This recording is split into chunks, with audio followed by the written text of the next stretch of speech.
Adam, just a quick question. What I see is what any attendee sees, right? I have like a view of an attendee.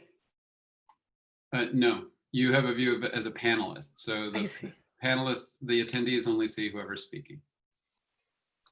Yes, I believe attendees can't see the list of attendees, right? And I don't think there was a way to change that.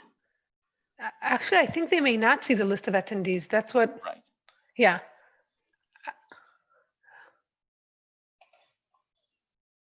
I think they can see the panelists. They can see the panelists, but they can't see each other. Yes? I think so. Okay.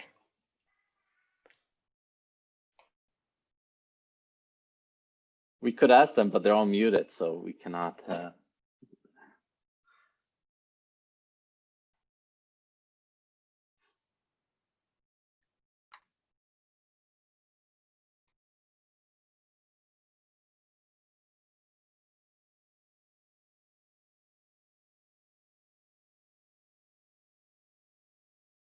They answered it in the chat.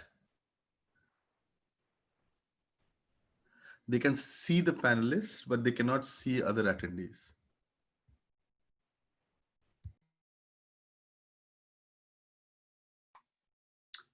And attendees, if you do want to, well, we'll cover the protocol for asking questions and stuff, but you can raise your hands, your Zoom hand, using the raise hand button. You can also post questions to the Q&A, and that's another way that we can interact.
So it's 9 now, but maybe we can wait another 2 minutes to give attendees a chance to come a little late.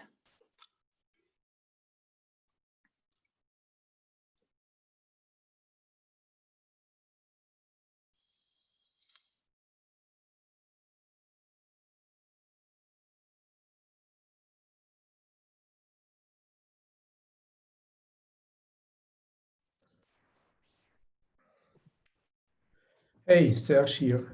So it looks like that I'm now logged in as a panelist. I guess that was not the intention. You can stay as a panelist, Serge. If you want to be demoted, I can demote you. Because I mean, I just clicked the link on the email that I got 15 minutes ago, which seemed like sort of the generic email sent to participants. That's okay. If you're logged into Zoom, it knows you're supposed to be a panelist. Ah, that's right. Okay. Why don't we start? Daniel, do you want to? Sure. All right, good. So let me share my screen and say a few words.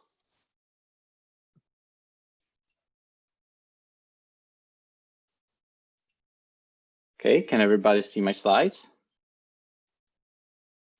All right, great. So yeah, I'm really excited to get the chance to kickstart the first Information-Theoretic Cryptography Conference, ITC 2020. So I think with everything happening in the world today, we all feel like we're living in historic times. We are witnessing history. And Maybe perhaps a lot of it is depressing or makes us angry and upset. So it's nice today to be witnessing a momentous historic event that we can all feel good about, the birth of a new conference, ITC. So it's actually less of a birth and more of a resurrection. So for those of you who may not know, there used to be a conference called ICITS, International Conference in Information-Theoretic Security, that ran from 2005 to 2017. It was a really nice conference. I had a chance to attend one in Lugano. So it was a really nice conference, but I think there was a feeling among the community that it didn't have as much traction as it should. And so ITC is really an attempt to reboot this conference, to resurrect it with a new name, a new steering committee, and a new sense of excitement to make this, to make it have traction, make it a really great publication venue and a great venue that people will attend. So that's ITC. So the conference is dedicated to all kinds of, all aspects of information-theoretic cryptography. And one decision we made early on is to take a fairly broad interpretation of this scope. So it doesn't mean we're only interested in works that are information theoretic as an end result, that don't use computational assumption. Any work that has some interesting information theoretic component is really of interest to this conference. So here are some sample topics, and of course you'll get a flavor of what kind of topics are part of this conference by seeing the talks. We're interested in things like secret sharing, MPC, multi-party computation, differential privacy, quantum information, all kinds of codes, locally decodable codes, authentication codes, non-malleable codes, proof systems, oblivious data structures, randomness extraction, etc., etc. So many, many other topics. So the conference really has two goals. One is to disseminate recent research advances in information-theoretic crypto. So that's the goal of both the accepted papers and the invited talks. You're going to hear about a lot of cool new results. And the other goal, though, sort of a broader goal, is to foster the creation of a community that brings together researchers from several different areas, not just cryptography, but also areas like coding theory, information theory, theory of computation, and privacy.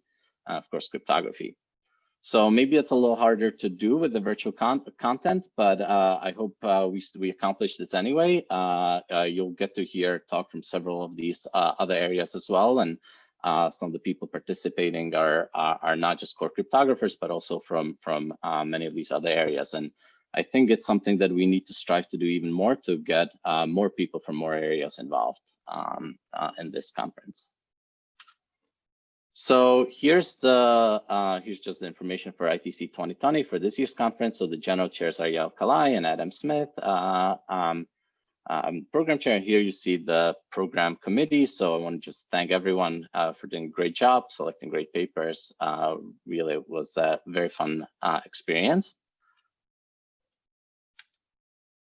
And so I wanted to give you a few stats for ITC 2020. So we had 39 submissions, which initially I thought was maybe a little low. I was hoping for more, but then I was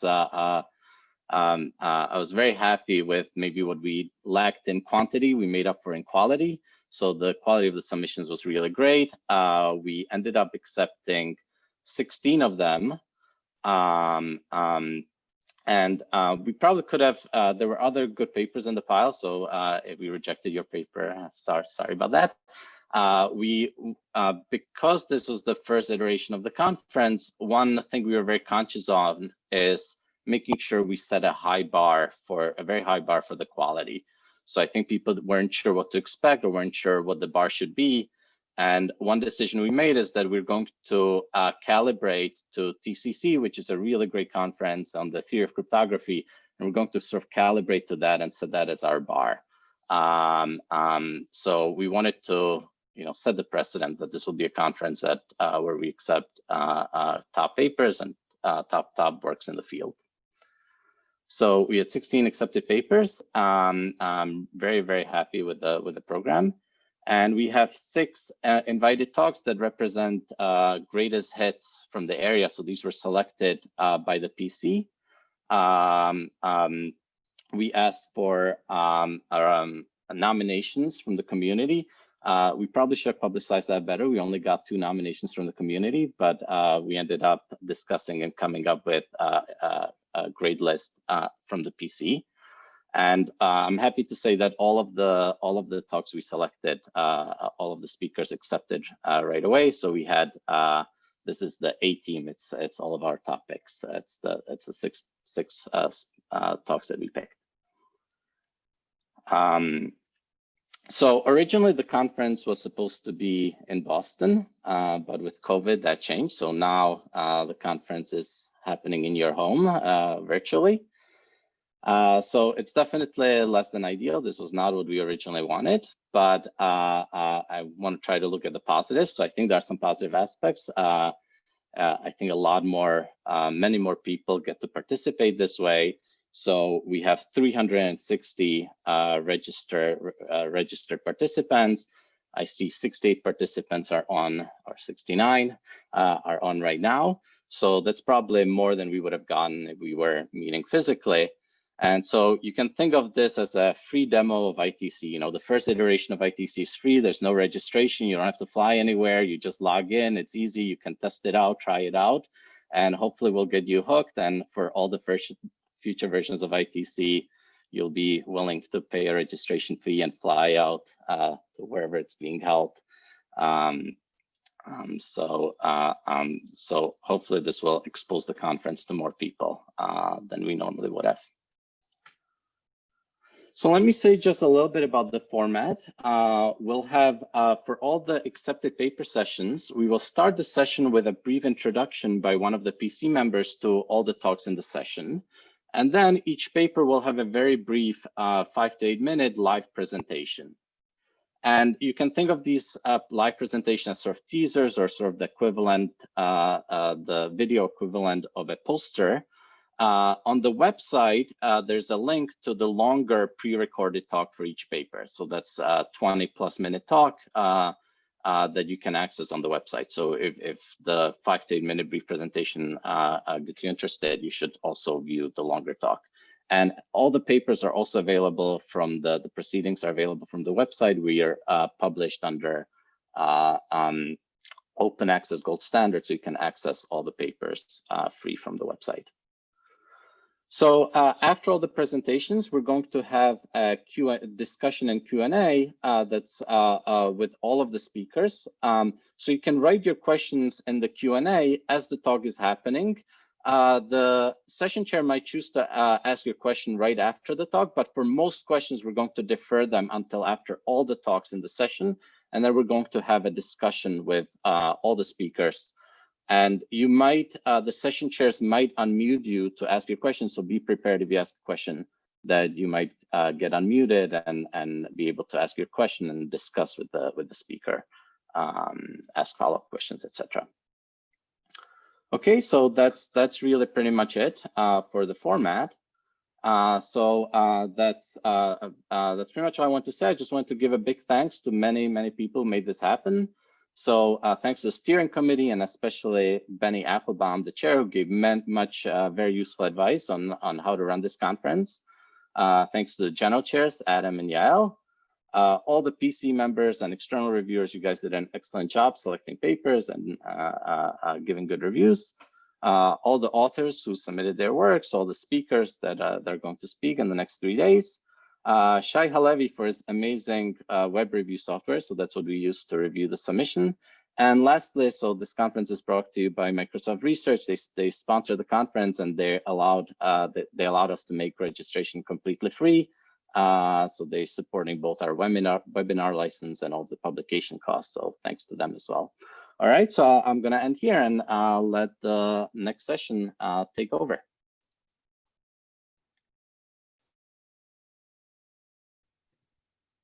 All right, thanks, Daniel, for that inspiring intro. And nice to see that we're living in historic times with the creation of ITC. And Elizabeth looks great. Your house looks very clean. I'll keep this brief. I'm very happy to introduce the differential privacy session. Daniel asked me to prepare like 3 minutes introducing the talks. And it's a really easy job. These are a very coherent set of talks on all topics and so near and dear to my heart that I even have nice pictures of the models in my slides. So in a nutshell, this is a session on distributed differential privacy. So if you don't know what differential privacy is, you'll learn about it, but it's this is going to be a talk about different distributed models of differential privacy. So the best known such model is local differential privacy, where we have a constellation of users who each apply some method for making their data private and send this to some untrusted aggregator who will compile those messages into some useful statistical information. So if you've never seen this model, think about trying to figure out how many of the users are smiling on the left. And this model has been used a lot and has had a lot of influence on the practice of differential privacy and deployments, but the problem is that it has somewhat limited utility. There's not that much you can do in this model compared to what you could do if you were willing to trust the aggregator and pass all of the data directly to the aggregator, even if the aggregator then has to only reveal private output. So by making it local, we give up a lot. And this is information-theoretic cryptography, so everyone's already thinking, well, why don't we just use MPC to simulate a trusted aggregator? But as you know, the reason there's still conferences publishing papers on MPC is because that introduces a fair number of challenges in terms of efficiency and functionality and scalability. So these talks are all about how we can get the better utility without going all the way to general MPC. So the first two talks are in a model that was introduced in Eurocrypt 2019, inspired by some practical systems called the shuffle model. And the idea here is we're just going to put a simple anonymization layer in between the messages and the aggregator. So we're not going to go all the way to a full interactive protocol. We're just going to have some third party or some cryptographic scheme for shuffling messages on the way to the aggregator. The first two papers are going to talk about what you can do and can't do in this model. So this model has inspired a lot of work on figuring out where it sits in between local differential privacy and the full power of trust of having a trusted aggregator. So we have two nice papers. So Victor is going to give a talk about work with Albert Chu on separating this shuffled model from the local model and also from the local model of privacy by studying the problem of computing a histogram of the user's data. Conflict of interest statement. Albert is my PhD student and Victor is my academic sibling. But hopefully you'll agree that this is a good paper that all the committee members were very excited about. And the second paper is by Ghazi et al., Ghazi, Golowich, Kumar, Manurangsi, Pei, and Velinker. Sorry if I mispronounced anyone's name, on pure differential privacy. So this is another very nice result where in differential privacy, there's often sort of a failure parameter or a security parameter. And what they ask is whether you really need the error of the shuffled protocol to depend on the security parameter or not. And they show that actually you don't. So only the kind of computational cost can depend on the security parameter. So it's a very nice result. The third talk is in a different model that I think they're calling the hybrid model. And what they ask is, what if we augment local differential privacy with a small kind of central differential, or a small trusted curator? So what if we have a small subset of the users, like 1% of the users have pooled their data with some trusted party who can run a mechanism on all their data simultaneously. And what they give are interesting cases where this doesn't help and interesting cases where that does help. And one of the things I really like about this paper personally is that it's inspired by a practical system that one of the authors wrote. So this is a paper by Bemol, Korolova, Nisim, Shefet, and Stemmer. And this is based on a practical system that was introduced in work by several people, including Sasha Korolova. And I think it's a nice example of formalizing the power of a model that was inspired by practice. So without further ado, I'll pass it off to Victor, who I believe is giving the first talk. I don't want to waste any more of your time, but I'm looking forward to these talks very much, and I hope you'll get a lot out of them. Thanks.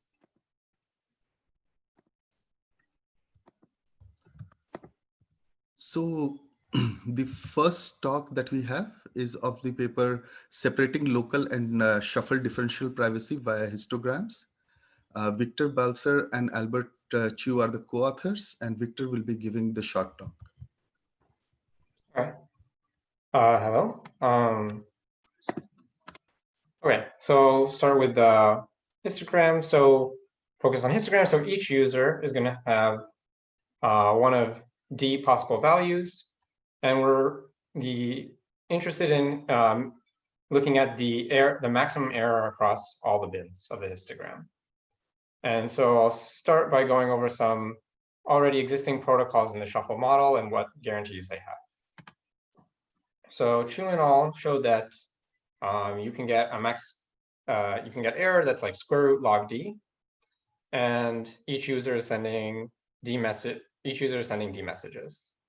Then another shuffle protocol by Ghazi and al showed that they can reduce the communication complexity to polylogarithmic in D while maintaining like similar error. And then in our results, we show that this dependence on D isn't necessary. And in particular, we get error 1 over epsilon squared log 1 over delta. But the downside of our algorithm, our protocol, is that we have large communication, so each user is sending order D messages. So now compared to the other models like the local and shuffle, or sorry, to central and local, our algorithm gets error very close to what's achievable in central. We're only off by like a 1 over epsilon factor. And then we get something that's better than what can be done in local, since there's no lower bound in the local model where the error has to grow with the D. Okay, so now I'll go over what our histogram protocol is. So what we're going to do is we're going to start with a binary sum protocol, and then we'll just use this binary sum protocol to estimate the number of each of the counts for our histogram. And so then all these executions will define our histogram protocol. And essentially, so we're going to need two properties from our binary sum protocol. The first we'll call bounded error. So the additive error is greater than alpha with at most order 1 over n probability. And here alpha is the final error that we want in the end. And then the second property that we want is what we'll call 0 maps to 0. So when the true sum is 0, then our sum protocol has to always output 0. And this will be necessary in order to get error independent of D. And the reason for this is when we want to find the maximum error across all the bins, we'll take a union bound. But because of this 0 maps to 0 property, we only have to union bound over the non-zero bins, of which there are going to be at most n of them, since there's n users. So our histogram protocol has a max error that's greater than alpha with at most like constant probability. So now moving on to the binary sum protocol. Essentially, what each user is going, so each user has a bit input, and what they're going to do is they're just going to output a two-message. They're going to output two messages. The first message is going to be whatever their input bit was, and the second message is going to be a random bit. That's going to be 1 with probability p. And so what the shuffler sees, the shuffler gets 2 n messages that are binary messages. So, and because all the messages are shuffled together, we can look at the output of the shuffler, and the output of the shuffler is equivalent to the sum of all the messages, because we can go back and forth between these two representations. So really the output of our shuffler is like the sum, which in the case of our protocol is just going to be the true sum plus binomial noise. And so now to prove privacy, we just have to prove privacy of the sum. And then to get the accuracy guarantees that we want, we'll just do some post-processing on our noisy sum here.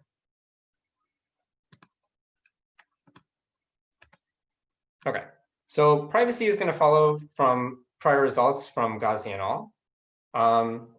So I guess it's not really important for the rest of this talk what P is, but just know that we can satisfy privacy using binomial noise.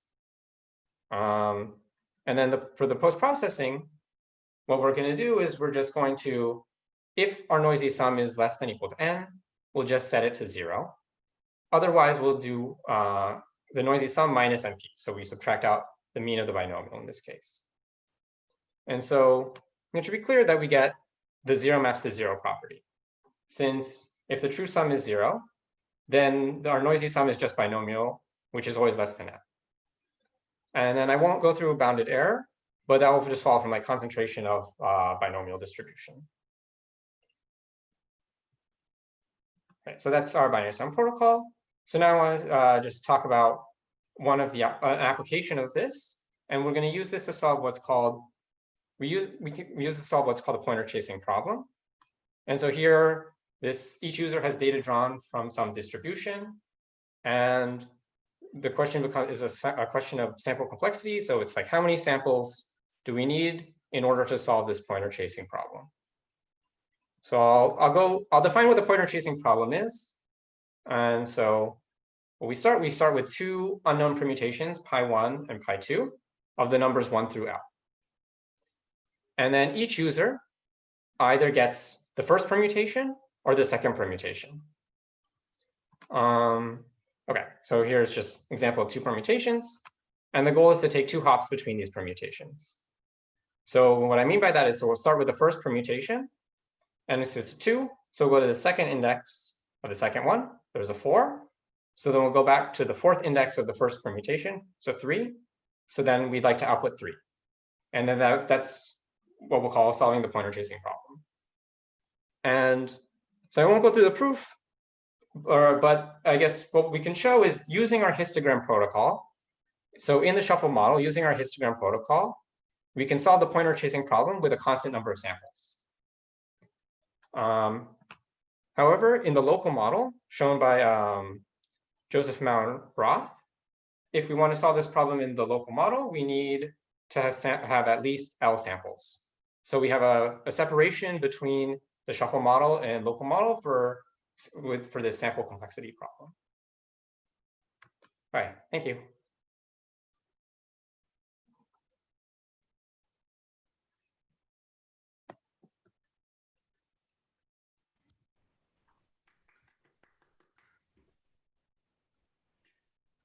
So if you have any questions, we can ask short questions, or we can put all the questions at the end of the session. I just reminded everyone that you can post questions, and I can go over them and select them for the end of the session. Let's thank the speaker, and let's go to the second talk of today's session. The second talk is pure differentially private summation from anonymous messages. This is a paper by Badi Ghazi, Noah Golovich, Ravi Kumar, Pasin Manurangsi, Rasmus Pei, and Ameya Valinke. And Noah will be giving the short talk.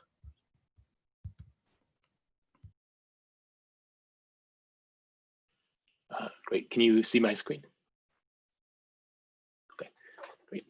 So thank you. And thanks to everyone for joining in today. And thanks to all the organizers for organizing this conference online. So I'm going to talk about the problem of binary summation with pure differential privacy. So in this problem, there's n users, and each user I holds a bit xi. And their goal is to compute the sum of their bits in a way that's differentially private. So there's a few models in which it's been standard to study this question. The first is the central model of differential privacy, where they assume the existence of a trusted analyzer A, which can add privacy-preserving noise to the sum of their bits. So in this model, each user sends their bit xi in the clear to the trusted analyzer, who then outputs some random integer a of x1 through xn. And we require that the mapping that takes the input data set x1 through xn to a of x1 through xn is epsilon delta differentially private. And we call that what this means is that for all neighboring data sets x and x prime, which differ in a single element, the distribution of A of x is similar to the distribution of A of x prime, where the distance between the distributions is quantified in some way by the parameters epsilon and delta. In the local model of differential privacy, we remove the assumption of a trusted analyzer, and therefore the users have to add the privacy-preserving noise themselves. So they do this by passing their input through what we call a local randomizer, which is denoted by R here. So each user holding a bit xi sends the output of R of xi, which is in general a number of discrete messages, to the untrusted analyzer, which can then perform an arbitrary computation A on the outputs of the local randomizers. And we say that the protocol induced by the local randomizer R is epsilon delta dp in the local model if the mapping that takes x to R of x is epsilon delta dp. So here we're viewing x as a data set consisting of a single element. Now, one issue with the local model is that requires adding a lot of noise, and this can lead to quite large errors, much larger than what the central model guarantees. And this motivates other models, such as in this talk, we're going to talk about the shuffle model, to decrease the noise without making the stronger assumption of a trusted analyzer. So in the shuffled model, it's defined in a way that's similar to the local model, but we make the additional assumption of a trusted shuffler S, which takes as input a bunch of messages from the local randomizers, and it permutes all of the messages it receives from all of the local randomizers. The output of the shuffler, which is can be thought of as a bunch of anonymous messages, is then sent to the untrusted analyzer, who can perform an arbitrary computation. And we say that the algorithm induced by the local randomizer R and the shuffler S is epsilon delta dp in the shuffled model if the mapping that takes the user's data set, x1 to xn, to the output of the shuffler, S of R of x1 to R of xn, is itself epsilon delta dp. So in this talk, we're going to be concerned with the case of pure differential privacy, which is defined to be the case where delta equals 0. Basically, all the prior work in the shuffled model has really focused on the case of positive delta. And having pure privacy can lead to some new, neat theoretical questions. And it can also be appealing in practice because it leads to stronger privacy guarantees. And it is one fewer parameter you have to tune. OK, so now I'll introduce some of the prior works on binary summation and then talk about our own results. So in the central model, the well-known Laplacian mechanism gets error on the order of 1 over epsilon, where epsilon is the privacy parameter. This is pure privacy. But it's known that in the local model, the best possible error you can get must grow with the square root of the number of users n. And this is achieved by Warner's randomized response. This is essentially best possible. So that really bad error in the local model introduces has motivated work in the shuffle model, which is and in Chodal showed in a couple years ago that if you shuffle the outputs of randomized response, then you can achieve error which is roughly only logarithmic in the number of users. Again, with only order of 1 communication. And there's also been some follow-up work in the shuffle model on reducing the error further down to order of 1 over epsilon at the cost of increasing the number of bits per user, namely the communication cost, which is now roughly log n. So all of this work in the shuffle model, which improves upon the local model, has relied on the case, basically only works for approximate privacy, where delta is positive. So in this paper, we give the first algorithm, which is epsilon 0 differentially private in the shuffled model. Our algorithm has error roughly 1 over epsilon to the 1.5 and requires each user to send log n bits as the output of their local randomizer to the shuffler. We also show a corresponding lower bound, which shows that for any protocol which is error less than root n, namely the best possible in the local model, each user must send at least root log n bits to the shuffler. The communication must be at least root log n. OK, so for the rest of the talk, I'll quickly overview our algorithm and then talk about some open questions.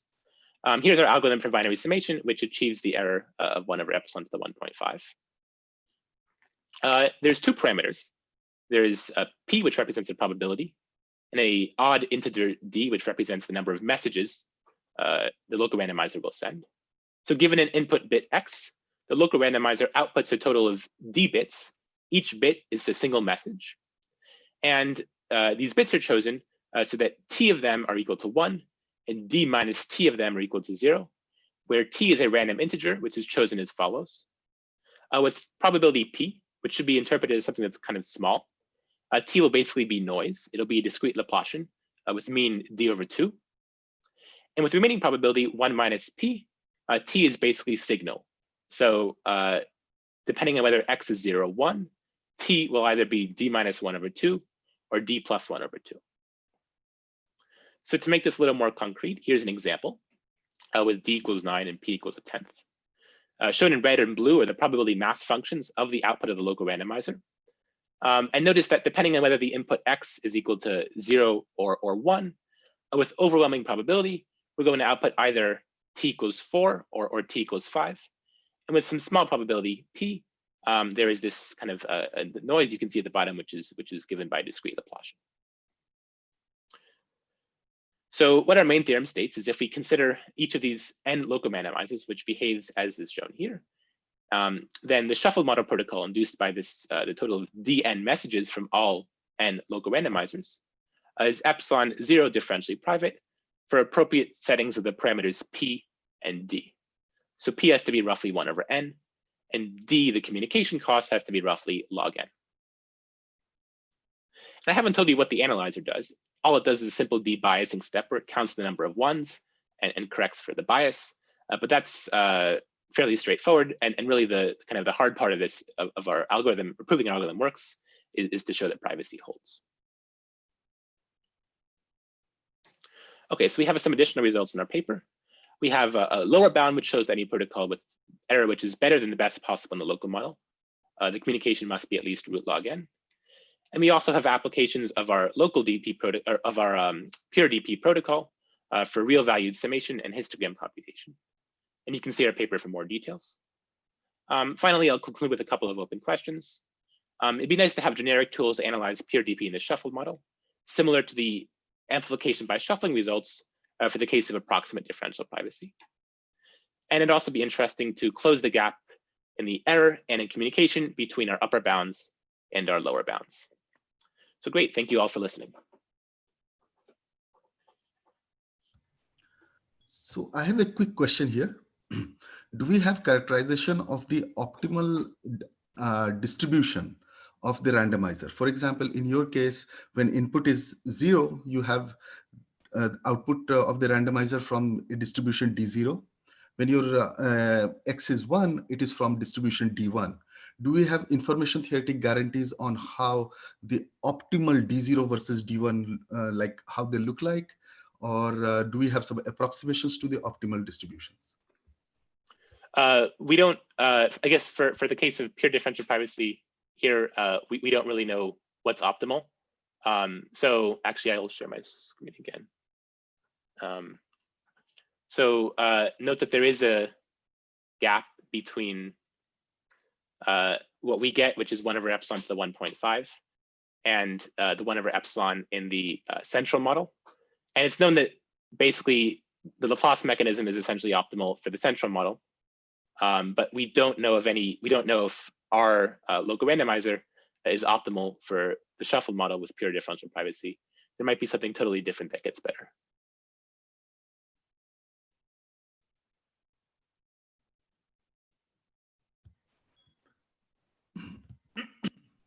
So let's move to the last talk of this session, the power of synergy in differential privacy, combining a small curator with local randomizers.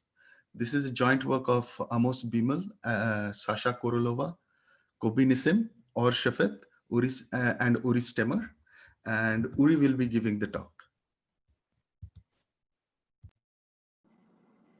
Okay, so hi. This is a joint work with Amos Bimal, Alexandra Korolova, Kobi Nissim, and Or Shafet. And it's about a hybrid model that combines the central curator model and the local model. So before I'll tell you what is the hybrid model, I want to quickly remind you, even though we saw it in the previous talks, what are the central model and what is the central and what is the local model of differential privacy. Right, so in the central model of differential privacy, we have, let's say, M individuals who contribute their data to a central curator who who aggregates their data with differential privacy, right? So the users, the individuals, they fully trust the curator with their data. They give it the raw data, and the curator promises to aggregate this data in a differentially private manner.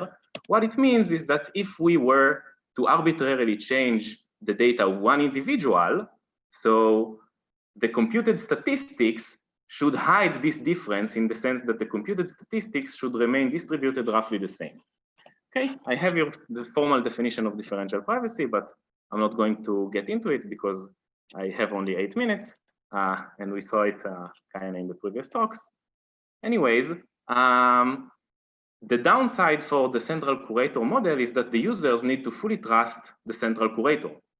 So in order to avoid that need for trust, the local model of differential privacy was defined.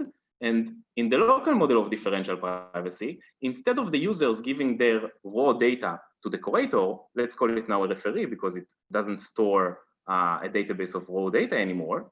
So now the users apply locally on their device some randomization procedure that satisfies differential privacy and only send the curator or the referee the outcome of this randomization procedure. So the users keep their data and only send randomizations. And now the privacy requirement is that says that if I were to arbitrarily change the input of one individual, then the distribution on messages that these users send to the referee remains roughly the same. And so the collection of all messages that the referee obtains in this protocol remains roughly the same. So basically the referee cannot notice this change. And in particular, this means that also the statistics we compute from this noisy data remains roughly the same. So the good thing is that the users don't need to trust the central curator anymore. They don't need to trust anybody, and their privacy is guaranteed no matter what. But the downside, like we saw in the previous talks, is that accuracy is significantly reduced in general. So this plus and minus kind of motivated the thought of maybe we can somehow combine these two models into a hybrid model, and maybe we can get the best out of the two worlds. Okay, so as a result, these guys here, they defined the hybrid model of differential privacy, and now the picture looks like that. So we have the vast majority of individuals, let's say n individuals, they still participate in kind of a locally differentially private protocol. Okay, so they randomize their data on their device and send the noisy message to the referee. And we kind of have a small data curator. It's small in the sense that the number of individuals who gave their data to the curator, M, is a very small number compared to N. So we have a small curator that holds a very small database. And the curator aggregates his data with differential privacy and sends the referee an aggregated statistics about this data that satisfy differential privacy. Then the referee gets all of these messages and computes whatever he needs to compute. So the motivation for such a model could be, we can consider a company that has lots of users, N is a huge number of users, and the company wants to analyze the data of these users and to provide them with the strong privacy guarantees of the local model. In addition, the privacy is willing to buy or obtain somehow the raw data from a small number of users, M users. And for those users, the company guarantees standard differential privacy in the sense of the trusted curator. So the question is, what can we gain from such a combination?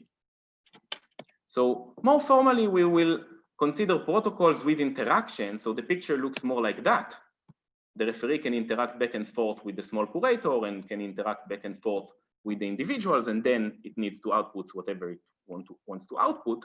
And now the privacy requirement is that for any adversary controlling everybody but one player in this protocol here, the privacy of the data held by this party is guaranteed in the sense of differential privacy.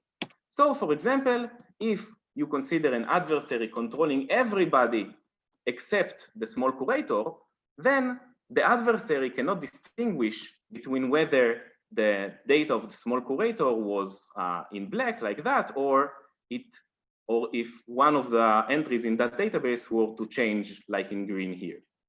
Here's another example. If the adversary controls everybody except that single user here, then the adversary cannot distinguish between whether the input of that user was 27 or 14 or 15 or 90 or 20 or whatever. Okay. So our results regarding this model. First, we show several examples for problems where the hybrid model provably helps. What I mean is that we show problems for which we can construct an MN hybrid model protocol. So it's a protocol where the curator holds the data of M individuals and there are N individuals participating as local agents. So we can construct such a hybrid protocol, but we show that every centralized DP algorithm for that protocol requires much more than M individuals in order to solve that problem only in the central model. And you cannot solve this problem also in the local model alone if you only have N individuals. So if you have N individuals in the local model and M individuals in the central model, you cannot solve it in either of the models alone, but if you consider a hybrid protocol, then you can solve it. The second type of results that we show state that there are problems for which the hybrid model essentially does not help, in the sense that if you can construct a hybrid protocol for those problems with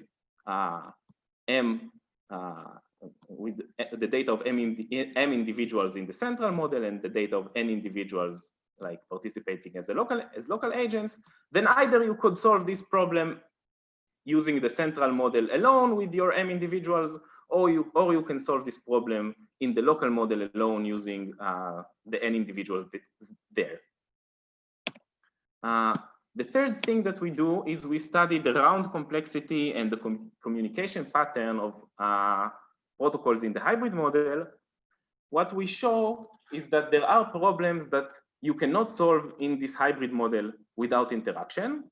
And we also show that some problems like force you to communicate in a certain pattern of communication between the parties in the hybrid model. For example, we show a problem in which the first thing that needs to happen is that the small curator needs to send some message to the referee. The referee relays this information to the local agents, and then the referee obtains messages from the local agents, and only then the referee can compute the desired output. And we also show an example for a problem that necessitates an interaction in the reverse direction. So in the second problem, like the referee must first obtain messages from the local agents, relate to the curator, and then obtain a message from the curator, and only then he could compute his output.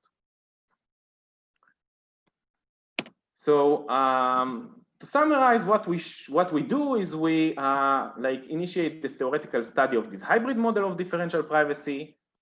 We show that for many tasks you can gain a lot by considering such a combination of a small curator with a large number of local agents.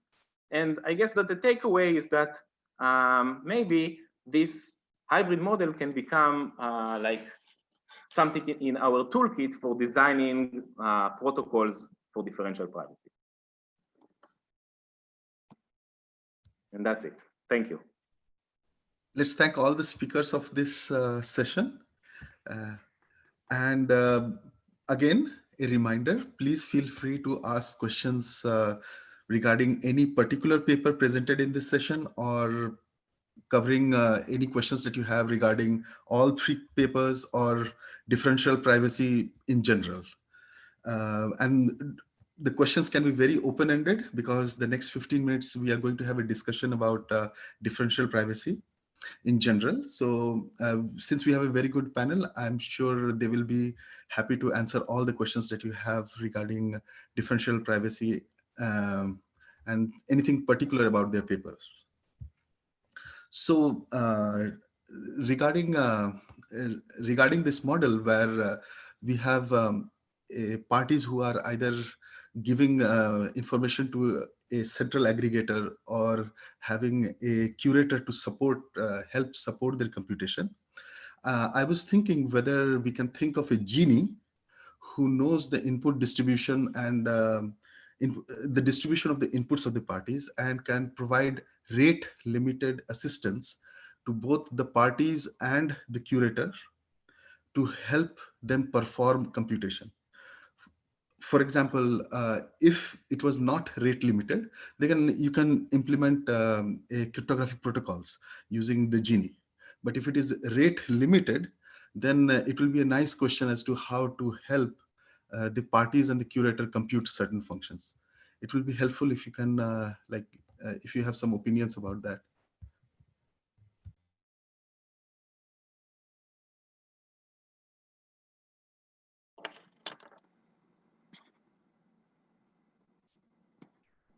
So the question is if we can use extra knowledge about the data distribution. Think of a genie who gives correlated randomness both to the curators, parties, and the aggregator. Can that genie give a small rate limited suggestion that can help increase the accuracy?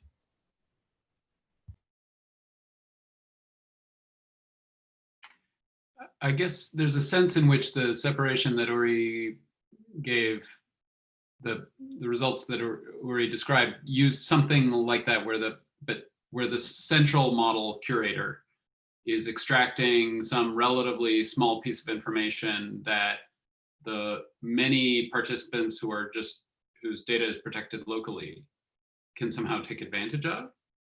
So I'm not sure if that's the kind of thing. So in some sense, the central model curator can unlock effectively a small key that allows the local protocol to do something useful.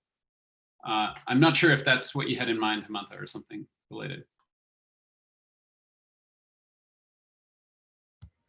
I was just wondering, if you can study a trade-off between the information that that this genie can provide, this genie that can provide assisting information to all the parties, versus the improvement in accuracy that one can achieve. I guess on a technical level, in some loose sense, requiring that the central curator sends an epsilon differentially private message is sort of closely related to requiring that they send a short message. And I mean, in some cases can be sort of formalized. So if you had sort of quantitative bounds for sort of the whole range of epsilon, you would potentially be able to say things about trade-off between length of hint and how much the hint helps. We had a few questions in the Q&A that might get that might be fodder for good discussion. That John, I know you'd identified a few. Do you want to maybe bring those up? Yeah. So I guess so one question that came in through the chat was, I guess for Uri was I think sort of inferred for Uri was, what are the interesting open problems? And sort of an accompanying, I guess, question is you mentioned problems for which you have separations, and the question was whether you consider these to be sort of natural problems. I interpreted the question to be what does this say about natural problems? So maybe Uri, you could say a little bit about that. Yeah, so some of the problems are not natural, but we have one problem which we think that it is natural, and I actually have slides for that, so maybe I can quickly share that. What do you say? Or is it too much? Yeah, have one minute. Yeah, so I'll just don't share, but think about a problem where the data of every individual is like D binary attributes, and what you sampled from some distribution, and what you want to do is to identify the attribute with the highest mean first you want to identify the attribute with the highest mean. And once you did that, you want to estimate its mean to within a very, very small precision.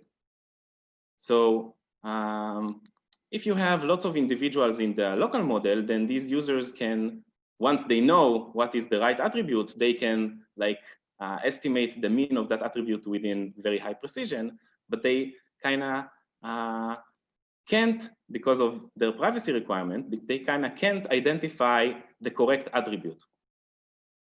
So if you consider a mixture of both a central curator with a very small amount of information, then that curator can identify the correct attribute. And once you know that, then the local agents can estimate its mean to a very high precision.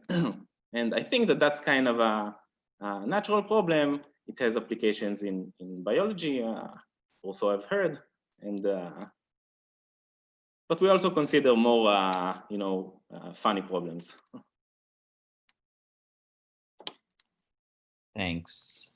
So we have a couple sort of like more maybe specific technical questions. So one for Noah is, do you think there's a way to get lower bounds for binary sums that are not dependent on the communication complexity? And I guess presumably this would be for pure sort of in the pure differential privacy setting where there's some so in the anyway, Noah, can you Right. Yeah, I guess we don't know. I mean, so there is a gap between 1/epsilon to 1.5 for our upper bound, and then we know the best possible is 1/epsilon. So I think that's probably the main lower bound that this question is referring to. And I don't know which one of those is correct or if there's something in between, but I do believe that in order to improve upon our protocol's error of 1/epsilon to 1.5, it will probably be necessary to switch to a very different protocol. When we're bounding the tail probabilities kind of to prove privacy, there doesn't seem to be much leeway in these kind of in the proof in these probabilities. So I think we'll have to switch to a different algorithm. Okay, thank you. So I have a question in general regarding how do we measure accuracy of these protocols? So for example, currently a wrong answer is a wrong answer. Like if you do not get the correct answer, it's just counts as one incorrectness. But some answers can be more wrong as compared to others. For example, if you are working on the real number or integers, a further answer should be counted more inaccurate as compared to a nearby incorrect answer. Do we have protocols that has different ways of measuring accuracy in this manner? So for binary summation, we're just measuring error, which is going to be the distance between what we predict and the true sum. So it's just absolute distance. I guess other papers in this session have different measures of error. This was a question in general about differential privacy. Like, so for example, if you have 4 objective questions, A, B, C, D, if B is the correct answer, everyone else is incorrect. But suppose my answer is 5, 6 is a better incorrect answer than 17. So typically in differential privacy, you don't try to say like, what is the probability that somebody outputs like, that we guess someone's data, right? You have something like, what is the sum of everyone's data? How many people answered 6, or what is the average? And you say that you want the average to be within some parameter alpha. So you do say that if the average is 4.2, then 4.1 is a much better answer than 0. So it is usually sometimes, yeah. So there is some notion of error.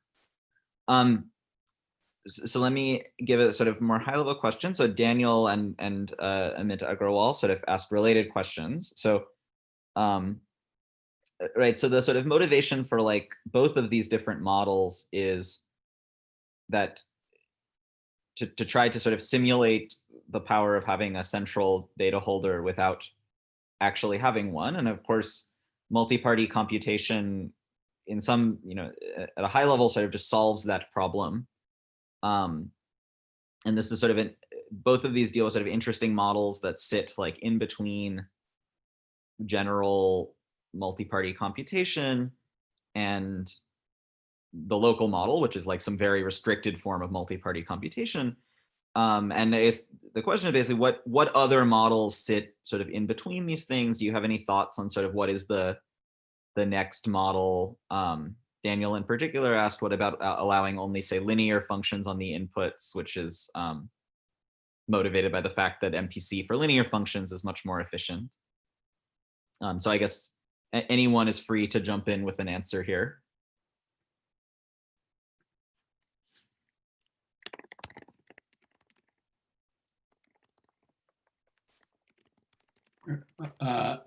I'll take a stab at this. A non-speaker will jump in. Since I'll use my panelist general chair power to jump it. It's a good question. It makes a lot of sense. So in particular, there is lots of work on what you can and cannot do using just a certain class of linear functions of the input plus appropriate noise. Like roughly, it's called the SQ model in learning.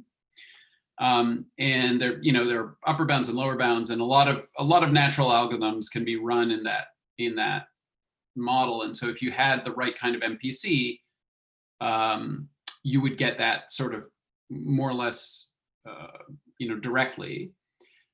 And I think there's actually some nice open questions about MPC in terms of that raises in terms of how do you get, MPC protocols for that kind of functionality at sufficient scale. And we have, there are various things that do some version of this, but like, I don't know if there's a perfect general solution. And then there are some open questions about the power of like these models, these types of queries in, within the subset of differentially private algorithms. There are some problems where we have a good sense of how far it gets you, and some others where we don't. So it's an interesting sort of sub area to figure out.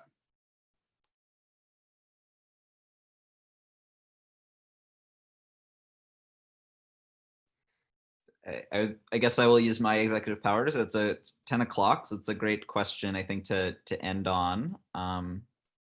So maybe we can thank all the speakers in the session one more time with some sort of like Zoom applause. And yeah, thanks to everyone who asked questions and everyone who participated, and thanks to the speakers. Great, so we're gonna have a 15-minute break now, and I'll rejoin in 15 minutes for the invited talk by Ron Ross. Right, so you don't need to sign off and sign back in. We'll just keep the webinar going, but the recording is off, and we will resume at 10:15 Eastern time.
Run, are you there?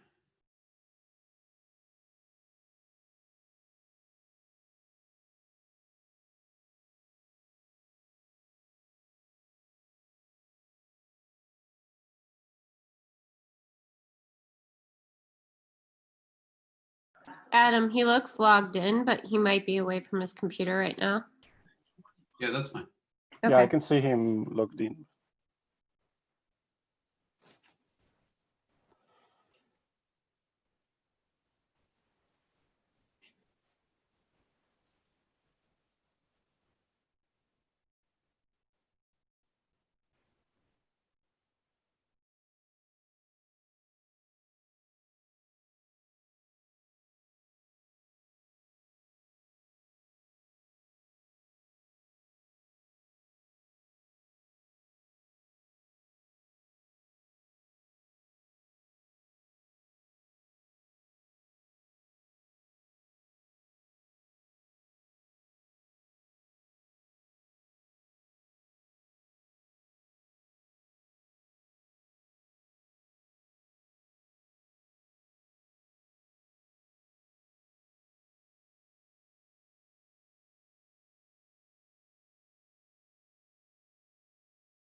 So Adam, are we recording continuously on YouTube? We are on YouTube Live. We're not recording continuously. Okay, Ron, I'm going to stop sharing my screen so you can just try out yours. Sure, I will share mine.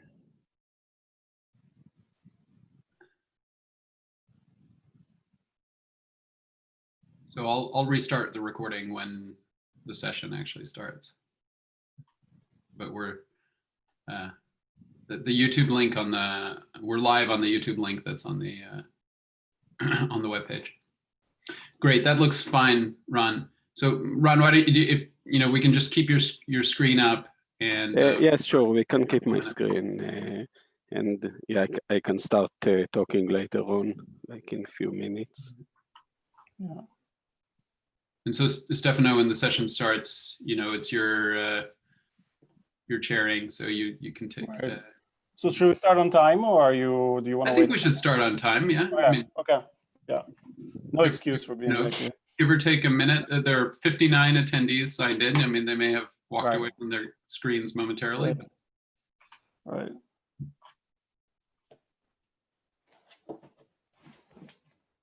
So the stream is always going to show whoever speaks, right? What the attendees actually see is a gallery view. I managed to find that setting, so they see all the panelists. I see. So, but good yeah, to know. the speaker is highlighted. Yeah. And is like at the top of their little view. Nice. But they can see the screen all the time, right? The slides they can see. Yeah, all slides, yeah. Yeah.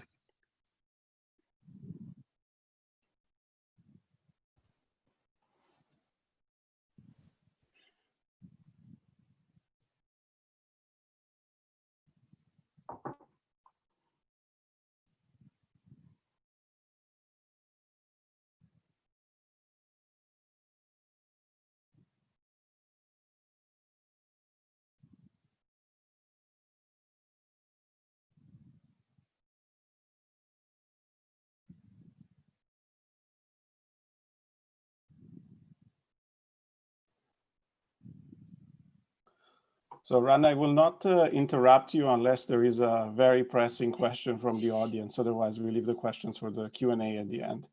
Okay. Yeah, you can. Actually, you can feel free to interrupt me if right. needed. It depends on how many questions come. If you have like too many, then it's a little bit weird. Yes. Definitely, it's good to remind the audience at the beginning what the protocol is for questions. Right, I'm planning to, yeah. And speaking of which, it's 10:15, so I'm going to turn on the recording, and then yeah, I'll wait 1 minute. And then, Stefano, you can start when you're ready. Yeah.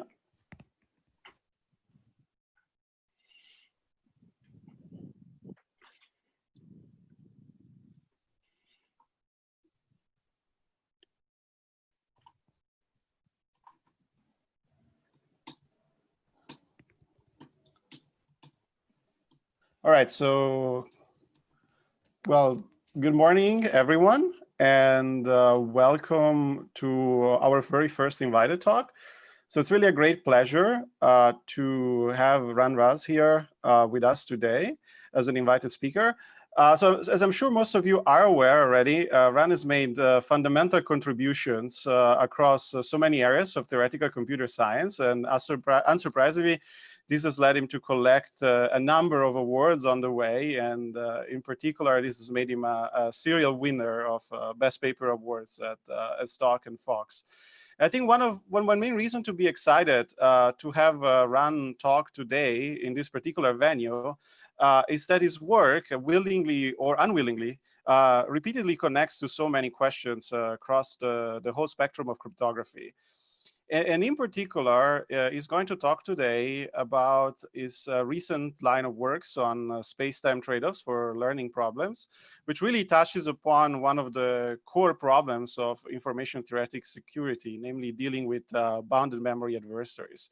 And hopefully, this will find even more applications in cryptography, in particular, the underlying techniques. Now, before I let Ran start, let me remind you that we will have a 15-minute Q&A at the end of the talk, which will last about an hour. So feel free, please, to post your questions at any time during the talk. You will have to have them as soon as you have them.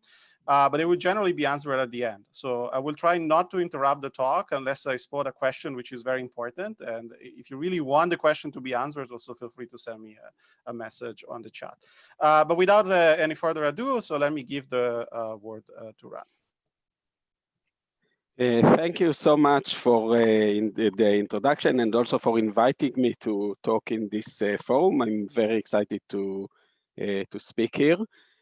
So I will talk. I will talk about a recent line of works that study time space or memory samples trade-offs for learning, lower bounds for learning. And these are some of the works that we have seen on this topic in the last 5 years. The main message of many of these works is that for some learning problems, access to relatively large memory is crucial, or in other words, in some cases, learning is infeasible because of memory constraints. The original motivation for this line of works came from online learning theory. It was initiated by 2 papers, one by Ohad Shamir in 2014, and one by Steinhardt, Valiant, and Wager in 2015.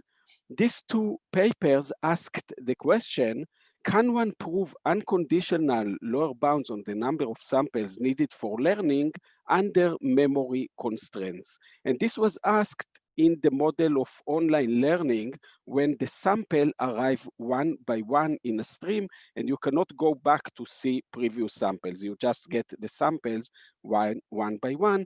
You can only see a previous sample if you remember it in your own memory.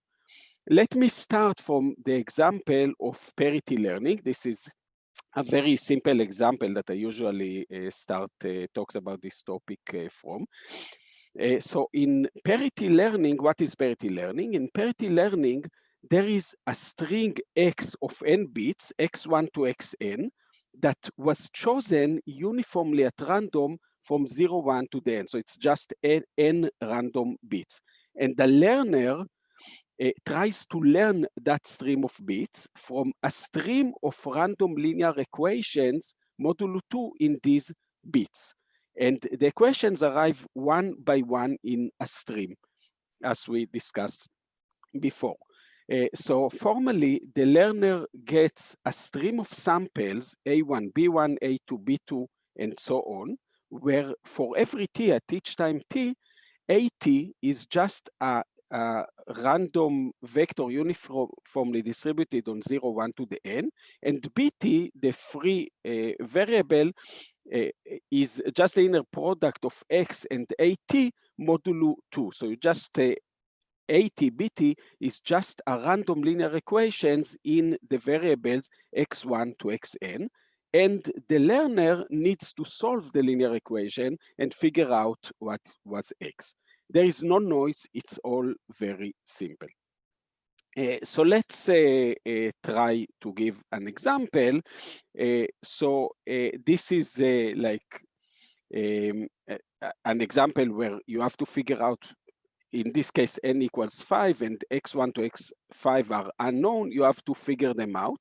And I'm going to give you a stream of linear equations over x1 to x5. You have to, in the end, figure out what were x1 to x5. You can really try to do that. Here are the stream of linear equations. The first equation is x1 plus x2 plus x4 plus x5 equals 0. x2 plus x3 equals 0. x3 plus x4 plus x5 equals 0. x2 plus x3 plus x4 equals 0. x1 plus x2 plus x5 equals 0. x3 plus x4 equals 1. x2 plus x4 plus x5 equals 0. x1 plus x5 equals 1. x1 plus x2 plus x3 plus x4 equals 0. x2 plus x3 plus x4 plus x5 equals 1. And that would be the last equation. Actually, I have one more, 0 equals 0. That won't help you.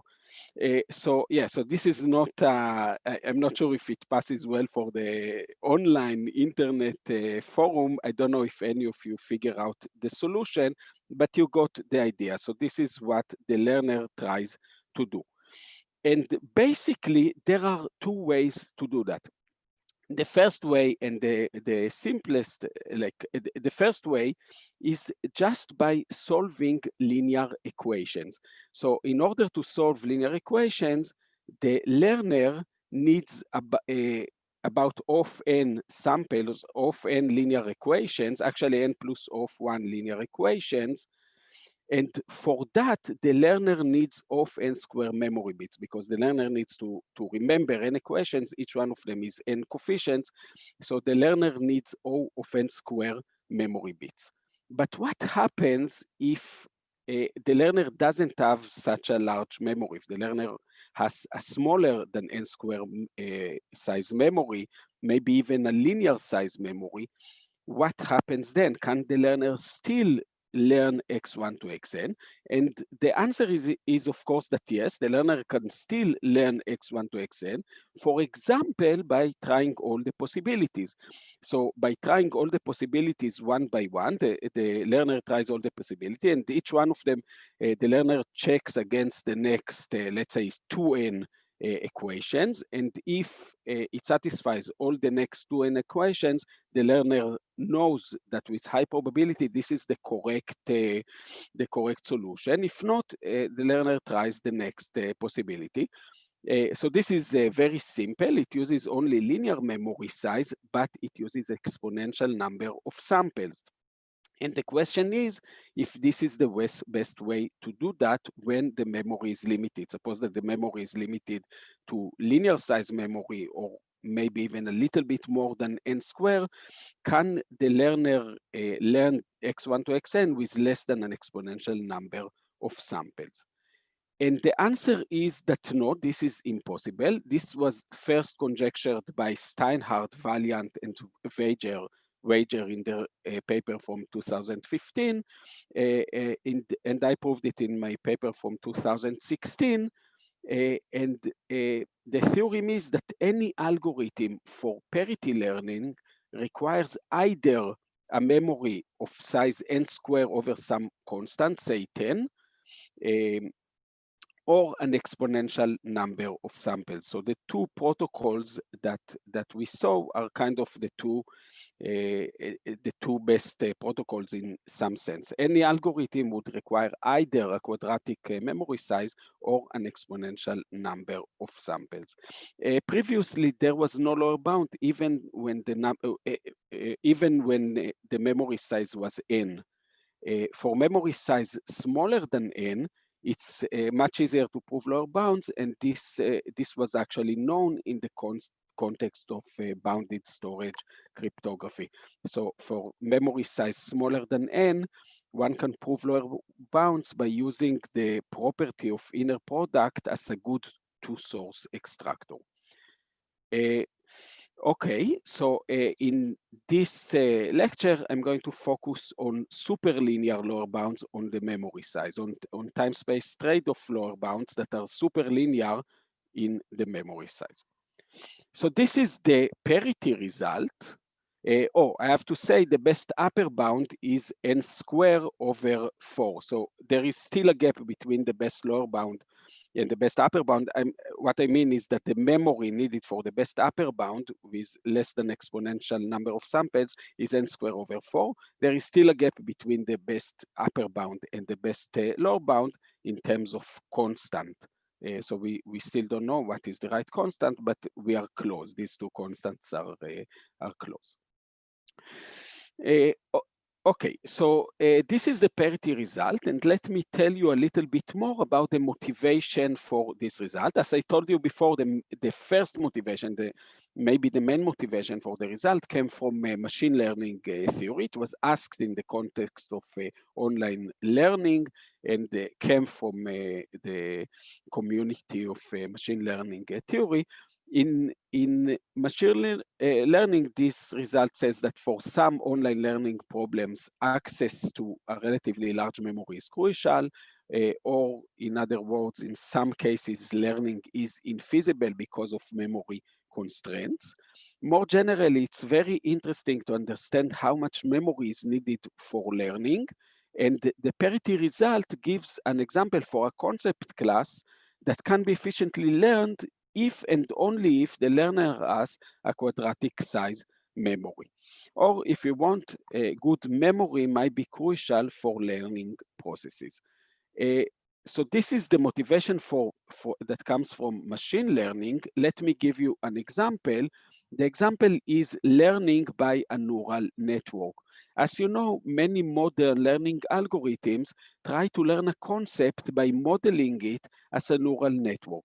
So the algorithm keeps in the memory some neural network, and whenever new samples arrive, the weights of the neural networks are updated. And it's crucial to notice that the memory used by such an algorithm is just the size of the neural network. And when I say the size of the neural network, I mean the number of bits that are needed in order to represent the neural network. So this is more or less the number of edges times up to polylogs. So this is what I mean by the size of the neural networks, the memory needed to represent the neural network. And now the conclusion is that such algorithms cannot learn certain concept classes if each sample is viewed only once and the size of the neural network is not sufficiently large. So what is sufficiently large? So for example, for learning parities, the neural network must be, the memory needed to represent the neural network must be at least quadratic.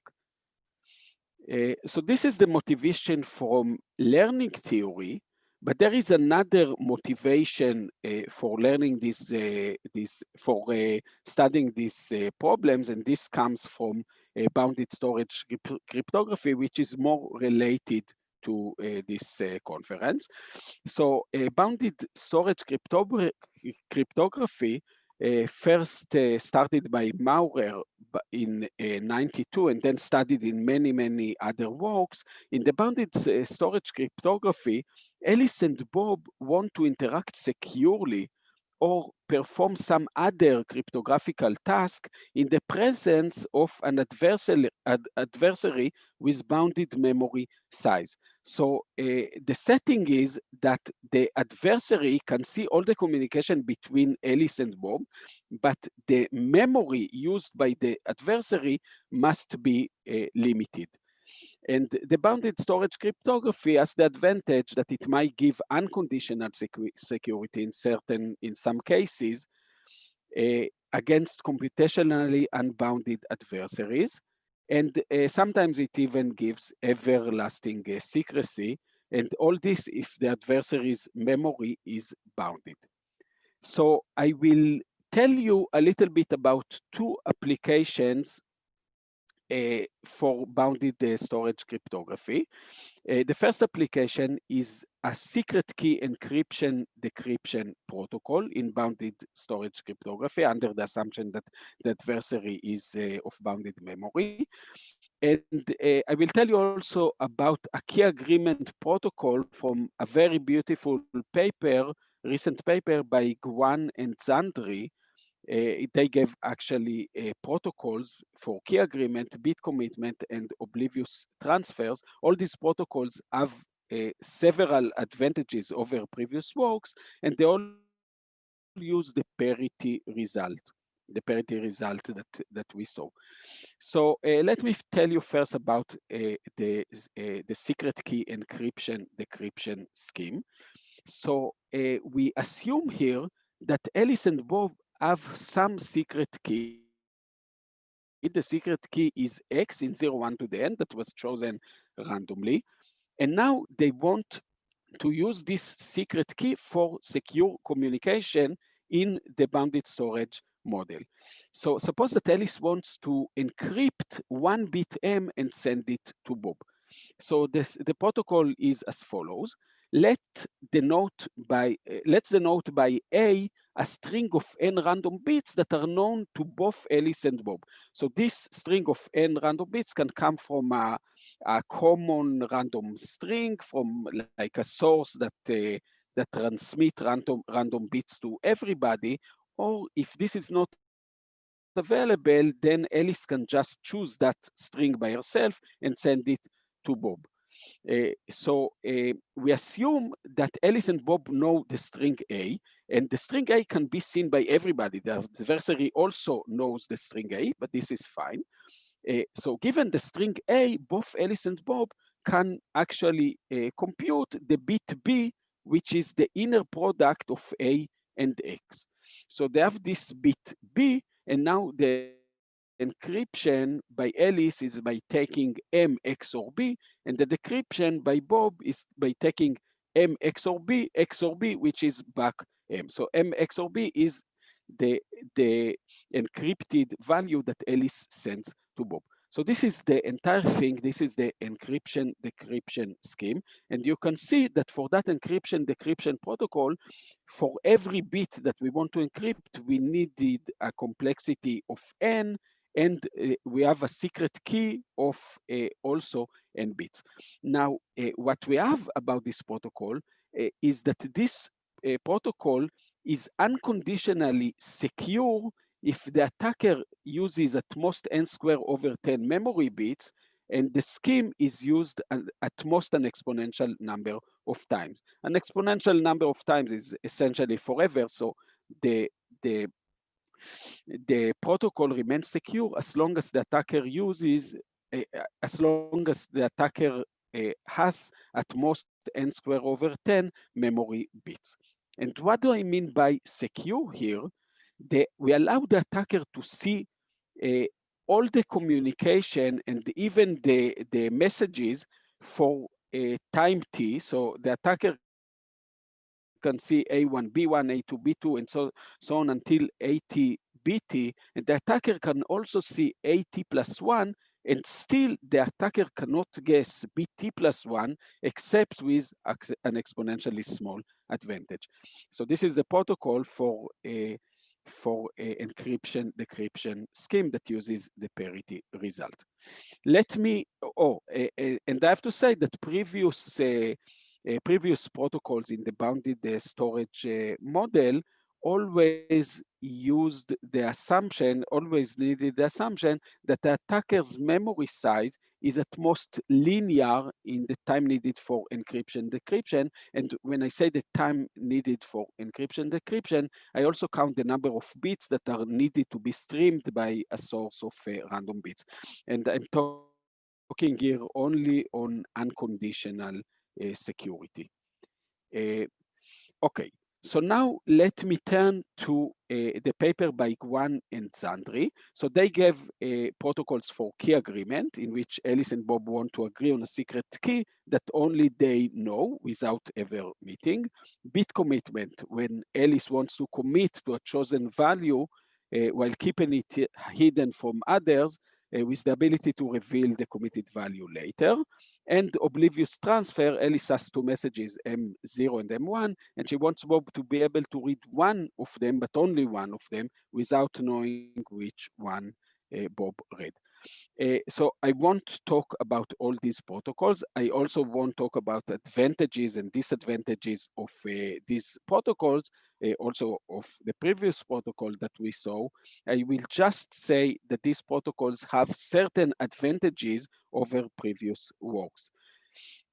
So what I'm going to show you is the protocol for key agreement, which I find very beautiful. They actually have more sophisticated protocols in that paper, and this is just a very simple protocol for key agreement. So suppose that Alice has a secret x in 01 to the n. We don't require here that Bob also knows the secret. They don't have any secret key that they both know, but so Alice can just choose that secret by herself.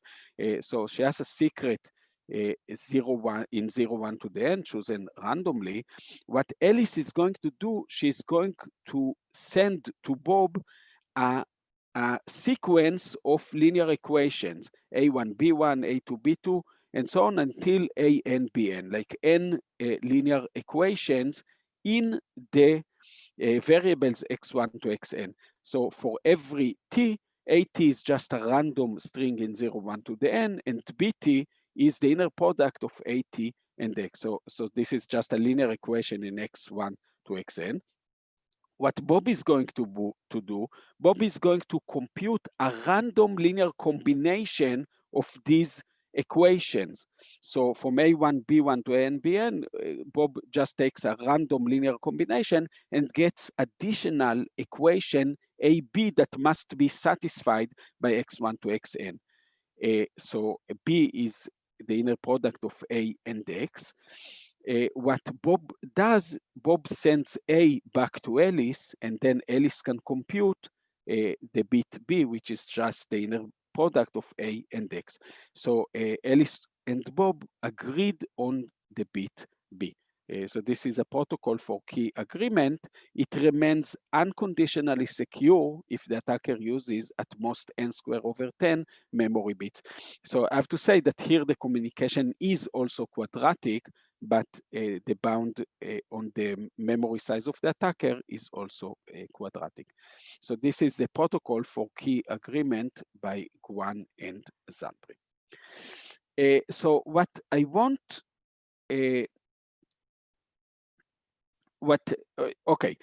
so this is all I wanted to say about applications to cryptography. There are also motivations that come from complexity theory that I'm not going to talk about in details, but in general, in complexity theory, time-space lower bounds for computation are studied in many models, and there are many results that I'm not going to talk about, but this is another motivation for these results. And there is also motivation that comes from pseudo-randomness that I'm also not going to talk about.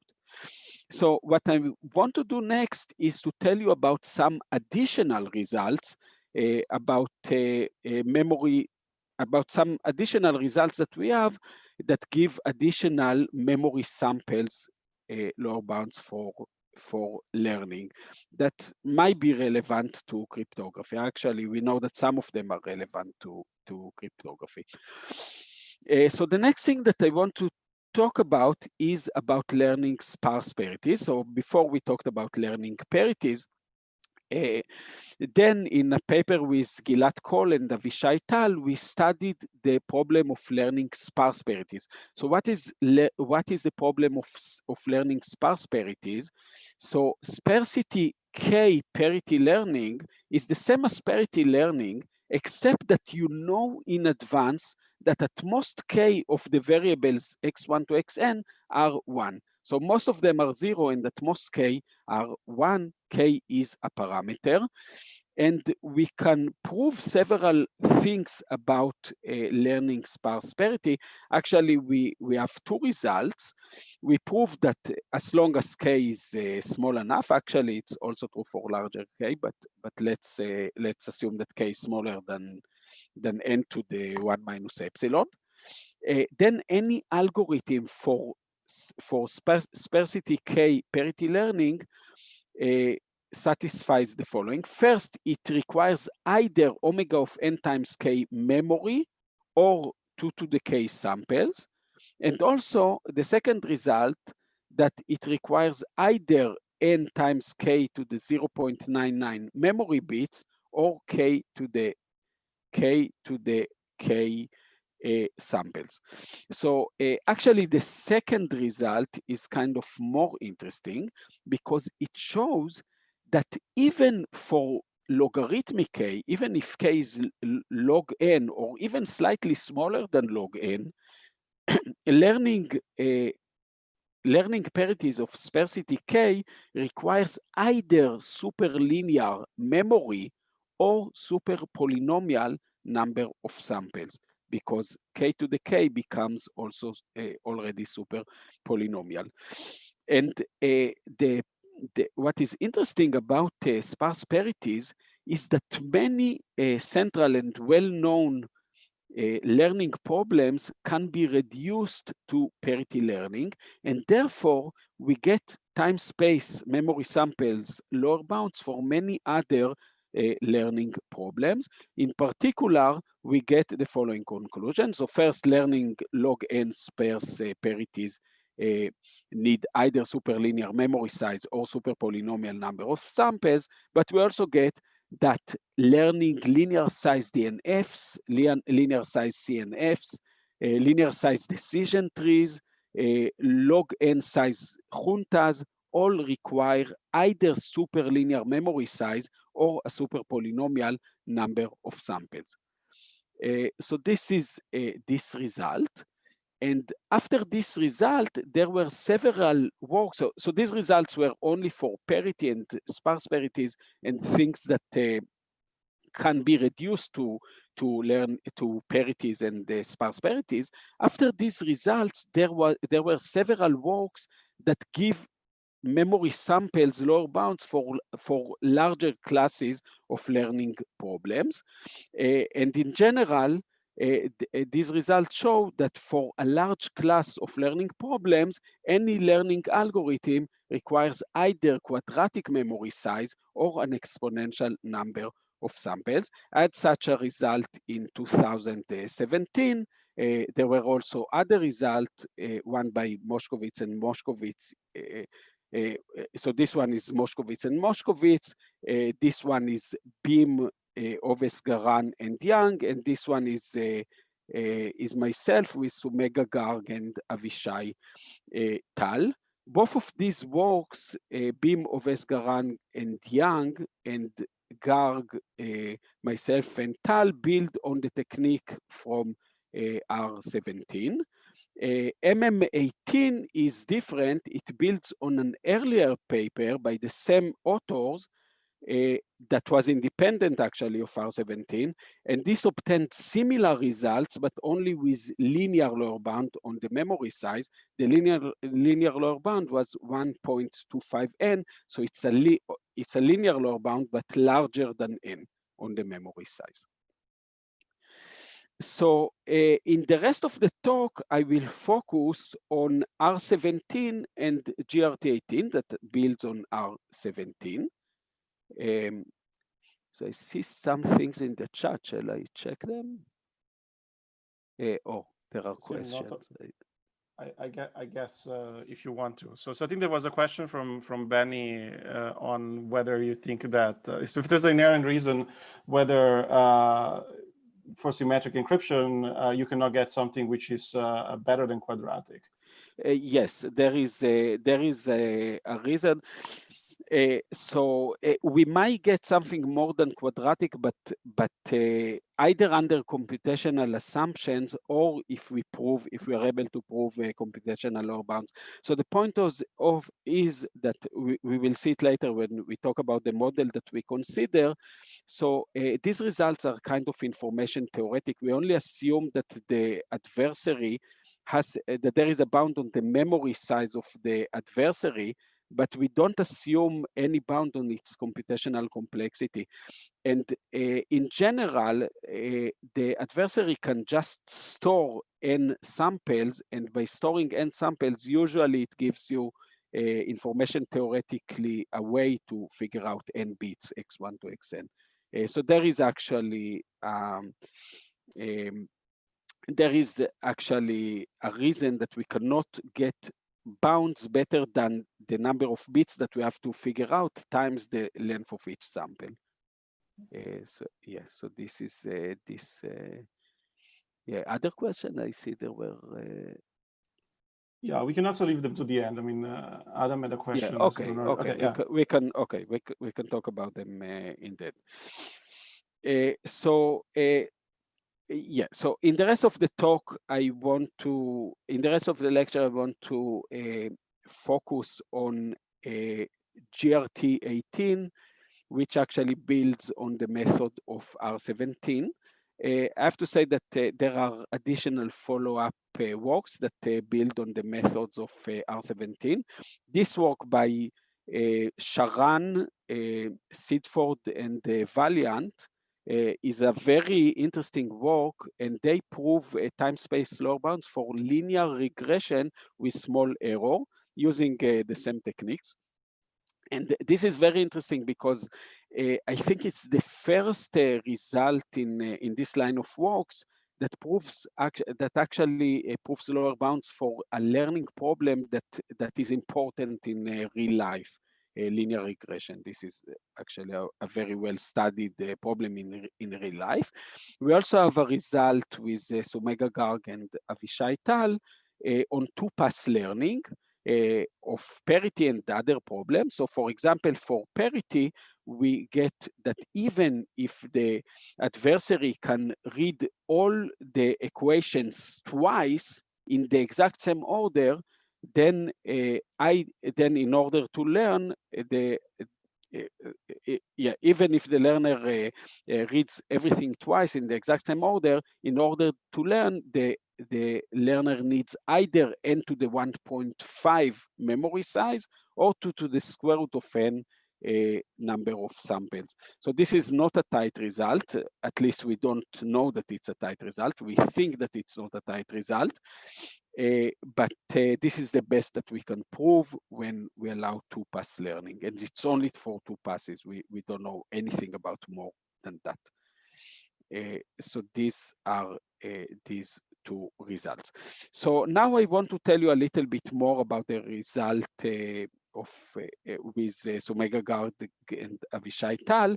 And in order to do that, I want to tell you a little bit about how to represent a learning problem as a matrix. So what we do is the following.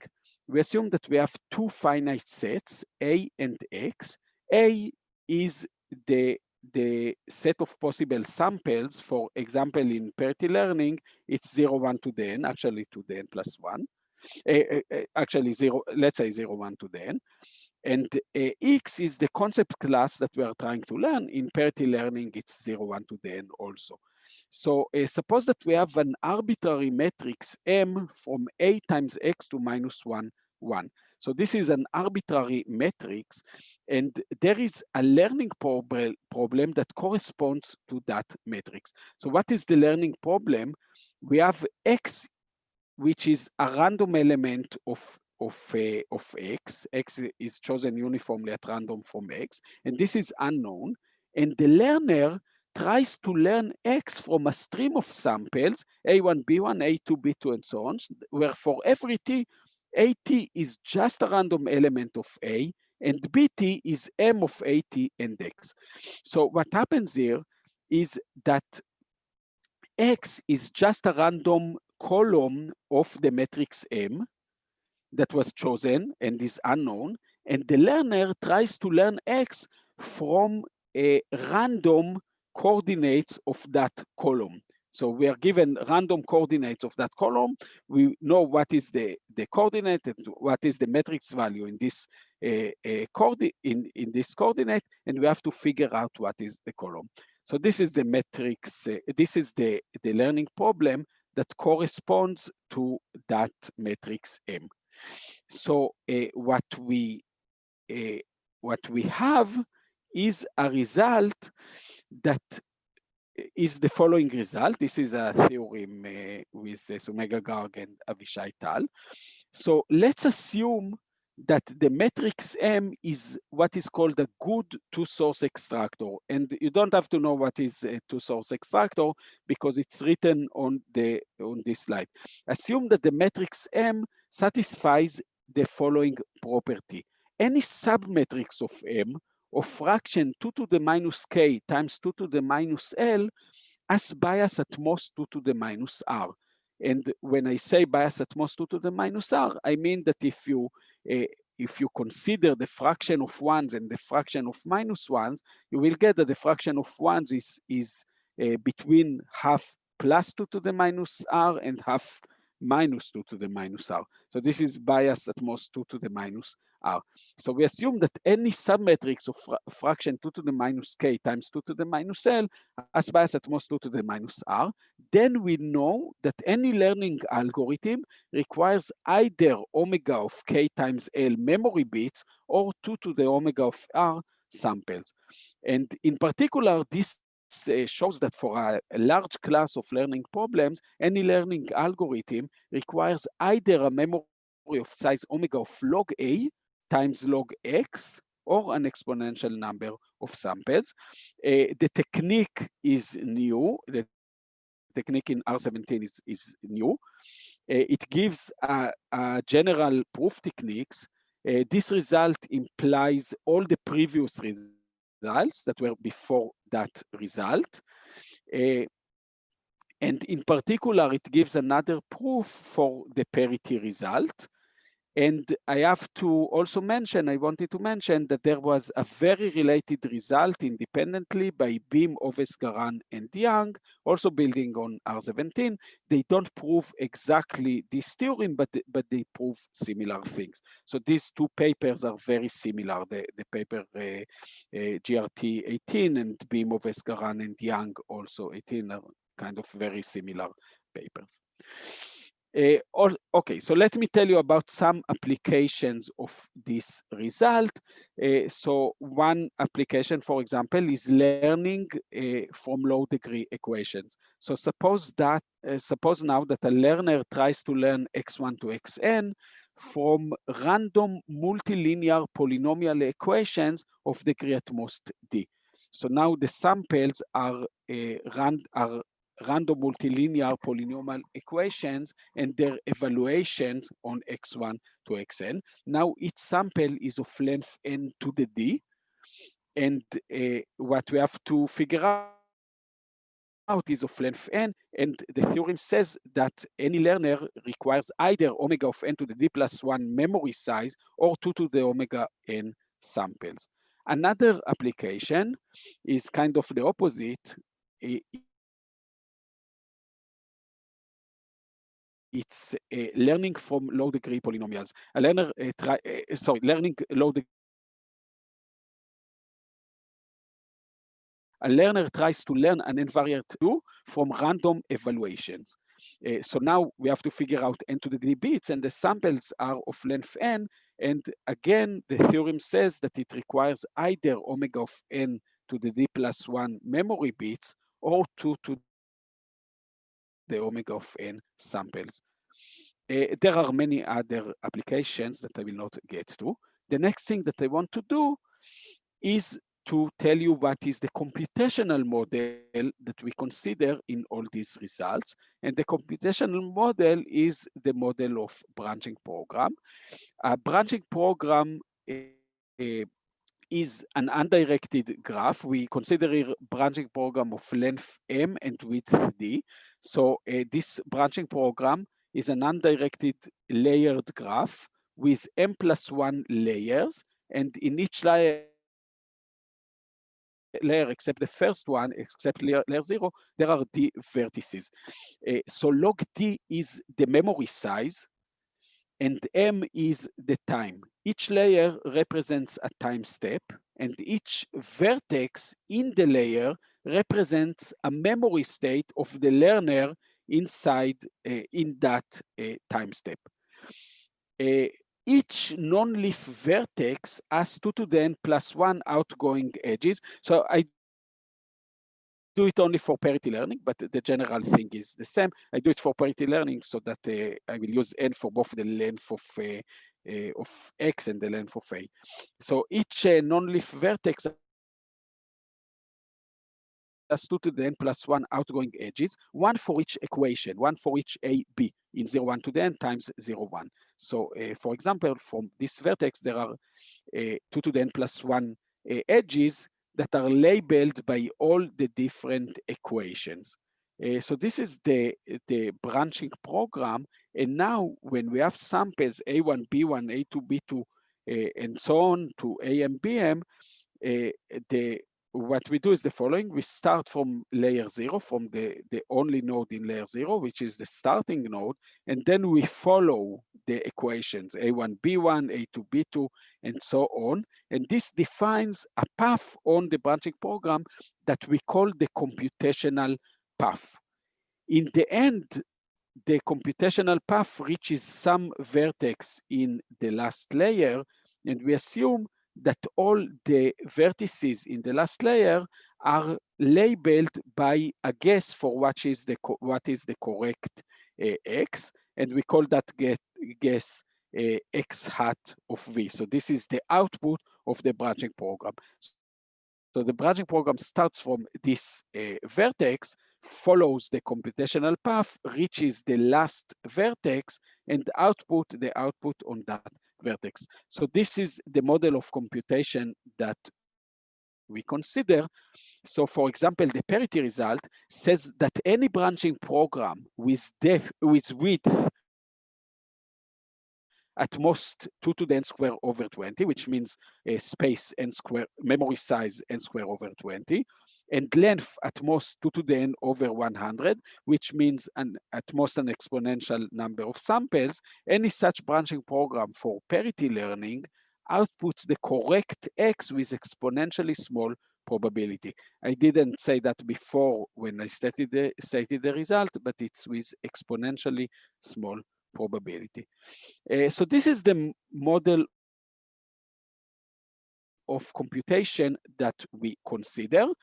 And now I want to talk a little bit to give you an outline of the proof. Of course, I won't be able to give the entire proof, but maybe just an outline of the proof.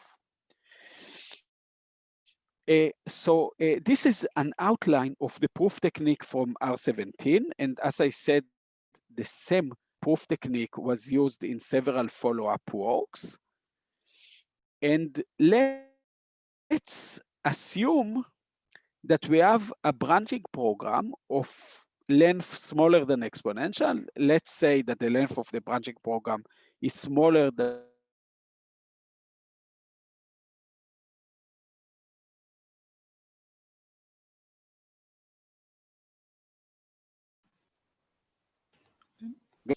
so we kind of I mean the proof for other problems is pretty much the same. So we just consider here for simplicity the problem of parity learning. So we assume that we have a branching program of length at most 2 to the n over 1000 for parity learning. We assume that it finds the correct solution with some constant probability, and we want to prove that the width is large. I see that there are things in the chat, so let's see if there are questions that maybe we should.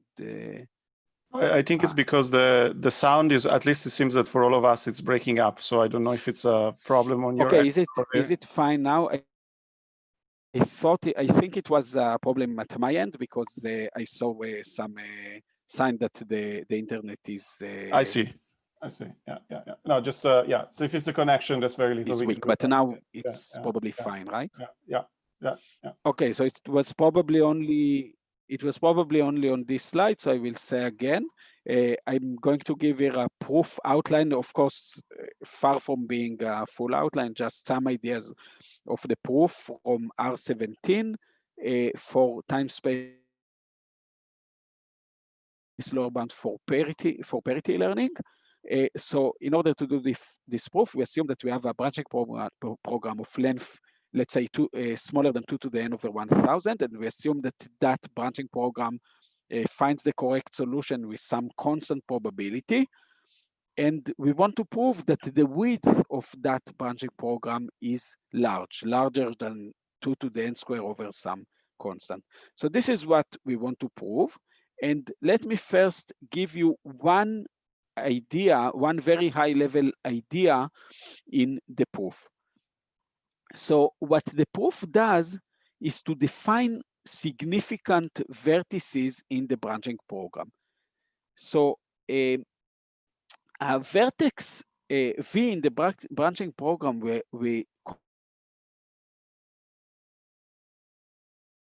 it significant if path reach that vertex V, the correct X can be guessed with non-negligible probability. So these are vertices that if the computation path arrived at vertex, you can guess the correct X with non-negligible probability. So the goal of the branching program is to reach such a vertex V that in which the branching program can guess the correct X with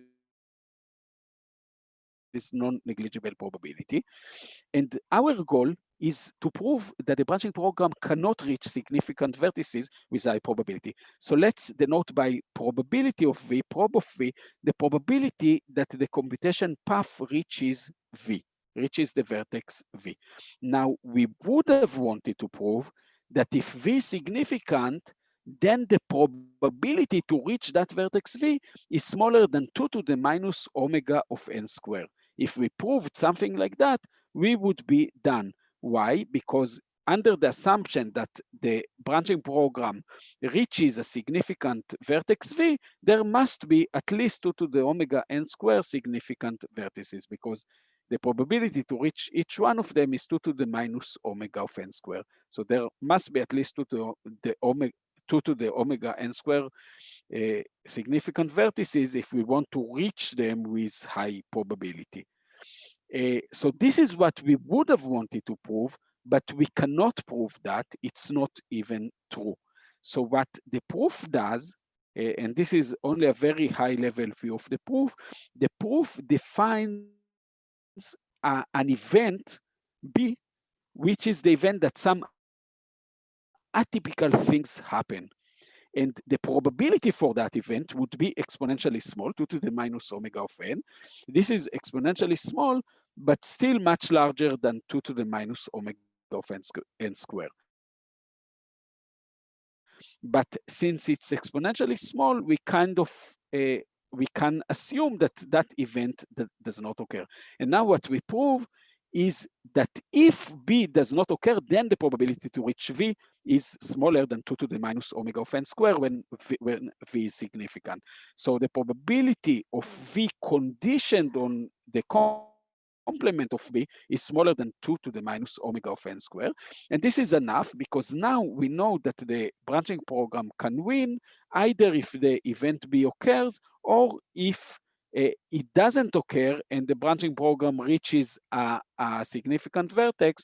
But since we have this bound of 2 to the minus omega of n squared, we know that the number of significant vertices must be 2 to the omega of n squared if the branching program reaches one of them with high probability. So this is a very high level view of the proof, of one idea from the proof, and let me try to put some more content in it. So what actually we do, we define a path on the branching program that we call T. So T is just a path on the branching program, and this path T is very similar to the computation path. It's actually exactly the same as the computation path on the branching program, except that sometimes it stops, and it stops when some atypical things happen. So we have some stopping rules that are well defined, and we define the stopping rules, and if one of these stopping rules is satisfied, the path stops, and this occurs with very small probability, only when atypical things happen. So so again, T is some path on the branching program that is similar to the computation path, is the same as the computation path, except that sometimes it stops. And we prove that the probability that T stops is exponentially small, 2 to the minus omega of n. So the event that T stops is the event B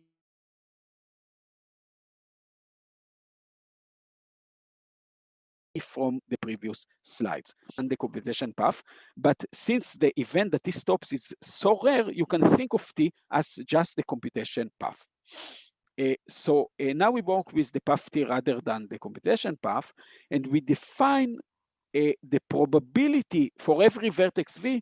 We define Px conditioned on V to be the distribution of X, of the correct X, conditioned on the event that the path T reaches V. So for every vertex V, we can consider the distribution of X conditioned on V, and we define V to be significant if the L2 norm of that distribution of Px conditioned on V is larger than 2 to the delta n times 2 to the minus n.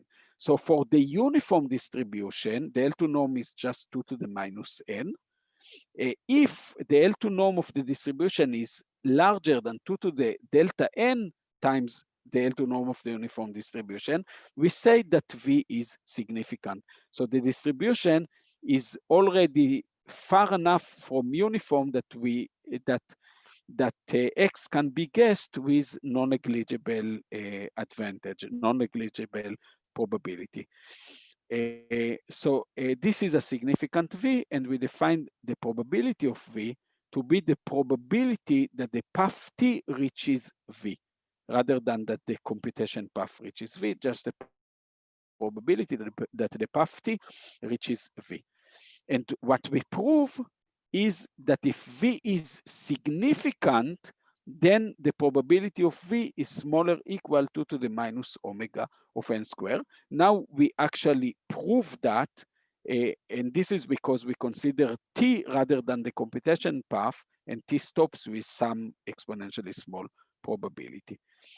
So this is what we prove, that the probability for V is smaller equal 2 to the minus omega n squared, and therefore there must be at least 2 to the omega n squared significant vertices if the branching program compute the correct X, find the correct X with non-negligible probability.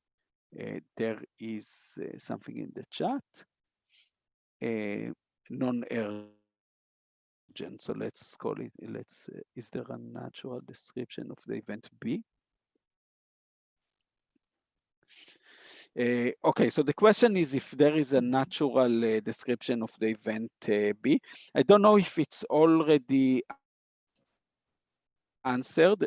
So the event B in this language, when we consider we consider the path T, the event B is just the event that the path T stops. And there are several stopping rules. Maybe I will get to it later that define when T stops. Okay, we can. I can try to answer questions later. Let me continue with it. So, with this, so we want to prove that if V is significant, the probability for V is smaller than 2 to the minus omega of n squared. And again, probability of V is the probability that the path T reaches V. So this is what we want to prove. And I want to tell you a little bit about how we prove that. So I changed the name from V to S. We assume that S is a significant vertex of the branching program, and we want to prove that the probability for S is 2 to the minus omega of n squared. It's smaller than 2 to the minus omega of n squared. And the way to do that, the way that we do that is the following. We define a progress function that is specific for the vertex S. And this progress function is supposed to measure how close we are to reach S, or actually how close we are to reach a distribution that is similar to Px conditioned on S. And the progress function would be the following. For every layer of the branching program Li, this is a layer of the branching program, we define Zi to build the following expression. What is this expression? We sum over all the vertices in Li. For each vertex, we take the probability to reach that vertex times something that measures how close we are to the distribution of Px conditioned on S. So this is the inner product of Px conditioned on V, the probability of X conditioned on V, and the probability of X conditioned on S. So this inner product measures how close these two distributions are, P of X conditioned on V and P of X conditioned on S. And we take this to the power of delta N. We take this to the power of delta N. We are able to do that. And this is what makes the bound quadratic, this powering by delta N. So this is a progress function. And what we prove about this progress function is three things. First, we just calculate Z0, and Z0 is just because P of X conditioned on V is the uniform distribution, we can just calculate that Z0 for layer 0 is just 2 to the minus 2 delta n square, 2 to the minus 2 delta n square. And this delta comes from here. So this is just a calculation. Now, the hard part of the proof is to prove that Zi is very slowly growing. So when you go from one layer to the next one, Zi is very slowly growing, and this is the hard part of the proof.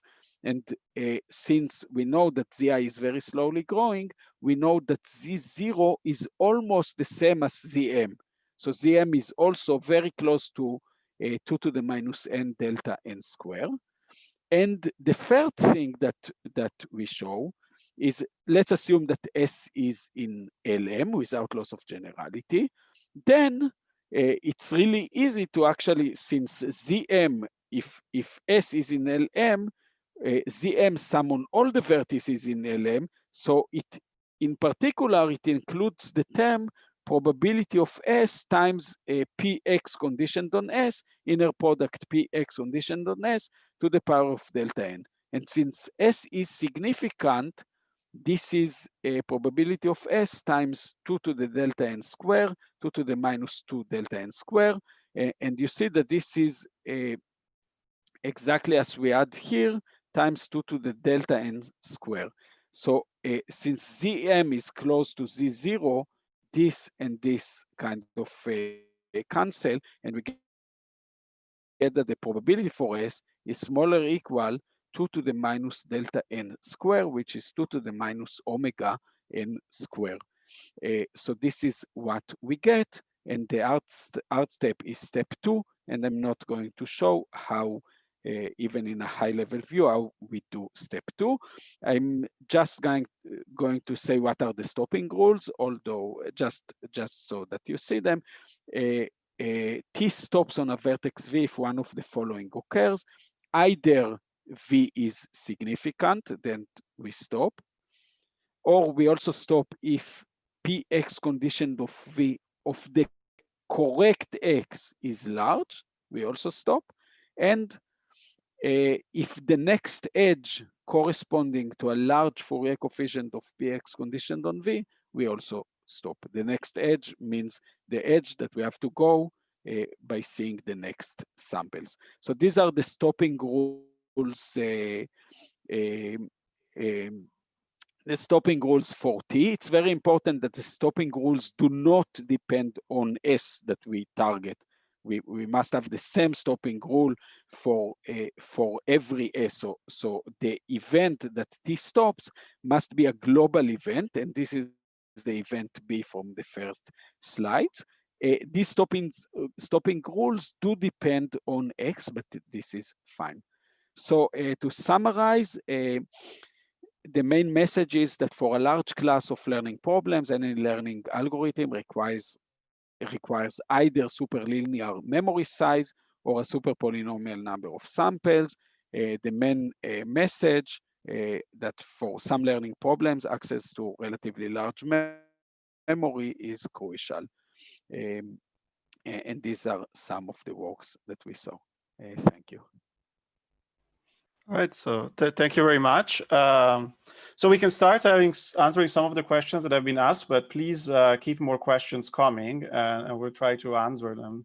So I guess some of it you already answered, but just reporting here, there were actually more questions on just some more intuition about the bad events in your analysis. So you said something in passing, but I don't know if you wanted to say more. So what are the unlikely things that can happen and sort of we should exclude? Yes, so the bad event, it all comes finally into the proof that Z is very slowly growing, that Zi plus 1 we want to prove is very close to Zi by induction, and then Zm is close to Z0. So I didn't show even an outline of this proof, but all the bad events are kind of in order to guarantee that that Zi is very slowly growing. And the bad event is that T stops. And T stops, so I can actually define exactly when T stops, and that would be the bad event. So T stops if V is significant, if the L2 norm is of P of X conditioned on V is relatively large, V is significant, we stop. If P of X conditioned on V of X, of the correct X, is large, then we also stop. And if the next edge is just, we know what is the next edge by considering the next sample, AIBI. If that AIBI correspond to a large Fourier coefficient of Px conditioned on V, then we also stop. And all this is atypical. All this happen with small probability. So this is the bad event, and the reason that it's defined this way, we have to say a proof outline to see why, but it's all in order to bound the norms of the distribution Px conditioned on V, the L infinity norm and L1 norm of and L2 norm of P of X conditioned on V. So this one kind of bounds the L2 norm, and this one kind of bounds the L infinity norm. And we need to work with small norms for the proof. So I hope that this answers, of course, without seeing the full outline of the proof, I don't think I can answer it better than this. Thanks. So there were also several repeat questions on the quantum case. So whether you have anything to say that, so whether you can expect trade-offs if we are in some quantum variant of the setting, and whether things survive or what is possible there. It's a very, very good question. We don't currently know any bound in the quantum case. Actually, we know bounds when the memory size is at most n, then we can prove bounds for memory size at most n. And I guess that this is probably also kind of known in a bounded storage cryptography against a quantum adversary. So this we can prove. We don't know any bound larger with memory size larger than n. We have a very recent work with Uma Girish and Wei Zhan that studied the relations between quantum and classical learning, and we can actually show several results of simulations and separations when the memory is bounded. We still don't have any bound for the quantum case when the memory is larger than n, but for smaller memories we have all kinds of results. Yes. So another good, thank you. So another question that was asked were also a bit on the higher level. This one going back to learning was whether there are so there's something interesting to say, and there are non-separations for continuous problems. So the type of problem that will naturally come up, for example, when you try to use DNN, so deep neural networks with gradient descent. So I think I'm representing the question right, but Adam, let me know if I'm. Yes, so well, I see. So you just to still a specify, problem. you mentioned the lower bound for linear regression in the small error regime, and that looked exactly very, like this log1/epsilon term that comes up in the that you get in the linear regression. Like I'm aware of that statement, I guess. I was just wondering, what, if anything, and I asked the question before you showed this slide, what, if anything, was known about other sort of natural problems where, that people are for which people are really trying to use like these kind of learning techniques. So yes, there is kind of a line of works, different line of works by several people, including Goad Shamir and Yuval Dagan, that also prove memory sample lower bounds for problems that are kind of more relevant to the real world, to what people are interested in practice. They use different techniques of communication complexity. They are usually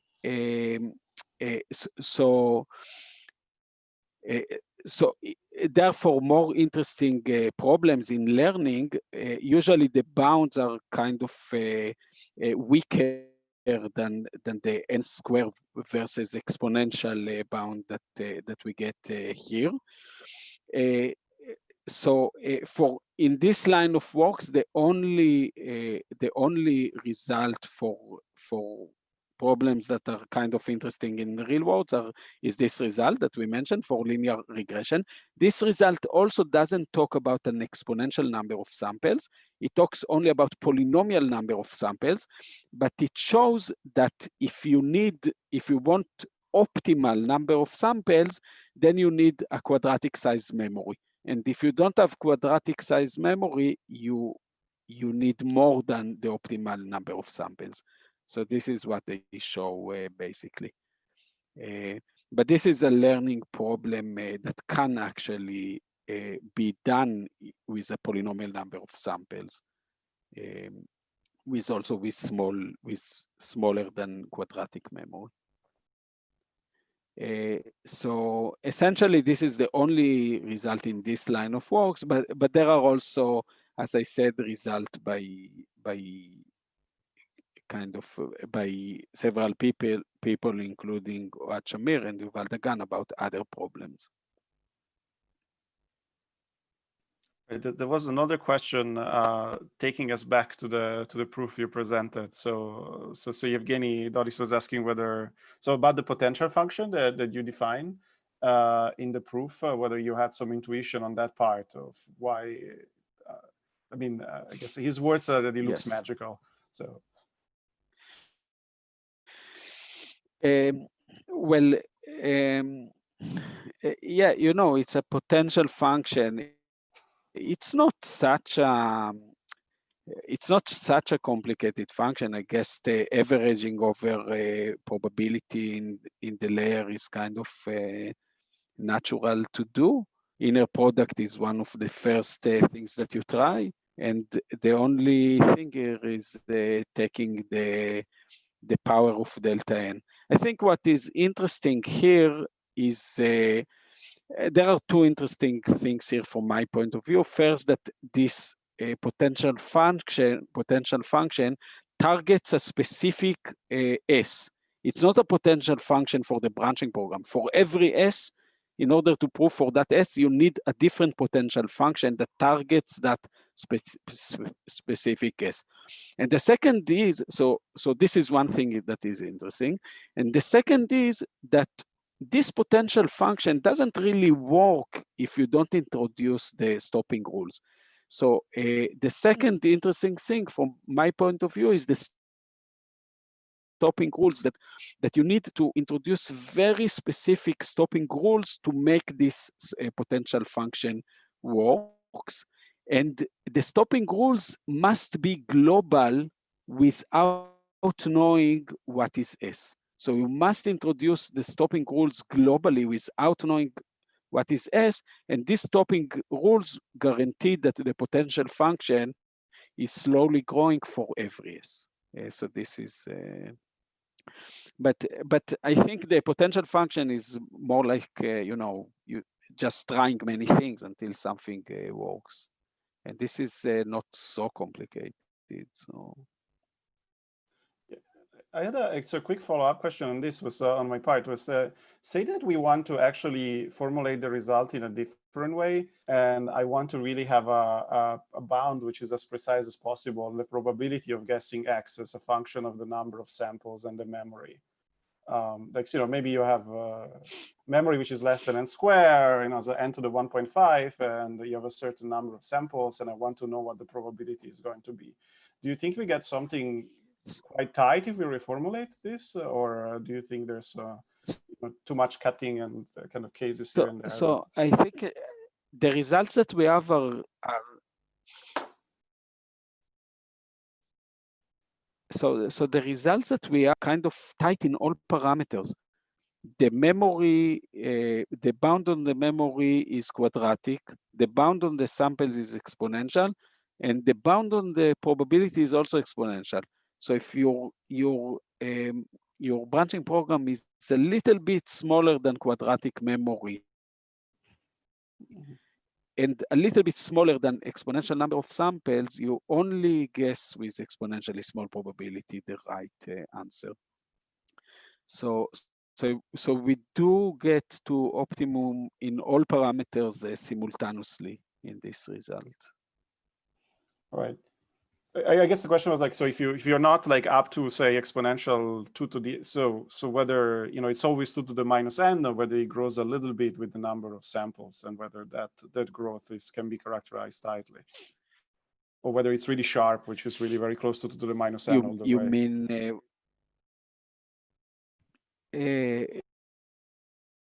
so you're asking about the constants, the relation between the constant. This was not this was not too well studied. So currently, except for the constant for the memory size, that we actually tried to reach as good constants as we can, and we don't know of any significant improvement. All the other constants were not really worked out exactly. So we don't know what exactly the constant in the number of samples and the exact constant in the number, or in the probability of error. And for the memory, I'm actually not completely sure what is the constant that we get for the lower bound, but it's either n squared over 10 or n squared over 8, one of them, because, you know, there are improvements. And the upper bound is n squared over 4. So this gap I would be happy to close for the memory size. I think that the constant for the memory is the most important, because the boundary is only quadratic and the other bounds are exponential. So when you are exponential, it's kind of less important to figure out the exact constant. All right.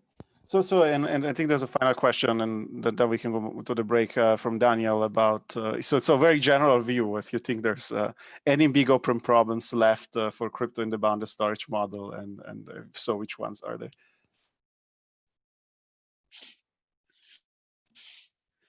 You mean in cryptography? Yeah. Yeah, I don't know. So, well, actually, there was previously a question about the quantum case. I think this would be also interesting from the point of view of cryptography. All right. So thank you very Yeah, much. but I don't know of any other. Yeah, thank you so much. Yeah, thanks so much. I think the audience, I don't know, feel free to, I don't know, you cannot clap, but I guess everyone is clapping after this talk, and I guess the panelists can. And we will be having a break and resume in 15 minutes with the next session. Yeah, we will resume at 11:45.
Iftach, I see you're there. Do you want to try sharing your slides?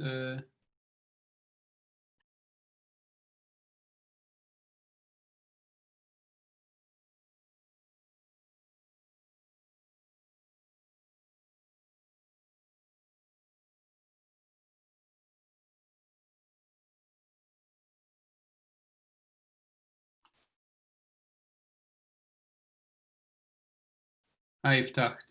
Are you ready to try sharing your slides to test it out? Yes. Do you hear me now, Adam? Yeah, I do. Good. Go ahead and you can share your screen. Good.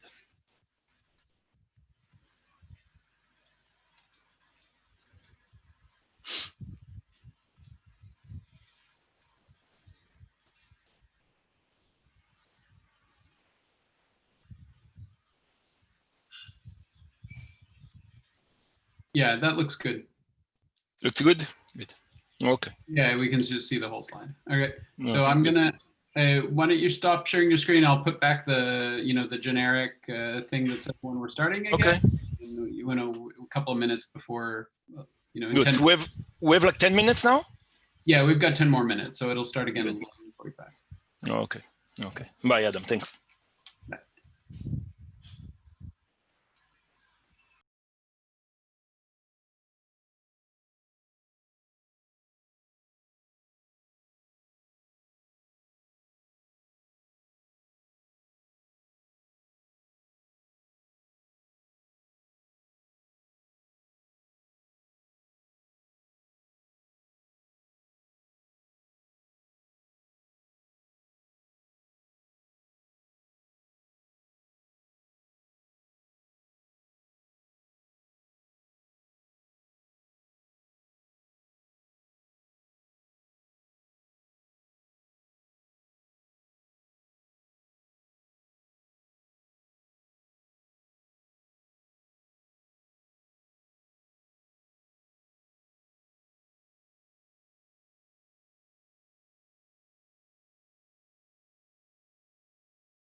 And Natty, I saw you were logged in as an attendee, so I promoted you to panelist since you're speaking the next session.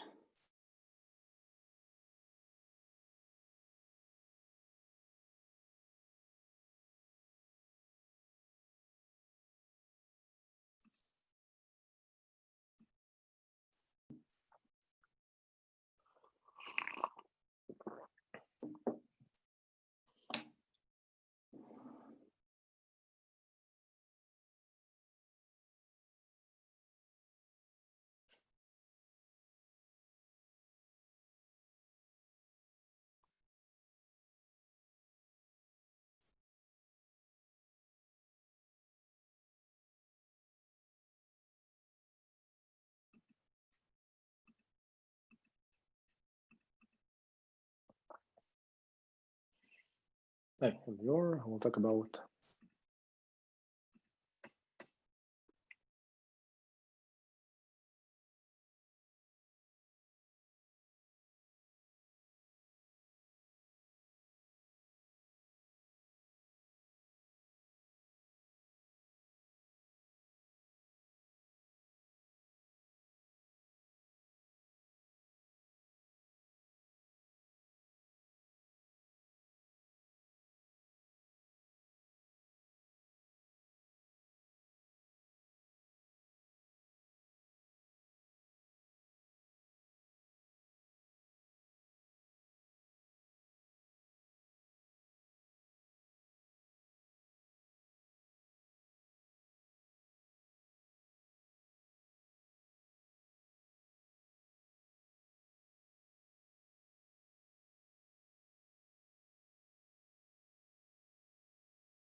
Okay, before we've got a couple more minutes before we start the recording, before we start the session. I just want to make sure we have speakers for all the papers.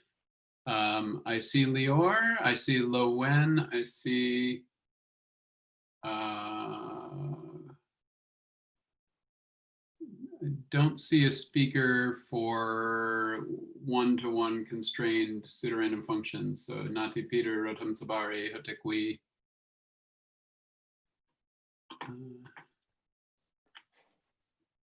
I see Nadi showing up on the panelist list. Nadi, are you there? Yes, I'm here. Ah, there you are. Sorry, for some reason it wasn't showing up on mine, on my screen. You weren't showing up on my screen. Okay, great. So we have everyone. If you'd like to take a minute, each of you take share your slides for like 10 seconds just to check. Luan, do you want to go first? Okay. It says I can start screen sharing. Sorry. Yeah. Yeah, there we go. Now you should be able to do it. Looks good. Okay, that looks good, and we can hear you well. Lior? Sure. Yeah, that looks That's okay? Yeah, we can see your slides. Yeah. Great. All right. And then Nati? Just a second.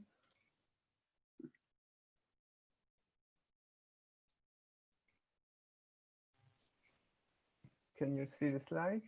Yeah, that looks right. You can see the slides nicely. And then our last speaker is Wei Kai. Yes. Can you hear me? Yep. Do you want to just check your slide? Try. We can hear you well. And do you want to try sharing your slides? We'll just make sure that works. Is it working now? Right now we see the PowerPoint window. We see your screen. Yeah. So that's it. Yeah, that looks good. Okay. Great. Great. Stop share. Okay. So Yiftach, I'm going to promote you to co-host, which gives you, power to manage Q&A and do other things. And same thing with. Should I share my screen now? Mohammed, yeah. Why don't you share your screen?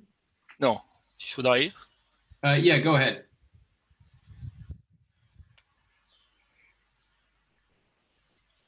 Okay, and let's.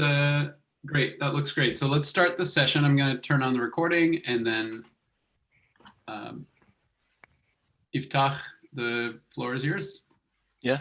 Hello. So hello everyone for the second session of the first day. So we're going to have 4 talks. This is a foundation session. So as common in foundation session, the talks are from different topics, mainly because each talk does research on a topic which no other talks in the conference does. But this is not a disadvantage. On the contrary, this should be considered as an advantage because you have the opportunity to get introduced to 4 different research topics. So the first talk is low bound for function inversion with quantum advice. This paper studies one of the most fundamental questions in cryptography, which is how hard is it to invert a function? Since we care about information theory crypto, so the variant it studies how hard is it to invert a random function. Okay, you're given access to a random function via as an oracle, and you try to invert a random output of it. So the short answer that this is very hard. Essentially, at least in the classical settings, you have to try all possibilities. But what if you are given advice? You're given you do some pre-processing on the function, and you get an advice. When you try to invert, you can not only do in addition to making query, you also can use this advice. So this line of research is called time memory trade-off. It started by Hellman in early 80s and then made more formal by Fiat and Naor. And it is very important for 2 very different reasons. The first is for very theoretical end, for understanding the black box power of one-way function. The second is a very practical end. It is actually used, such schemes are used to break hashed password tables. In the quantum settings, which is the focus of this work, both the inverter and possibly the device can be quantum. And therefore, it's a totally new questions, a set of questions. And this work provides lower bound on the time memory trade-off when both the inverter and the device are quantum. So this is the first talk, and it does a reduction to what's so-called a quantum random access code. The second talk is a out-of-band authentication group key exchange from strong authentication to immediate key delivery. And it's also study a very fundamental question. Can a set of parties generate shared keys? Well, this is easy given authenticated channels, say we have a public key infrastructure. But such infrastructure is not available in what's called ad hoc networks, in particular WhatsApp. So one solution is to use out-of-band authentication. Namely, in addition to communicate via your phone, you also speak to your party and exchange some short message and verify that that you really get the same key. It's in the secret. Only both of you know it.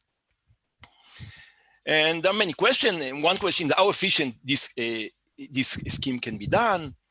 Can it be done interactive or non-interactive? Do we have a scheme for group or only for pair of parties?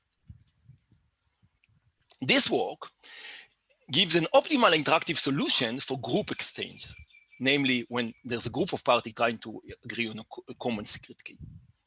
And in addition, it also provides or present framework for analyzing such schemes.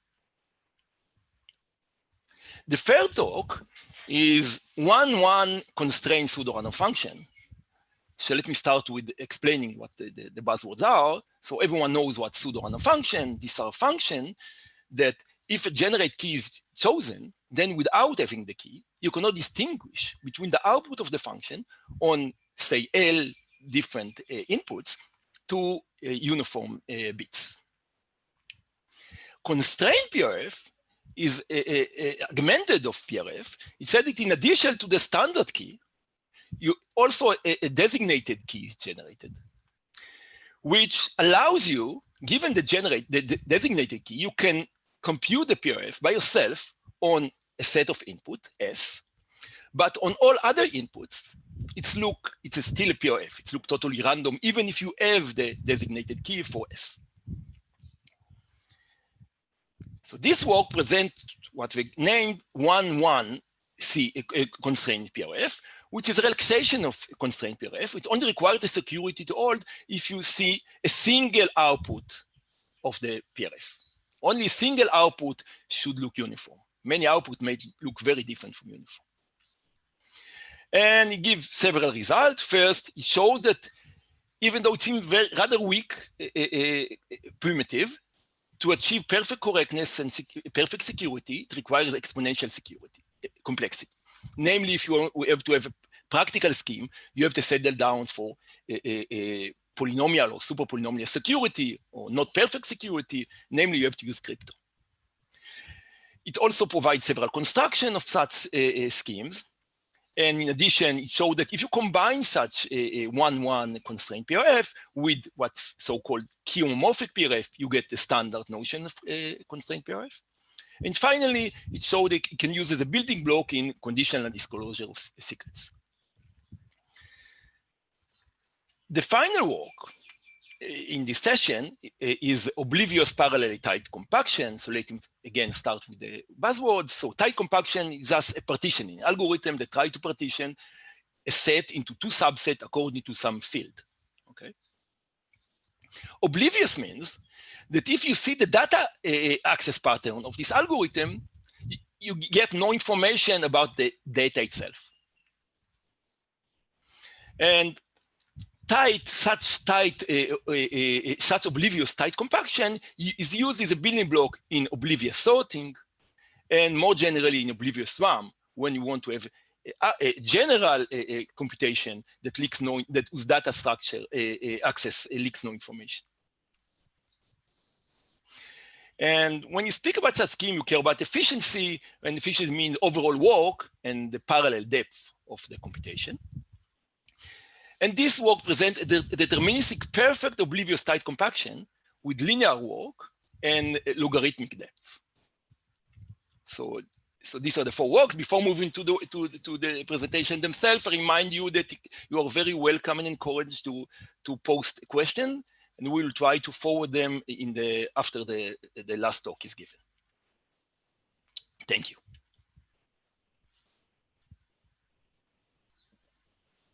So the first speaker. All right. Welcome everyone again to the session on foundations. The first talk is on lower bounds for function inversion with quantum advice, and the authors are Kai-Min Chung, Tai-Ning Liao, Luwen Qian, and Luwen will give the talk. Okay, thank you for the introduction, and thanks everyone for coming. So let me just start my talk by quickly recalling the background for the talk. So this is basically we are considering one-way functions, and in particular, we'll be looking at functions mapping n bits to n bits. So for this function, a natural question would be to know, so if I have a one-way function, I would like to know what is the best attack against it in order to, for example, in practical, set the security parameter. But proving this for any function seems to be out of reach with our current techniques. So a good starting point is we should at least figure out what is the best generic attack for any function. So a generic attack is just an attack that should work for any function. So if the function is 128 bits, of course, one very simple thing you can do is simply to do an exhaustive search for every input. And for this function, it will take time to choose 128. But with pre-processing, there is another very naive thing to do, which is that you can simply pre-process the entire truth table of the inverse of the function. And then whenever you want to invert an element, you can just query this table in unit time. And then subsequently, Hellman and subsequently Spesh and Chenor show that there is a general time-space trade-off which achieves using resources to do the 96, which is much smaller than 128 bits. And then finally, a second twist to this is that there's also the power of quantum computations, which Grover showed that any function can be inverted using time only 2 to the 64. So that's another step down. So a very worrying thought is that maybe somehow we can combine the idea of classical preprocessing and quantum search to push the resources down even further. So our work simply wants to prove lower bound. So again, so to prove lower bound, we will be looking at random functions because this would also imply a lower bound for any function. So again, these are the upper bounds that I mentioned. And if we look at the non-lower bounds for these regimes separately, then the null results more or less already matches the best upper bounds that we have. But it's still unclear whether we can combine these two algorithms to do even better at inverting these functions. So I think it's helpful to plot all the possible attacks. So the boundary of this graph simply represents the trivial attacks. So we have the t equals n attack and s equals n attack at the boundary. And then Hellman's algorithm achieves a trade-off that looks something like this black line over here. And then classically, we know there's a lower bound that's basically st has to be at least n. So this is what we know classically in the general case. And then the quantum Grover search algorithm achieves this red line. Okay. So before telling you about the results, let me at least show you what I formally mean by quantum space-time trade-offs. So, so basically, we are considering quantum circuit with some advice, and the advice can be either classical or quantum. And I think, and the quantum is the most general case that you can think of. And for classical advice, Nayabi and others in 2015 showed that this trade-off for inverting a slightly different distribution, which is permutations. And then subsequently, Han et al. Last year independently showed that you can generalize this bound to actually functions, but these two bounds only hold for classical advice. And for quantum advice, which is the more general case, only the permutation case is known. And the bound is basically the same. And then our work actually shows that this bound also holds for inverting the general function case and also for quantum advice. So again, our bound is shown on this graph, which is the blue line here. And you can sort of interpret it as the best straight line lower bound that you can hope to achieve given these two upper bounds. So let me move on to our techniques. So the basic idea is that given an adversary that basically has an advice, and then along with when he is given some image, he is going to do some query to this truth table, and then he's going to output the supposed pre-image. And then the idea is that we should be able to combine this adversary with his advice along with the entire truth table, but we drop some entries. And with these, we should be able to recover the entire truth table of the permutation of the function. And since we randomly drop some entries from the truth table, somehow this should give us another encoding scheme of the truth table. And so using the information theoretic fact that you cannot compress a permutation truth table into a very small amount of bits, this would simply recover the lower bound for inverting random functions.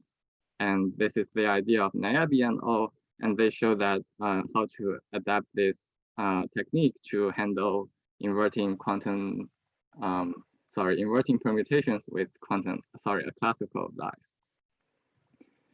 So the limitations of this argument is that it actually requires reusing advice, because if you are removing a lot of entries, and then for each deleted entry, you need to repeatedly use the algorithm. But if it's quantum advice, it seems hard because you cannot reuse the advice due to the no cloning theorem. So the idea that we had is that we are instead going to reduce it to another information theoretic object, which is quantum random access code. We're introduced by Mbainis and all in 1999. So a very high level overview is, of this object is that instead of requiring you to recover the entire truth table, you are only required to use the encoding to recover a random entry with high probability. So this gets around the reuse barrier. And so in fact, we had to generalize this object somewhat in order to make our proof go through. So if you're interested in this primitive, I encourage you to look at our paper. So that about concludes my talk. So at the end, I want to quickly advertise our new lower bound, which is represented by this red line over here. So basically, that shows that actually our improved lower bound shows that depending on how much advice you have, either Grover search is optimal or you have the matching classical lower bound. And then I think our session chair, Iftash, also recently released a preprint for the classical case of inverting random function. So if you're interested, you should also take a look at that. So, and that concludes my talk. Thank you. All right. Thank you, Lewin.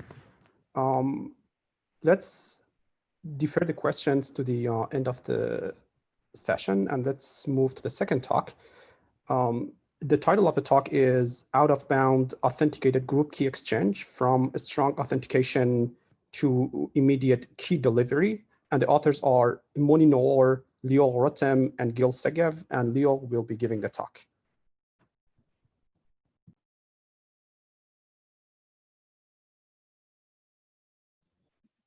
Okay, sorry.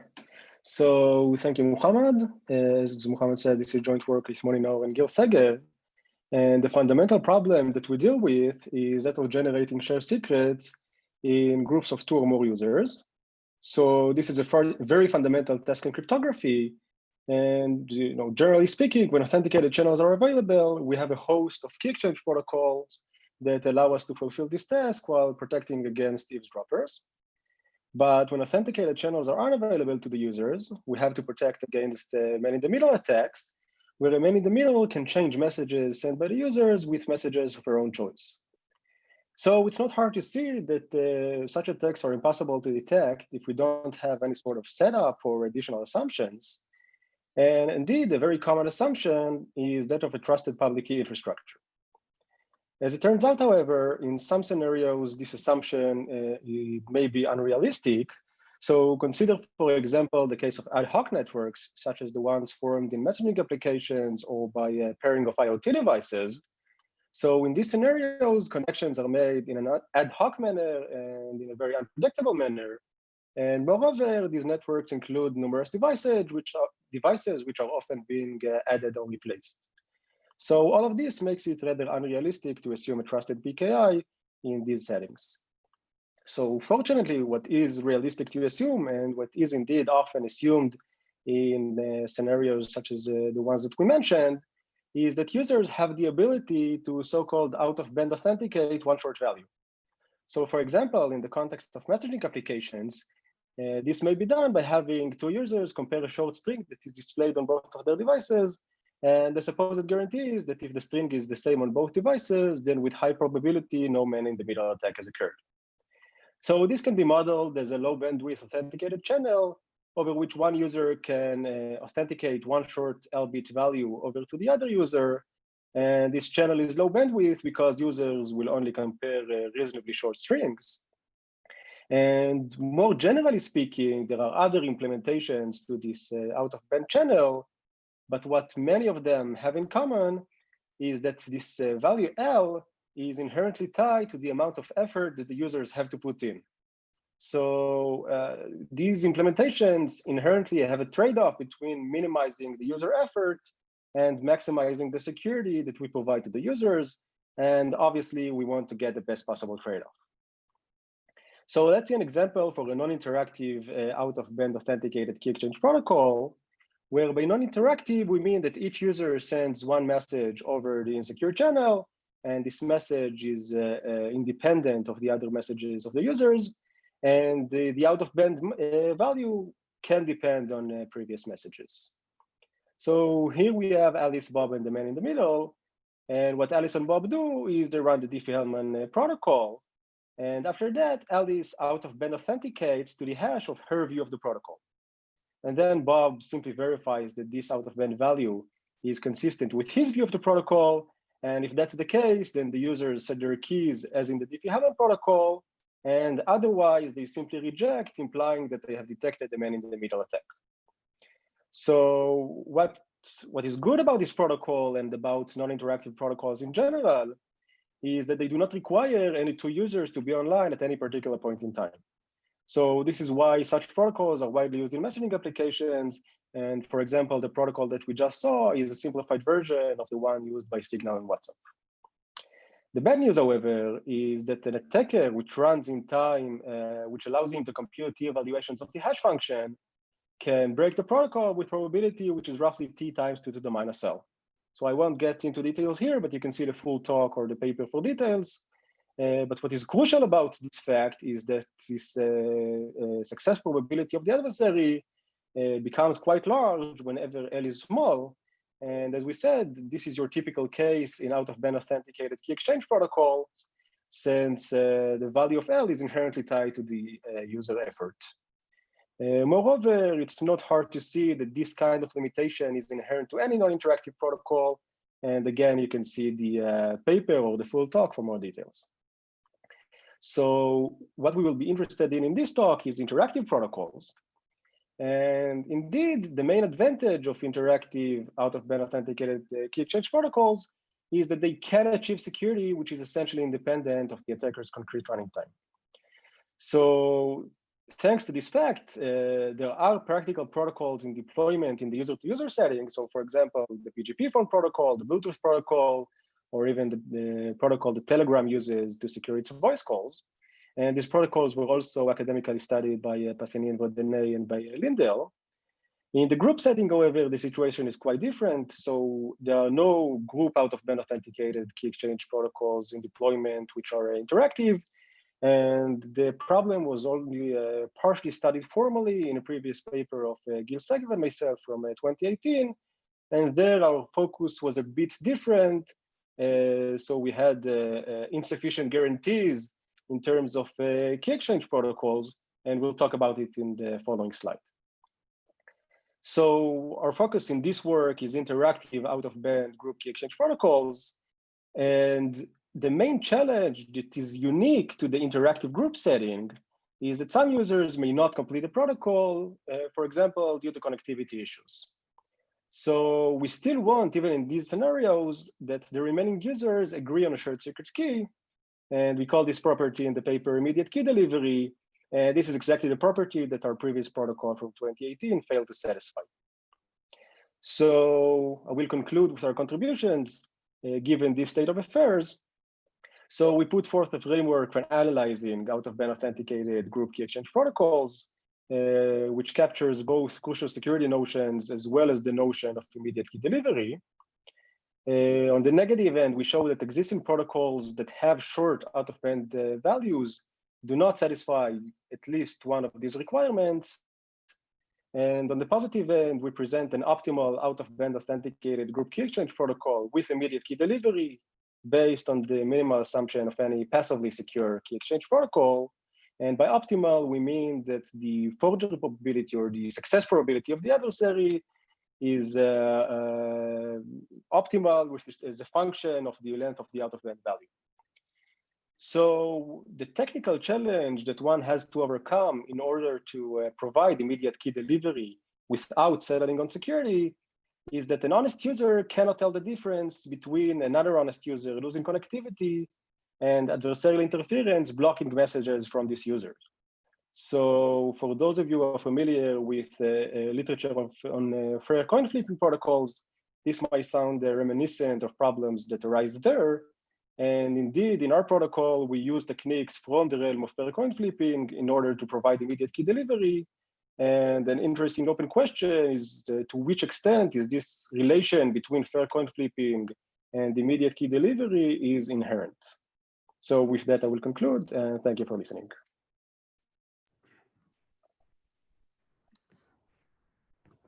Thank you, Lior. Let's move to the next talk immediately. The title of the talk is 1-1 Constrained Pseudorandom Functions.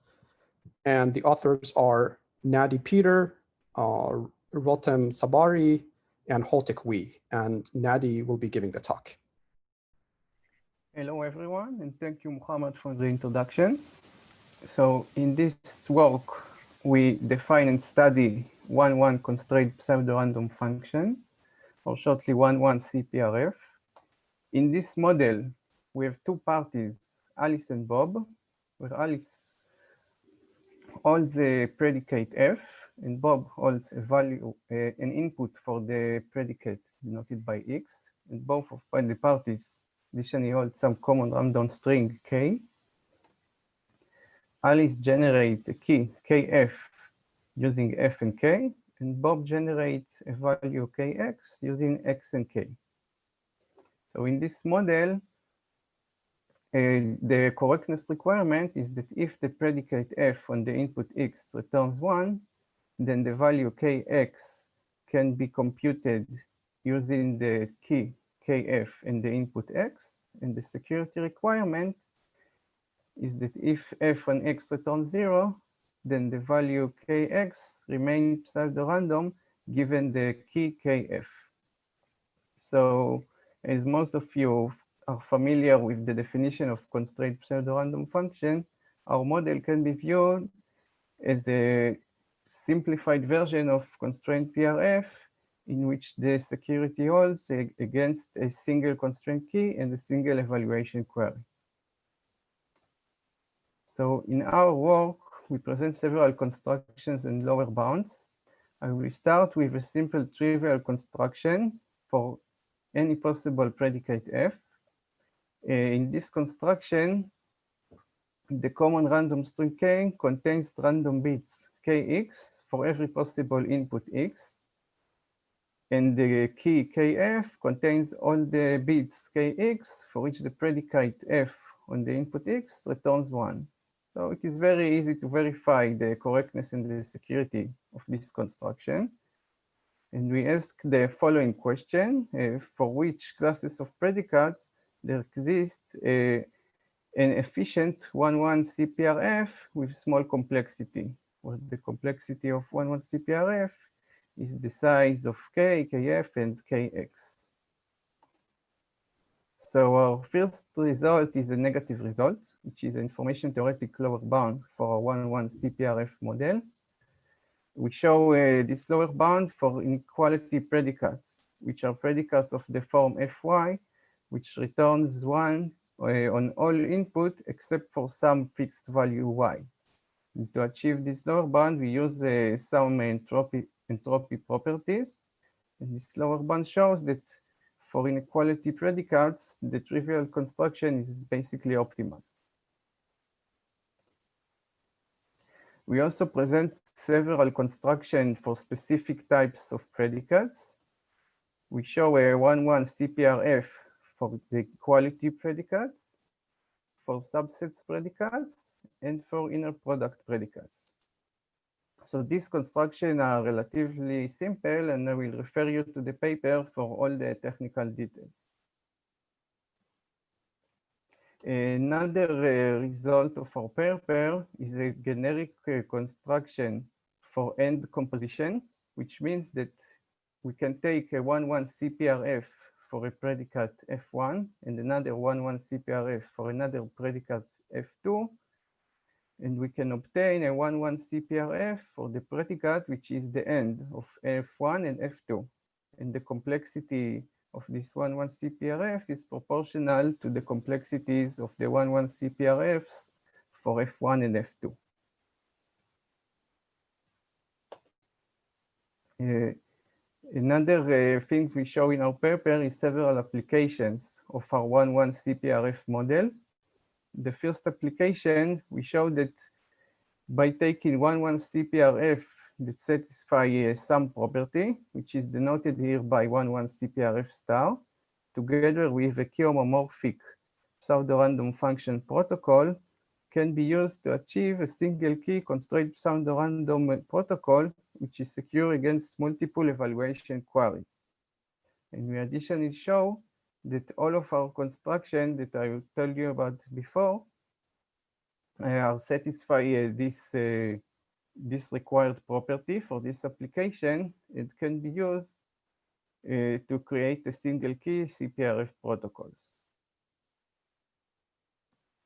Another application of our model is related to a cryptographic primitive called Conditional Disclosure of Secrets Protocol, or shortly CDS protocol, in which a set of parties can disclose a secret value to a referee under some conditions. And in particular, we show that 1-1 CPRF protocol can be used to construct two-party CDS protocol. And again, I will refer you to the paper for all the technical details. Okay, so that's it. Thank you for your attention. Thank you, Nadi. let's move to the final talk of the session. The title of the paper is Oblivious Parallel Tight Compaction, and the authors are Gilad Asharov, Ilan Komargatsky, Enoch Peserico, and Elaine Shi, and Enoch will give, and Weikai will give the talk. Thank you for the introduction. Weikai is a correct pronunciation, by the way.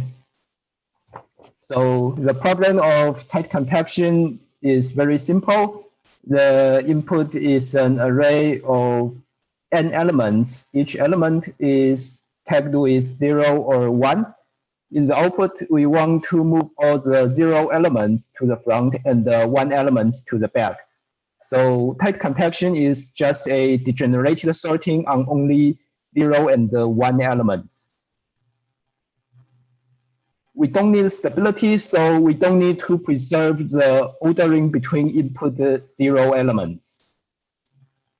Tight compaction is very easy to solve. We just need to scan the input elements one by one, and whenever we encounter a 0, we move it to the front, and once to the back. Its linear time is optimal, it's just trivial. Even we additionally want it to be parallel, it's still very simple. We just need to count the number of zeros for every prefix in the input. This counting can be done in a binary tree, and that means the parallel number of parallel steps is logarithmic. With this counting, every input 0 elements knows its output location, so all elements can be moved in one single parallel step. So parallel tight compaction is still simple. In this work, we additionally want this nice property of obliviousness, and this makes the problem highly non-trivial. We consider obliviousness in the model of parallel RAM or PRAM. There is a memory storing all the data, including input and output. It is an array of M memory cells. There are an unlimited number of parallel processors. In each computation step, each processor reads from a memory cell, performs local computations, and writes to a memory cell. Throughout the whole computation, we say the access pattern of this computation or this algorithm is the sequence of locations all these parallel processors reads from or writes to. The property of obliviousness is motivated by security and initiated by Goldreich and Ostrovsky. Informally, we say an algorithm is oblivious if an adversary looking only at the access pattern, it can not learn any information about the input data. There are several variants of formal definitions like computational indistinguishability, but this is ITC, so we go for the strongest variant that's perfectly obliviousness. We require the access pattern be fixed for all input of the same problem size. For tight compaction, we want a perfectly correct algorithm. And additionally, we want its access pattern is identical for all input of the same problem size n.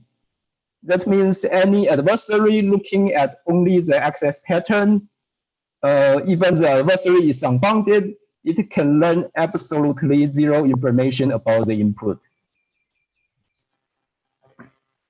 So under this perfect obliviousness, we still want an efficient algorithm to solve tight compaction.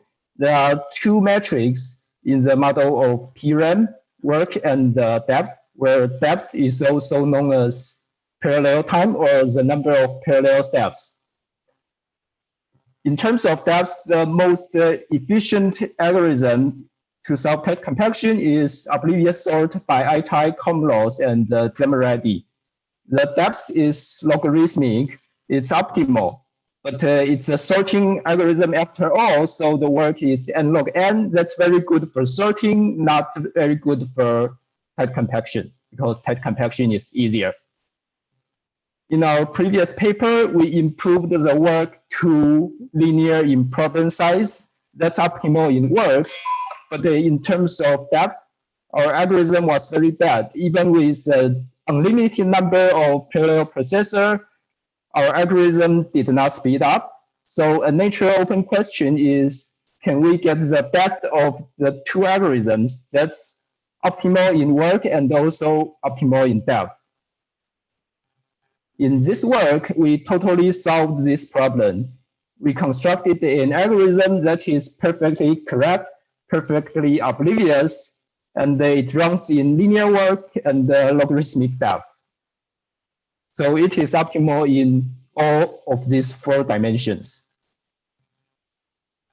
Our parallel type computation is very useful. We can immediately make other fundamental algorithms oblivious and also parallel, like quicksort or linear time median of medians. Even better, in our previous work, we proved that using an optimal oblivious type compaction, we can construct an optimal oblivious RAM, where an oblivious RAM is a generic data structure that is capable of transform any RAM algorithm into an oblivious one with the same functionality. Similarly, in our ongoing work, we want to transform any parallel RAM algorithm into an oblivious one that's an oblivious PRAM. In that ongoing work, parallel type compaction here is an essential building block. Of course, there are other algorithms and other challenges to make it parallel. I'm stopping here without going into the construction. Please watch our full video for the construction.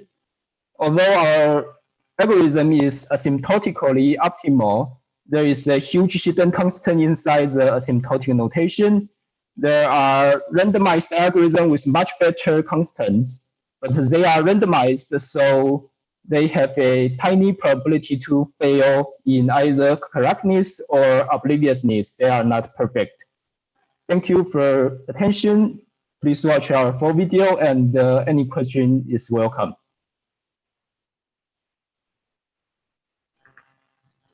All right. Thank you, Weikai. So let's move to the question part of the session. We will ask questions talk by talk based on the order that you watched the talks. So for the first talk that was given by Luwen, one question that was asked is, what are the implications of this result in the classical setting? Right. So I think the question was asking so whether first we can improve the bound. So I'll maybe just answer it again here. So maybe I should share my slides again. So I think you can just look at this plot. So our bound is this gray line over here, and this bound is definitely can be improved because we just had a new preprint showing that this new red line, we can actually prove that this red line is actually a better lower bound than this gray line. And then I don't think we can further improve this bound even for quantum advice because basically we are improving lower bounds against any adversary, no matter it's quantum or classical. So if you improve this lower bound for the quantum advice case, then it would also imply a lower bound for the classical, the completely classical lower bound. Okay. Right. I also, another question, does it make sense to speak on the same paper? Does it make sense to speak on non-adaptive version of quantum attacks, of quantum inverters?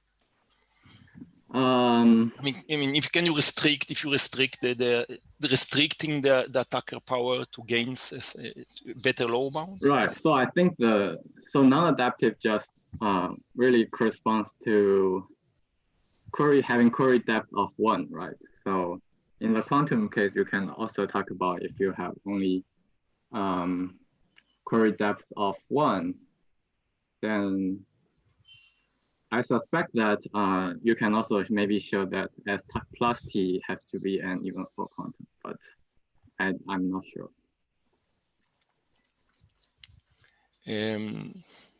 Okay, and do you have like more general question? Do you have any hope, like you think this proof might lead even to even better bound in the classical settings or in the quantum settings? I mean, there's like, is there a clear barrier to your approach to get tight bound?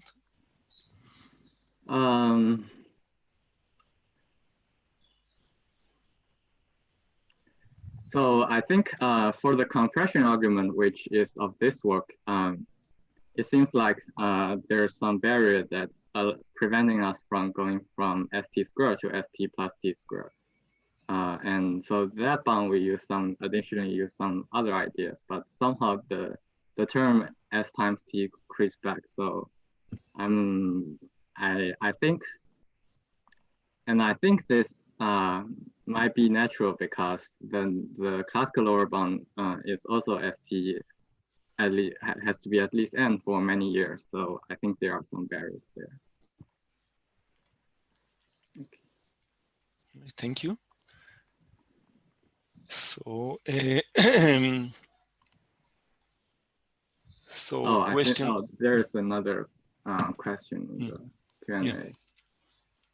So, do we have interesting upper bound with quantum device?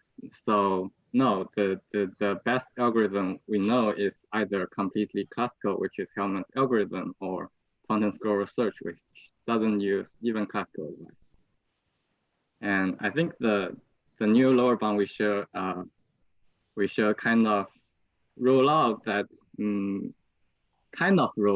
whether there are some interesting you can do combining these two powers, because that really shows that either T squared is the best thing you can do, which is go research, or ST, which is the classical bound. Okay.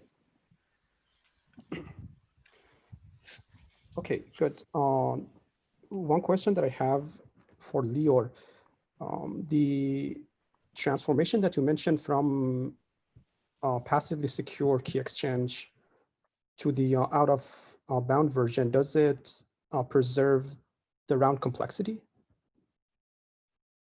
Yeah, so essentially it does not preserve the round complexity. So, at a very high level, what you do is you run a passively secure key exchange protocol, and then you use an out-of-band authentication protocol to authenticate the transcript. So these are like a rough sketch of what you do. And our out-of-band authentication protocol, in order to provide immediate key delivery, has super constant number of rounds. Right? So something like n squared rounds if n is the number of users.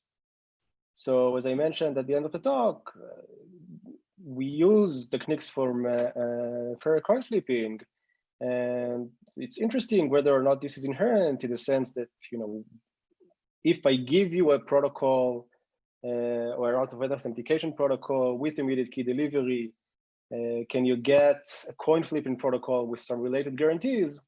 And if that's the case, so in some sense, it's inherent that you cannot preserve the round complexity of the original protocol due to lower bounds in Ferrer coin flipping.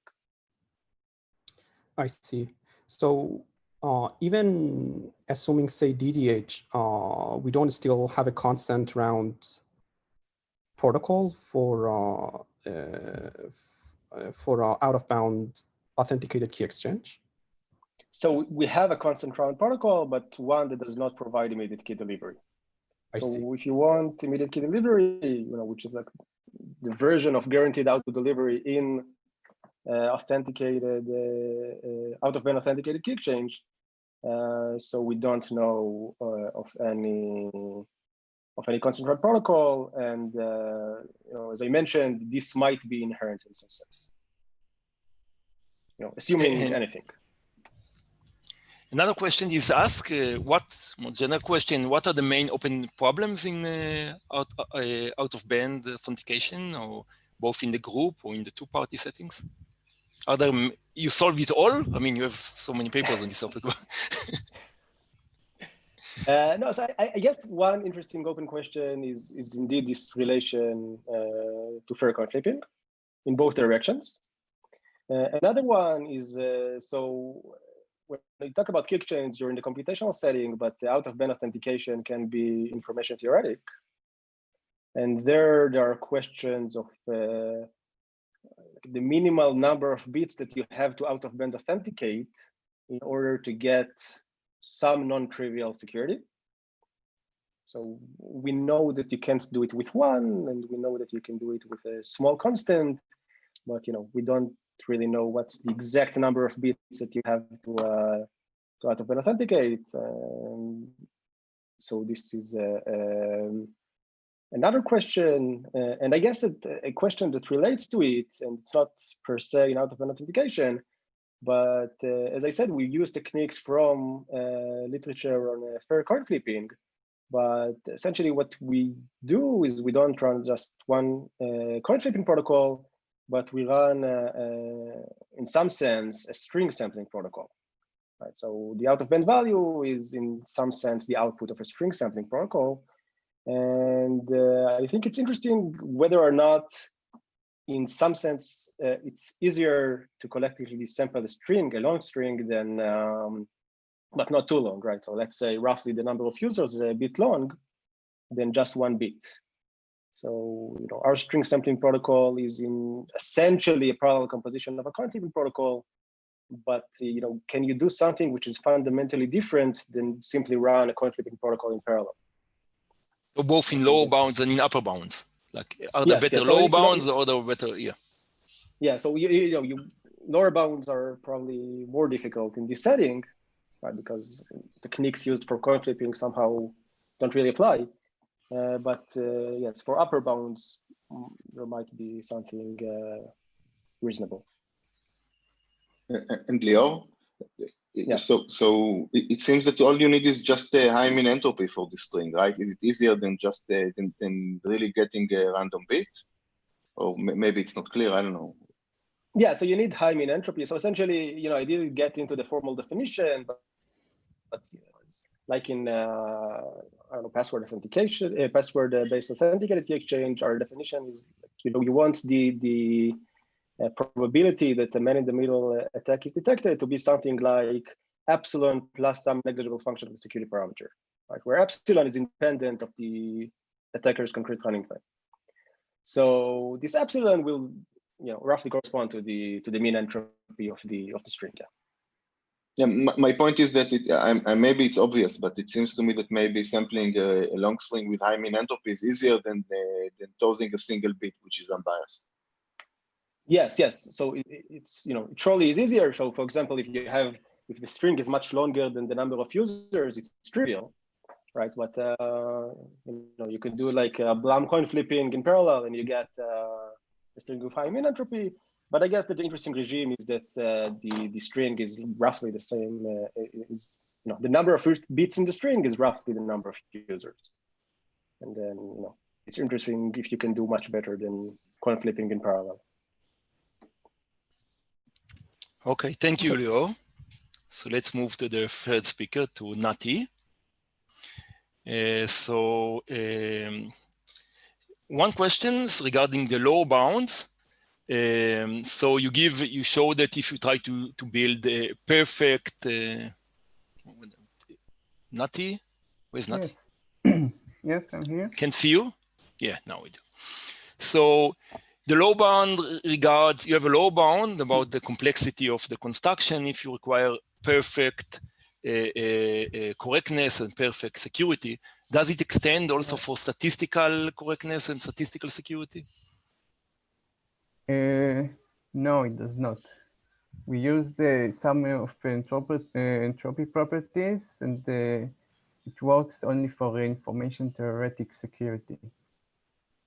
No, it's still information theoretic, but it might be that you only err with a very small probability, but you still err. Does it? No, it does not hold. So it might be that you can construct perfectly secure 1-1 CPRF if you loosen up the correctness, say, but just by a bit. It may be an interesting direction. We actually didn't think about it. Okay. Okay.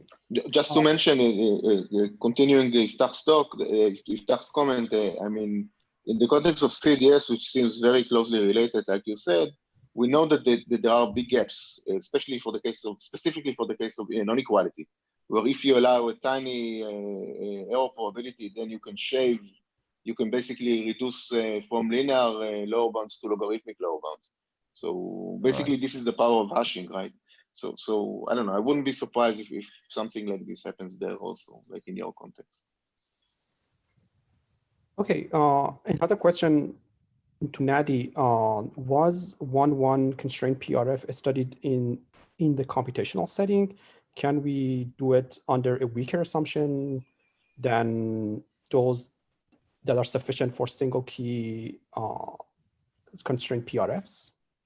Well, in fact, 1-1 CPRF were studied in the computational setting. In fact, one good example is the construction of a GGM, which is naturally translated to a 1-1 CPRF protocol for a non-equality function with a linear complexity, which is in contrast to our lower bound, which is exponential for the same predicate class. So I'm wondering, for example, can you do 1-1 CPRFs in the computational setting for all functions? For all? Using an approach that is not based on constrained PRFs. For all functions, well, I guess it doesn't studied before, but I think that you will be able to assume a one-way function as well, or PRG or something like that, to construct such a 1-1 CPRF.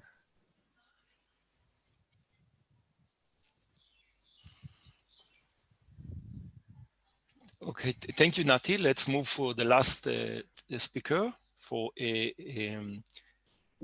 Wei Kai. Is it Wei Kai? Yes, exactly. So one question regards the optimality. You said that your result is optimal.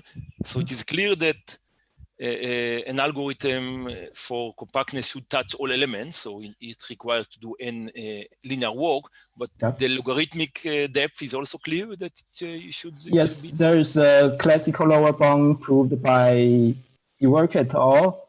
In 89 or something. In the exclusive right model of parallelogram, you need like logarithmic depths for even computing something like parity, or just counting takes logarithmic depths in exclusive right model. But of course, in like concurrent right model, that there are more efficient algorithms. So we are talking about exclusive right, and our algorithm is in the exclusive right model. And the second question, sorry for asking that, but still, regarding constants, for instance, AKS as a terrible constants, do you enjoy this property as well, or you come up with really practical constants? We use AKS as a building block to get the logarithmic depth. Okay. So you enjoy this, you enjoy these terrible constants as well? Yeah. And AKS is there for decades, and we don't know better oblivious sorting than AKS. So, so does it imply, does it like your result could imply, I mean, can you reduce sorting to your result and to get, so if you get a better algorithm for compactness, then you get a better sorting algorithm with the same, I mean, you have reduction, but does it keep the constant and everything? It's a tight reduction? So in additional to it, so there are two ways of reduction, right? Like constructing from, our construction is an upper bound that going from, we use AKS as a building block and build our tight compaction. So we share the constant from AKS sorting. Of course, if there is a better oblivious sorting algorithm with logarithmic depths, then our construction will improve. And but we additionally in our construction we additionally use other expander graphs for other parallel algorithms, and that expander graphs also counts in the constant. So so you might have much better compactness, oblivious compactness algorithm without having a better sorting network. So right? It's not. It's not clear. It's not clear. Yeah. Okay.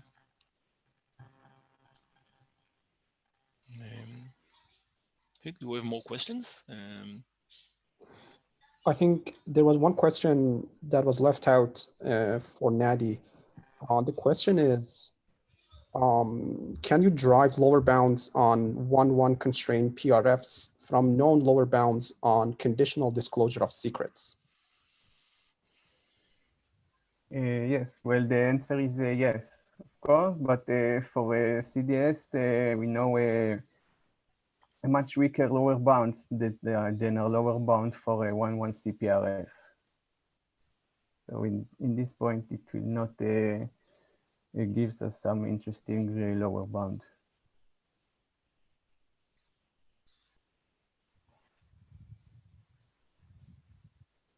Okay, so I think right in the end of the session. So let's thank all the speakers, and we'll reconvene again at 1 second. 1 p.m. 1 p.m. Okay. So yeah, we'll stop the recording, but the webinar will remain open, and then we'll resume at 1. Okay. Do we have, actually is Syed, I think I have the pronunciation right. Is our speaker for the next session here yet? I see Mary. Not yet. Okay, we'll test his slides then later. Okay, so we'll take a break and we'll see everybody back at 1 o'clock.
Hello, Syed. Oh, hey, how are you, Mary? Doing well. How are you? Very good. Yeah, I think I'm supposed to be introducing you when the time comes, but I think I haven't yet been made a co-host to help to practice sharing the slides.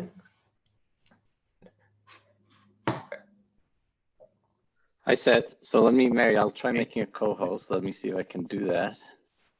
No, I can't. I think only Adam can do it. Okay. Only the super host has that power. Zoom is so hierarchical.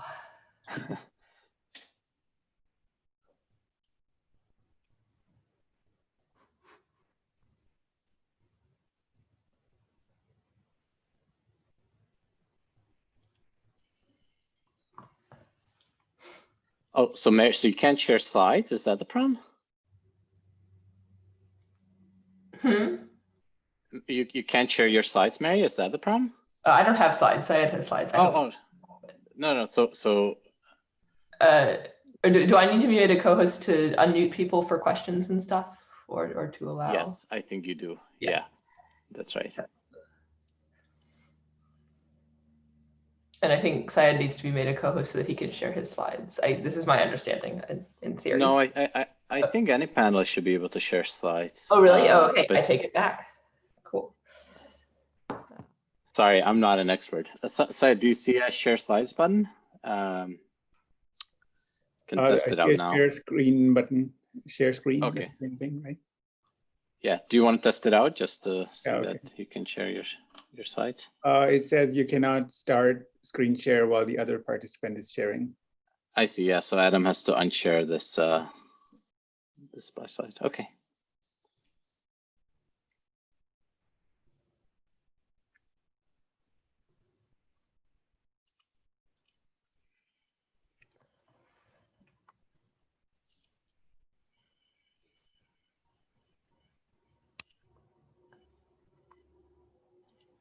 I guess while we're waiting, Syed, how do you want to do questions during and after the talk? I guess there's a Q&A box. Yeah, that's what I'm trying to. I think I've managed to log in also as an attendee. So I'll try to keep an eye on that. Let's see if I can see the question and answer box here. Yeah, I think as an attendee. Sorry, go ahead. I was just saying I can, because in the main screen I cannot see the questions and answers box, but in the other screen where I'm logged in as an attendee, I can see the questions and answers. Okay. And can you, as an attendee, can you see all the questions? I mean, yeah, I don't think so. I think you can only see the ones that are being like answered live or after they're answered. So I think you have to. Okay. I don't think you'll see. So I suggest during the talk not paying attention to the Q&A because it's very distracting, and just letting so Mary can, I guess, pay attention. Okay. What we've been doing so far is if there's a, Mary sees a question that like would be very helpful to answer right away, then she can interrupt you and sort of let you know. Yeah.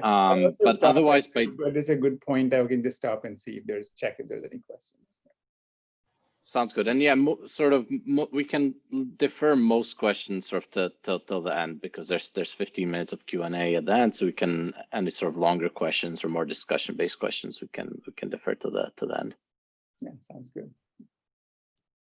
Cool.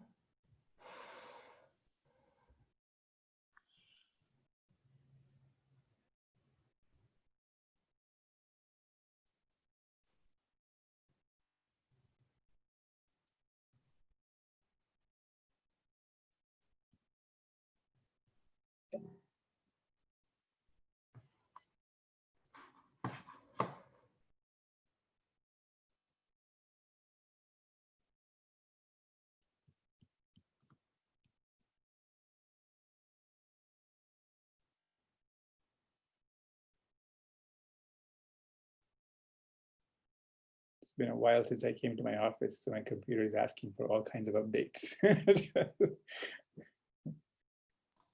You're actually in your office. That's exciting. Well, I live on campus, so it's only 5 minutes away.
Syed, is that the right pronunciation? Yeah. Hi. Do you want to try sharing your slides just to test things out? Okay.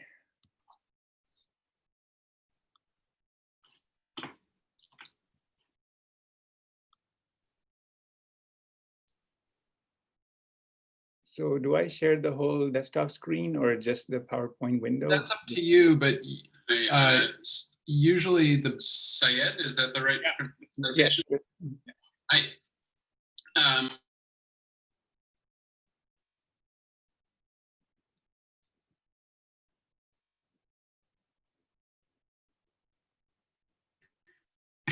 Sorry, there was some weird delayed echo on the line because I was configuring the YouTube live stream and it started, anyway. Sorry about that. Let me just try the PowerPoint then. Yeah. Yeah. Try if you, when you press play, when you play the slideshow. Oh, yeah. Let's see what we actually see. Because right now we're seeing your PowerPoint window.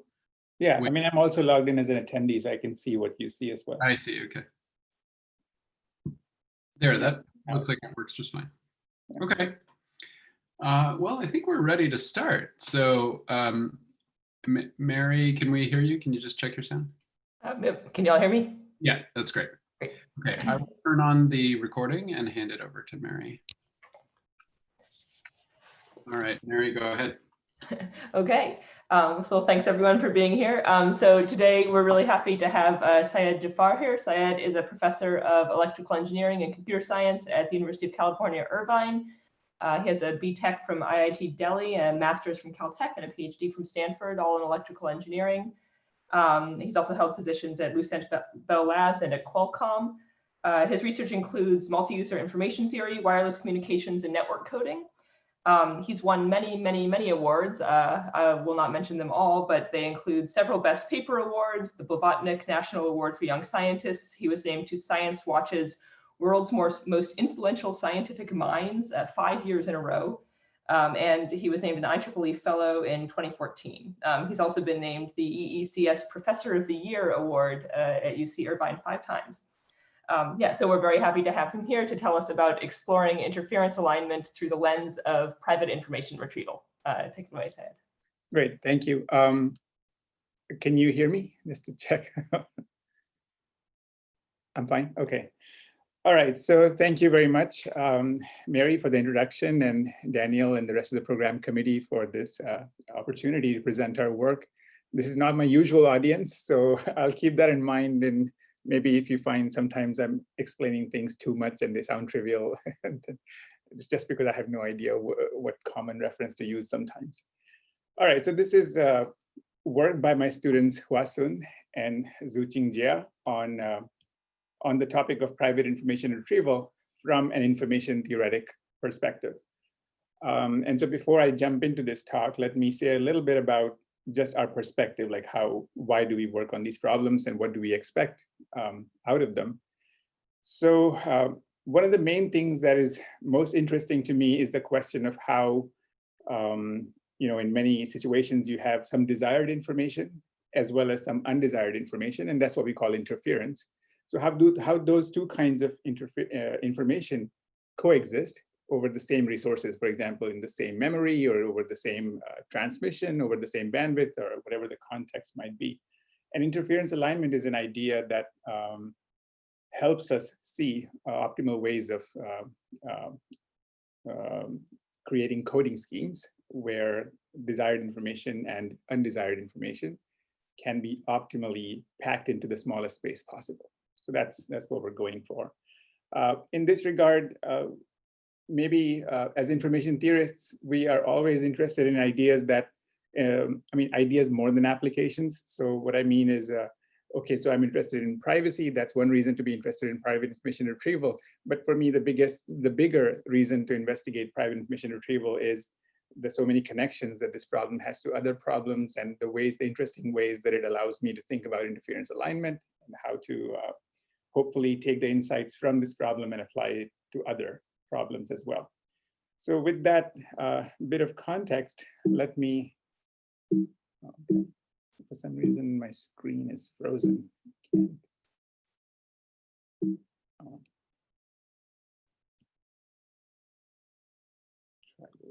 Okay, this one works. All right, so here's the overview of the talk. I will present just a very minimal introduction to what is interference alignment. Then I will, of course, PIR may be very familiar, but I will still just define it briefly and go into why it is interesting to my research group. Then I'll present sort of the main result in this talk is the capacity of PIR. I'll present that. And then we will see how that result allows us to say something about other things that are related to PIR. So for example, locally decodable codes, what can we say about those based on the capacity result of PIR? And that's pretty much the agenda for the whole talk. All right, so let's start with what is interference alignment. So I'll explain it with a very sort of almost trivial kind of toy example. So here we have 3 linear equations in 4 unknowns. The unknowns are W1, W2, W3, and W4. And like I mentioned, usually we think of situations where some of the unknowns are desired and the rest of them are undesired or interference. So in this case, what we are assuming is that W1 is the desired information, meaning from these equations, I want to solve for W1. On the other hand, W2, W3, W4, they're interference because they're just limiting my ability to solve these equations for W1. So they're interfering with my ability to do that. Now, in general, of course, you shouldn't expect to be able to solve for 4 unknowns from 3 equations. So that presents a problem. And that's why we need something. And that's interference alignment.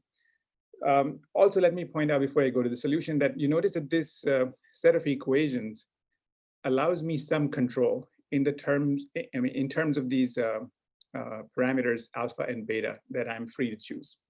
Okay, and why is it that I have some control over these equations? Because the typical problems where I see these equations are problems where I have some control because maybe I designed the coding scheme, maybe I designed the what download I'm requesting from a server. So those are the kind of knobs that I have to control what equations I end up with. So in this toy example, I'm just saying, okay, let's suppose we can control alpha and beta. The rest of them are already fixed. And so we want to choose alpha and beta in such a way that from these 3 equations, I can solve for W1 as a function of S1, S2, S3. So that's the toy problem. Now, how do we think about these problems? So the way we think about it is this way. So let's write these as vectors. So now we see here 4 vectors. Let's call this vector V1, V2, V3, and V4. And so the way we think is, well, we have 4 signals. I'll just call the unknowns signals. So we have 4 signals, W1, W2, W3, W4, that appear along these 4 vectors or the 4 dimensions, okay? But overall, we have only a 3-dimensional vector space. So because after all these vectors are 3x1 vectors. So in a 3-dimensional vector space, I have 4 vectors carrying 4 signals or 4 unknowns. I care about only one of those unknowns, and that's W1.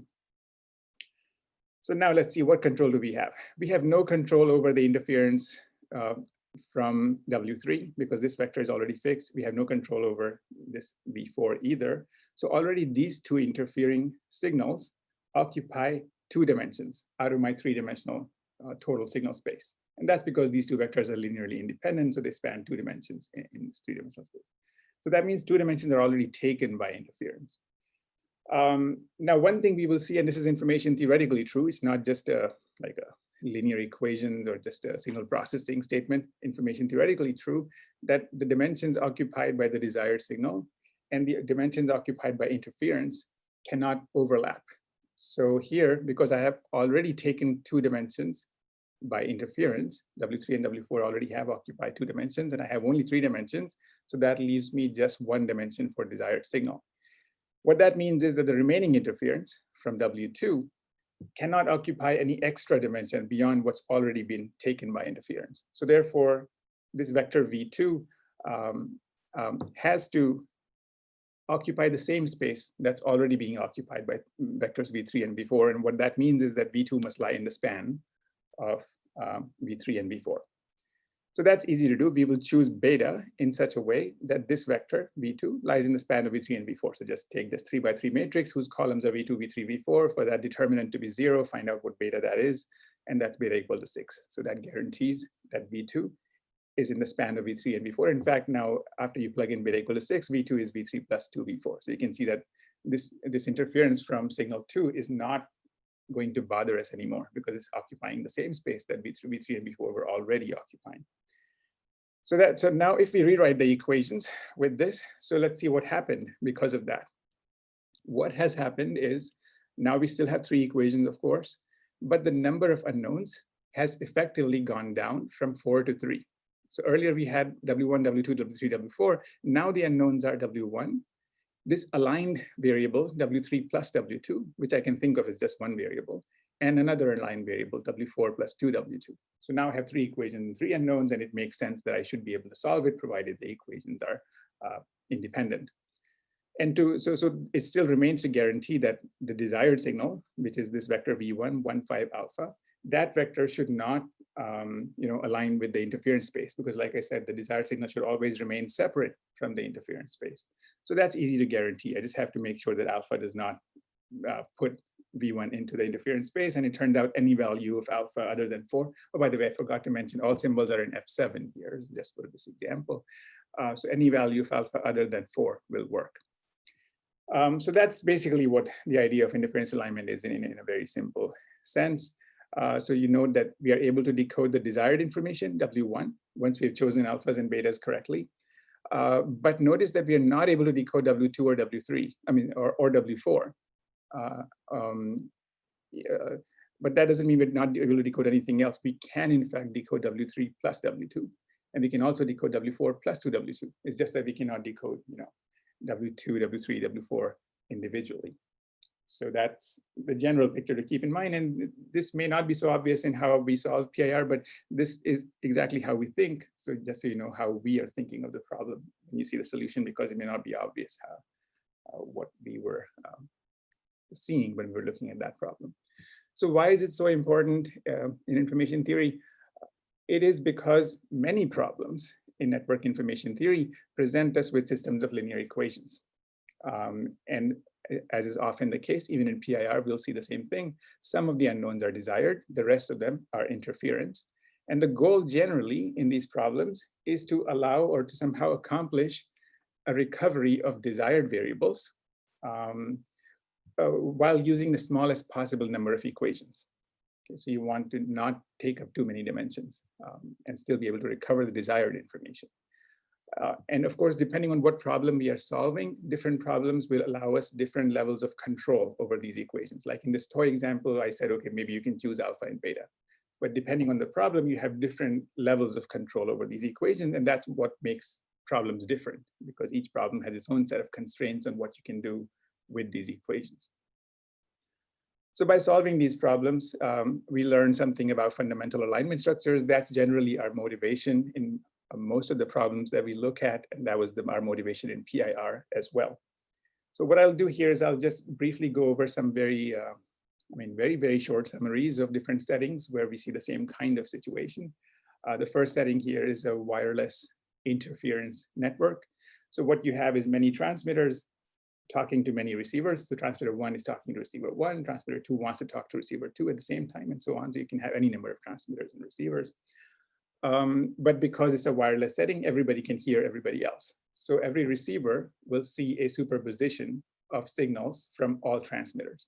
So that's the system of equations that each receiver is seeing. So notice that each receiver will see a different system of equations depending on the channel coefficients that are associated with that receiver. So another challenge you face in this setting is that the channels themselves, if you think of those channel coefficients as these coefficients that appear in the equations, those coefficients are fixed by nature because we don't really design our wireless channel. Channel is just whatever the environment presents us. So in some sense, it seems like we have no control over these equations. But if you think about it, what happens is instead of just transmitting their symbols uncoded, what the transmitter does is it applies some kind of linear transformation to the symbols that it wants to transmit, and then sends that transformed version. And because of that linear transformation, there is some control that the transmitter has over these ultimate equations that the receiver will see. And that's the control that we use then to try to achieve alignment so that every receiver can decode their desired information, while of course they will not be able to decode the undesired equations. So that's one, that was essentially our starting point into these kinds of problems. But there are many such problems. For example, if you take the same wireless network, the interference network, but now you say that suppose the transmitters don't even know the channel coefficients. So channel coefficient values, so these like, these numbers 1, 5, 5, 5, 6, and so on.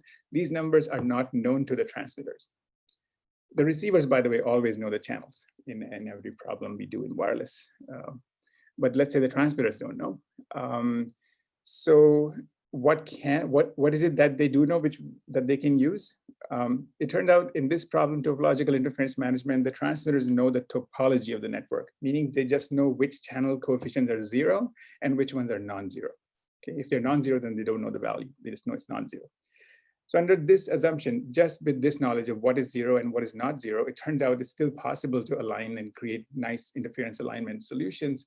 And that is the problem of topological interference management. Another related problem, another one where you have a wireless network where the channels are not known to the transmitters. In fact, the topology here can be also extremely challenging in the sense that everything is connected to everything else. So fully connected topology, it still allows opportunities for interference alignment. If the channel has some coherence pattern, meaning, for example, the channel coefficients change every 3 channel uses. They take a new independent value, and then another 3 channel uses, they take another independent value. What these values are may not be known to the transmitter, but the transmitter knows that they change every 3 channel uses. So that's called a coherence pattern. So just the knowledge of these coherence patterns allows the transmitter, again, to exercise some control in what kind of pre-coding they do on the symbols they transmit, such that at each receiver, interference would be aligned in a good way that allows the receiver to decode what they want and not sacrifice too many dimensions to interference. By the way, this blind interference alignment problem is what brought us to PIR.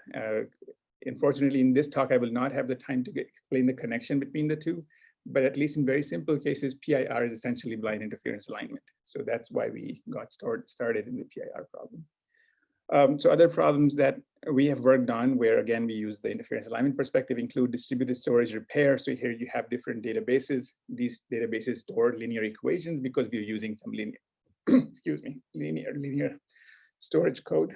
Excuse me. For example, an MDS code. And the typical problem that we have in distributed storage exact repair is maybe one of the storage nodes fails. So then the information that that node was storing is lost. Now another node has to come in, that's the repair node. And from the nodes that are still alive, it wants to download some information from those nodes in order to be able to reconstruct exactly what was lost, meaning what was stored by the node that failed. It wants to do so by downloading as little as possible. So it wants as few equations as possible, and still it wants to reconstruct just what was lost. It doesn't care about the rest of it. So that's why, again, it has some desired information, some interference, and it has to find some clever way of downloading equations such that the interference aligns and the desired information is decodable. So again, that problem falls into the same category. Index coding, another huge problem. Of course, index coding covers everything in network coding. That's a setting where you broadcast the same set of equations to all the receivers, if you have linear index coding, for example. But each receiver has different side information about which messages they already know that they're able to subtract from the broadcasted symbols. And therefore, because each receiver is able to subtract different symbols, in the end, they end up with different equations. And then the equations need to be designed in a clever way again, so that each receiver, with the equations that it has, is able to decode the desired information, meaning the message that he cares about, and not have to suffer too much from the undesired information or the interference. All right, seems like I'm going a little slow here. So, yeah, so there are many equations, many settings like that. I hope that's clear. And the setting we're particularly interested in is the PIR problem, or private information retrieval problem. And that'll be the focus of this talk. All right, I think it's pretty simple so far, so I will not stop here. Maybe I'll stop after the next point in case there are any questions. So what is PIR and why is it interesting? So let me just very briefly explain what PIR is. Eventually, we'll get into more details. So the goal of PIR, well, in a PIR setting, you have n databases or servers. Each database, well, this is a very simple setting. You can have, of course, some variations on it. But in the simple setting, each database stores K, well, we have K messages, and all K messages are stored at every database. Then we have a user, and that user wants one of these messages. So he could want any one of those messages. Let's say he wants the message W theta. So in order to retrieve his desired message, the user will send some queries to the databases, and then based on the queries, the databases will provide some answers or responses. And from those responses, the user should be able to recover his desired message W theta.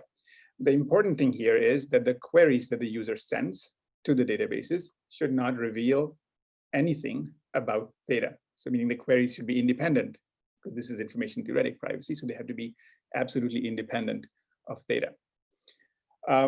Of course, this problem originated in theoretical computer science and cryptography. It's been around for a while. It was, I think, Chor et al. That started did the seminal work on this problem 25 years ago, and this had been explored quite a bit. As far as I can tell, nobody has ever mistaken PIR for a practical problem, a problem that has a practical application. So this quote probably says it better than I could, that there's really two kinds of people, those who think that PIR is useless and those who have never heard of PIR. So yeah, I agree. I mean, it's not the practical applications of it that makes it so interesting to us, especially, I mean, speaking from my perspective. So what is it about PIR that makes it interesting?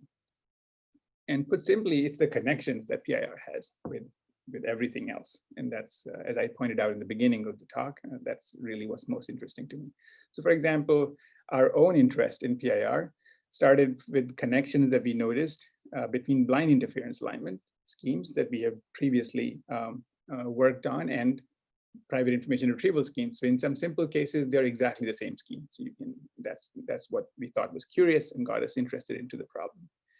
Then, as I mentioned, there are other settings in wireless networks where the transmitter does not know the channel coefficients and still has to achieve alignment. So especially those kind of settings are called topological interference management. So there's a connection again there.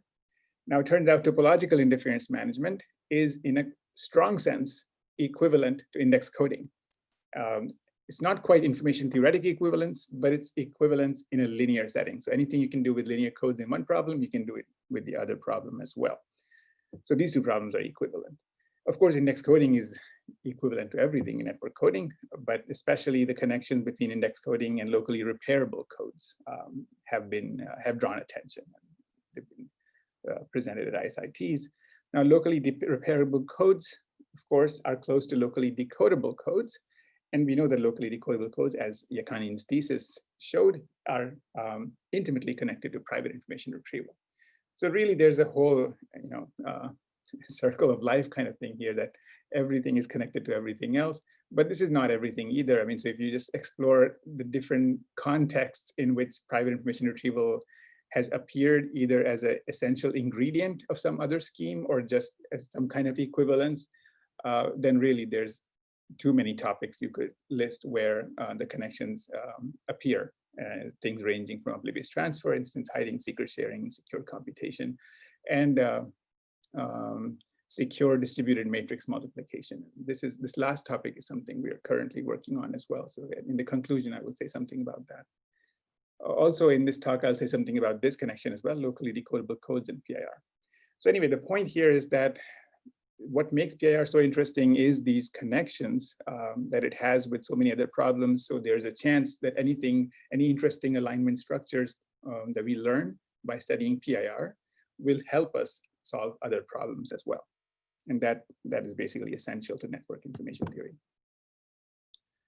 All right, so now that was all this introduction. So let me get into the capacity of PIR. So now we have consider the setting where we have n databases, k messages. Each database stores every message, and the messages can have length L bits. By the way, the one big difference in how we think of PIR problem versus how like originally maybe the PIR problem was conceived is that we think of messages as being huge because information theory generally assumes that messages are large. Okay, and so the length of a message is much bigger than the number of messages. That's the kind of setting we are thinking of. So therefore, whatever communication cost you have, it'll be dominated by the download cost because the message itself is so much bigger than everything else. So that's why we will focus mainly on the download cost in this problem. So that's the setting. The picture shows two databases, but you can have any number n. We have a user that generates some uniform index theta from 1 to k. And that means he wants message w theta. In order to do so, he sends the queries. The queries should not reveal anything about theta to any individual database. And it's important here that the databases do not communicate with each other. So just marginally, each query has to be independent of theta. Now the databases send their answers, and from the answers, the user gets the message w theta. So what is it that we have to optimize here? Really what we're trying to optimize is the size of the download. We want the download to be as small as possible. And so we define a rate, because again, information theory, we like to think of rates. And that rate is the number of bits of desired message normalized by the total number of bits downloaded. So the numerators here is just a normalizing factor. Really what we're trying to optimize is not the number of bits of desired message, that's kind of given, but rather the number of bits that we download. So what we're trying to do is just minimize the download. So just to say that it's feasible, obviously one thing you could do is just download everything. If you did that, then the rate would be 1 over k, because in order to download one message, you're downloading k messages. So that would be extremely inefficient if the number of messages was reasonably large. So the thing we're interested in is the optimal rate or the maximum rate from information theoretic perspective, which means not just order optimal, but exactly optimal.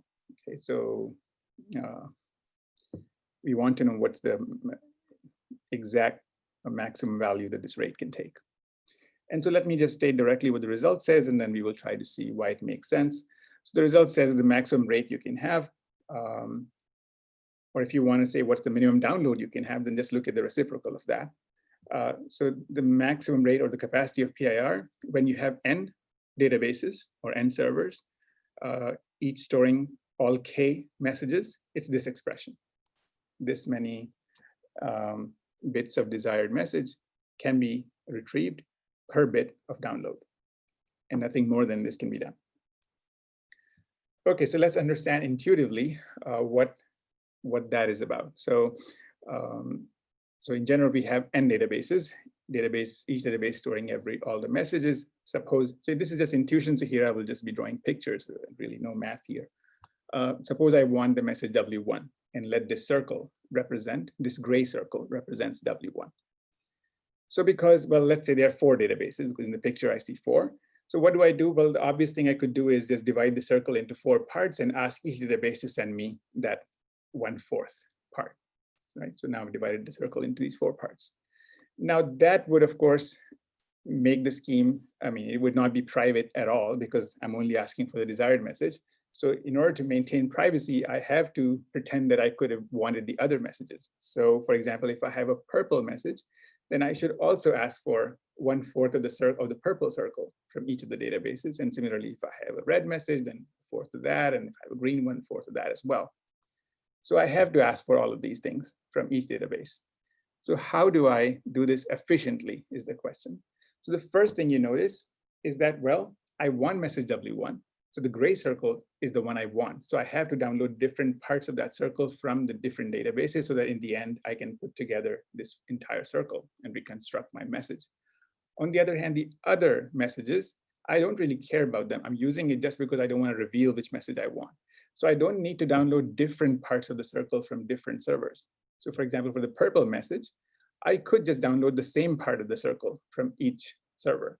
And because the servers don't talk to each other, they will not know that I'm downloading really the same part. So that's the first thing you notice, that for the gray circle, I'm downloading different parts from each server, but for the purple, green, or red circles, I'm downloading the same part from every server. Now that's important, but that by itself is not enough, because if I was just downloading these 4 parts separately, then it didn't really help whether I was downloading them the same thing or the different things. So what is important now is I have to somehow create interference alignment, meaning that I want to download these things, but I don't want to download them separately. I want to download some linear combinations of them. So I want to, again, make it as compact as possible. So I'm downloading as few equations as possible, and yet be able to recover my gray circle, be able to reconstruct that. So that's the main question in PIR, how to achieve this optimal alignment between the desired message and the undesired messages that are there, because I have to pretend that I possibly want those as well. So how do we find the optimal scheme, or what is the optimal scheme? Let me just present it for a very simple case. So here I have 2 databases and 2 messages. All right, it's a very simple setting. 2 databases, 2 messages. Seems I'm again going a little longer than I expect. So, all right.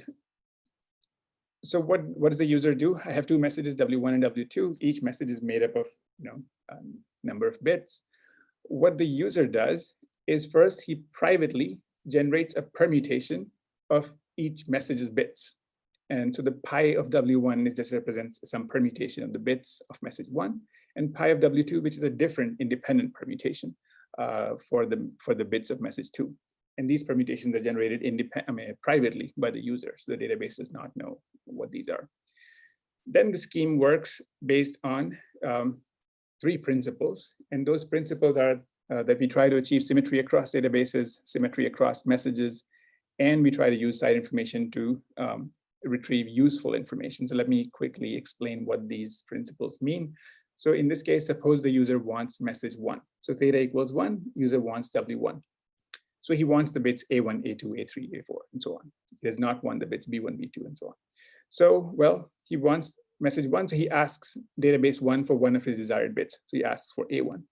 Then because he has to have symmetry across databases, he will also ask database 2 for one of his desired bits. Next principle, symmetry across messages, without which there would be no privacy. So he has also to ask for a bit of the other message, just to keep things symmetric between the 2 messages. At this point, you notice the user has downloaded some useless information. This B1 and B2 he doesn't really need. He just had to download it because he was trying to keep his desired message private. But is this completely useless, or is it possible to somehow make use of it? And that's where the 3rd principle comes in. You use the site information to get useful information. So for example, because the user already knows B2, because he will get that from database 2, he asks now database 1 to send him a sum of B2 and a desired message bit. Now, as far as database 1 is concerned, the user is just asking for the sum of 1 bit from one message and 1 bit from the other message. He doesn't know which one is desired and which one is not desired, because the database does not know what you got from the other database. So that allows the user to recover another desired bit. And same thing he can do with the other database as well, because he already knows B1 from here. So he can ask for A4 plus B1, which will allow him to retrieve A4. All right, and that scheme will work the same way if the situation was switched. If you wanted message W2, it would be again the same scheme. So the structure of the scheme will not reveal which message the user is looking for. And that's why the scheme is perfectly private. In every case, the user is asking for 1 bit of A, 1 bit of B, and a sum of a different bit of A and a different bit of B. Okay, so that's always what the database sees.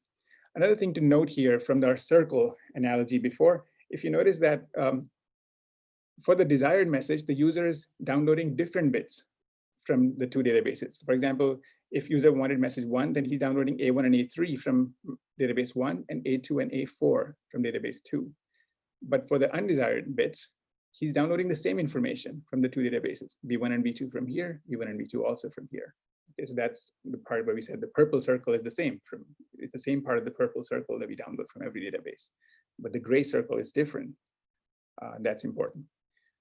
All right, so what is the rate of this scheme? Well, from each database, the user downloads 3 bits. So that's a total of 6 bits downloaded, from which the user is able to recover 4 desired bits, A1, A2, A3, A4. So the rate is 4/6 for this scheme. And later we'll see that this is also the optimal rate, information theoretically optimal, meaning there cannot be any other scheme that does better than this. All right, so that was a simple example. I'll just do one more example, and then the pattern would be pretty clear because the scheme I don't think is that difficult to grasp. So it's pretty simple. So now let's just say, what if there were 3 messages? How would things change? So again, the user would generate some random permutation of the bits of each message, and we will label them as AIs, BIs, and CIs. And again, follow the same 3 principles. So suppose the user wants message 1, so he asks for a bit of his desired message from each database, so A1 and A2. Now, to maintain message symmetry, he also has to ask for a bit of every message. So he will ask for B1, C1 from database 1, and B2, C2 from database 2. Now he will use the signed information that he got. So from database 2, he already got this useless information B2 and C2. So he will try to make it useful by combining it as part of his queries from database 1. So he asks for A3 plus B2, A4 plus C2, which gives him A3 and A4. Now at this point, the scheme is, he can do the same thing with the other database as well to maintain symmetry. However, at this point, the scheme is not private because database 1 notices that the user is asking for A plus B, and A plus C, but no B plus C. So there's some asymmetry. It seems like you're more interested in A than B or C. So that would compromise the privacy. So the user also has to download some B plus C just to make things even. So he downloads some other B plus C. And he does that from both databases. So at this point, again, he has some useless information. What does he do with this B4 plus C4? Seems useless. So the way to use it is to, again, create a query that uses B4 plus C4, which he already knows, and combine it with the desired symbol that he can now retrieve based on that. And he can do that for both messages. So and at that point, the scheme is symmetric, everything is complete. So that's the scheme for this setting. The structure of the scheme, again, does not reveal anything about what message you want. Therefore, the scheme is perfectly private. The rate of the scheme is 8/14 because the user is able to download, retrieve desired bits A1 through A8, while downloading a total of 14 bits because it's 7 bits from each database. So the rate is 8/14. And once again, you notice that the desired bits that you download from each database are the same, are different. From database 1, you're getting A1, A3, A4, A7. From database 2, you're getting A2, A5, A6, A8. But the undesired bits, the interference bits that you're getting from each database are the same. B1, C1, B2, C2, C3, same here, B1, C1, B2, C2, C3. And B3 plus C3, well, B3 plus C3 here, and B4 plus C4, B4 plus C4. So it kind of is doing exactly what we wanted to do intuitively. And once again, this rate is also optimal. I will defer the converse for a while. So far I've just shown the achievability, and I'm assuming that these 2 examples kind of make it clear how you would have the achievable scheme in general. So this is the rate achieved by the scheme when you have n databases and k messages. Now, of course, it's an information theoretic result, so it also needs a converse, a proof of optimality, that nothing better can be done. So I will go to the proof of optimality when I talk about locally decodable codes, because as it turns out, that proof of optimality is very strong. It proves optimality not just for PIR, it also proves optimality for the corresponding problem of locally decodable codes as well. So I will deal with that in that context. All right. So let me try to make up some time in this slide. This is just summarizing more recent works, actually not the most recent works, because I think there's a lot more stuff this year that's not in this slide. But anyway, these are works based on capacity of PIR, at least a sampling of them. So aside from the capacity of PIR, we also know the capacity of PIR when you have T privacy constraints. That means even if T servers or up to T servers collude, they still learn nothing about the user's desired message index. We also know the capacity, well, in this case, actually, no, we don't know the capacity, but we do have some bounds for the case where the storage is coded. That's MDS PIR. Then you could also have a combination of coded storage and T privacy, that's MDS TPIR. You could have settings where you require the data that is stored at the servers to be secure in a way that even if up to X servers colluded among themselves, they will not find out what data is being stored. And that data is stored through some secret sharing scheme, basically, with some threshold of X. So up to X databases will not find out anything. The capacity is also known for symmetric PIR, which is a form of oblivious transfer, where not only does the database not learn what the user wants, but also it's required that the user does not learn anything beyond what he wants. So nothing besides the message that he wants to retrieve. nothing else should be revealed to the user. That's symmetric PIR or oblivious transfer. Also, the capacity is known for multi-round PIR, where it's possible for the user to send query, get a response, and based on the response, decide what next query to send, and so you can have an interactive scheme. It turns out that that doesn't help. The capacity of PIR remains the same in multi-round case, same as single round case.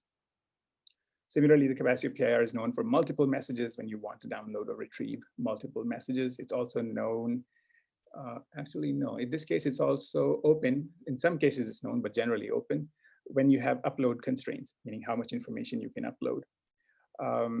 Locally decoded, same situation, because these problems are connected. Upload constraint PIR is essentially the same problem as locally decodable codes or repudiative information retrieval. That's a problem where the privacy constraint is relaxed in a way that you no longer, I mean, it's okay now for the database to have a suspicion that this is the message you want, but he should not be able to prove that that's the message you want. That's much weaker constraint. So that's repudiative IR.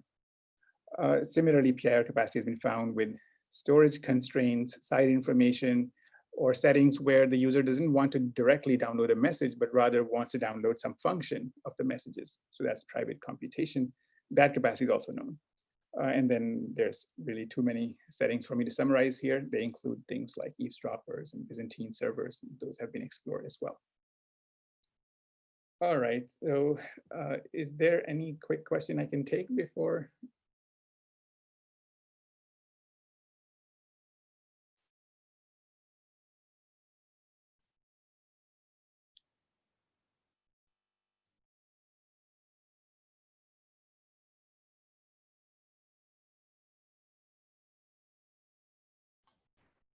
If anyone has a question, they can ask in the Q&A box. It's fine, we can do it at the end also. I just wanted to check in case things have stopped making sense already, then maybe I can go and clarify something. Otherwise, there actually is one question from Evgeny. Let's see if I can unmute. All right, Evgeny, you're allowed to talk.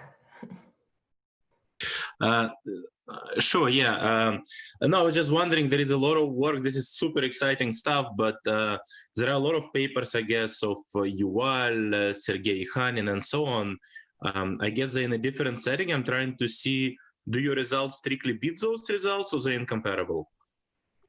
Those are not capacity results. So, I mean, I have not seen anything that I can directly compare. For one thing, we are mainly focused on the download cost. So far, the upload cost is not even a part of the equation because we're just trying to optimize the rate, which is defined as essentially the reciprocal of the download cost. And also these are exact optimality results, right? And information theoretic optimality results. So as far as I know, all the results I've seen have been order-wise, like, with the O notation. So that's very different from what we're doing. And certainly, if you look at just the rate, yes, this scheme will beat the rate of any known scheme because the scheme didn't exist before. And but whether it beats it by a huge thing or just the same order-wise, it's the same. Maybe order-wise is probably the same thing. I don't know. But you're saying the main difference, if I understood correctly, you're saying the main difference is you don't count the complexity of representing the query, only the responses. So yes, the query is for free, and I guess if you count, and those papers count both, like total truncation. Right, because how you count them depends on how big the message is, right? And we're saying the messages are big. If you assume the messages are small, then of course the upload and download become comparable. But if the messages are huge, then the download is by far the heavier of the two. Nice, thank you. That's the assumption. Perhaps on a related note, so it seems that your notions are inherently, you talk about long messages. I think that this is something that was less studied in the CS community, and people are focused on 1-bit messages. So I wonder, exactly. That's why they're for your positive results, like how long the messages should be as a function of the number of databases and the number of messages. That is. It is exponential, if I remember correctly. actually, we are able to also characterize the query length. Yeah, the size of the query, the upload cost as well. You will see in the next part of the talk. But as far as the size of the messages, I think it is exponential. I can check later and confirm it, but I think it is exponential. And we will see some strong result on the size of the query in the next part. Okay. And there's one more question in the chat box. Well, I guess while we're taking a question break, anonymous attendee says, it seems that the capacity gets worse with more databases. Why would you use more databases? No, it does not get worse. It actually improves, of course. There's an inverse outside. Maybe that might be confusing because you see n in the denominator, n is the number of databases. You see that in the denominator, so it looks like it's getting worse with n. But outside the big parentheses, you see there's an inverse. So the capacity is the reciprocal of that. So it gets better with the number of databases. Okay. Shall I continue? Okay. All right. So, okay, time-wise, I'm not doing great. All right. So next part, because we said there's very strong connections between PIR and locally decodable codes. So let's explore now that we can say something about capacity of PIR. What does that mean for locally decodable codes? So again, I will just present it through simple examples. So here I have a code that maps 3 source symbols, W1, W2, W3, to 6 code symbols, X1 to X6. And it's a locally decodable code because each source symbol for this example can be decoded from 2 code symbols specifically. So that has locality of 2. And those 2 symbols would be called a decoding set for that source symbol. So for example, source symbol W1 could be decoded from X1 and X4, or X2 and X5, or X3 and X6. So these are 3 decoding sets for W1. And similarly, you have 3 decoding sets for W2 and 3 decoding sets for W3. So that's a locally decodable code. In fact, this code, you notice, has some nice property. So for example, if I choose source symbols W1, and I randomly pick one of these decoding sets, then you notice that every code symbol has equal probability of getting chosen. Such a code is called a smooth code, and such codes have advantages in their resilience to errors. So that's why they're interesting. Now, quickly, what is the relationship between locally decodable codes and PIR? So let's use the same example.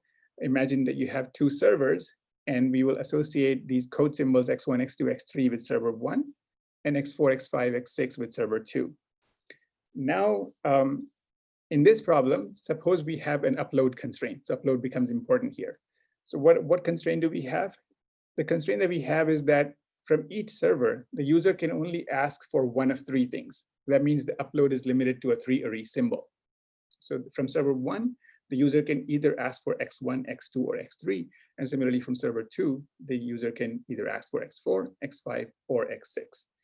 So that obviously becomes a PIR scheme very easily because all the user does is just randomly ask for X1 or X2 or X3 from server 1.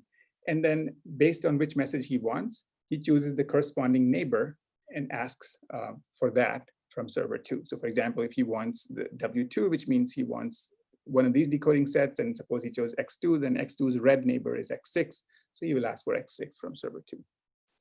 So that's the PIR scheme.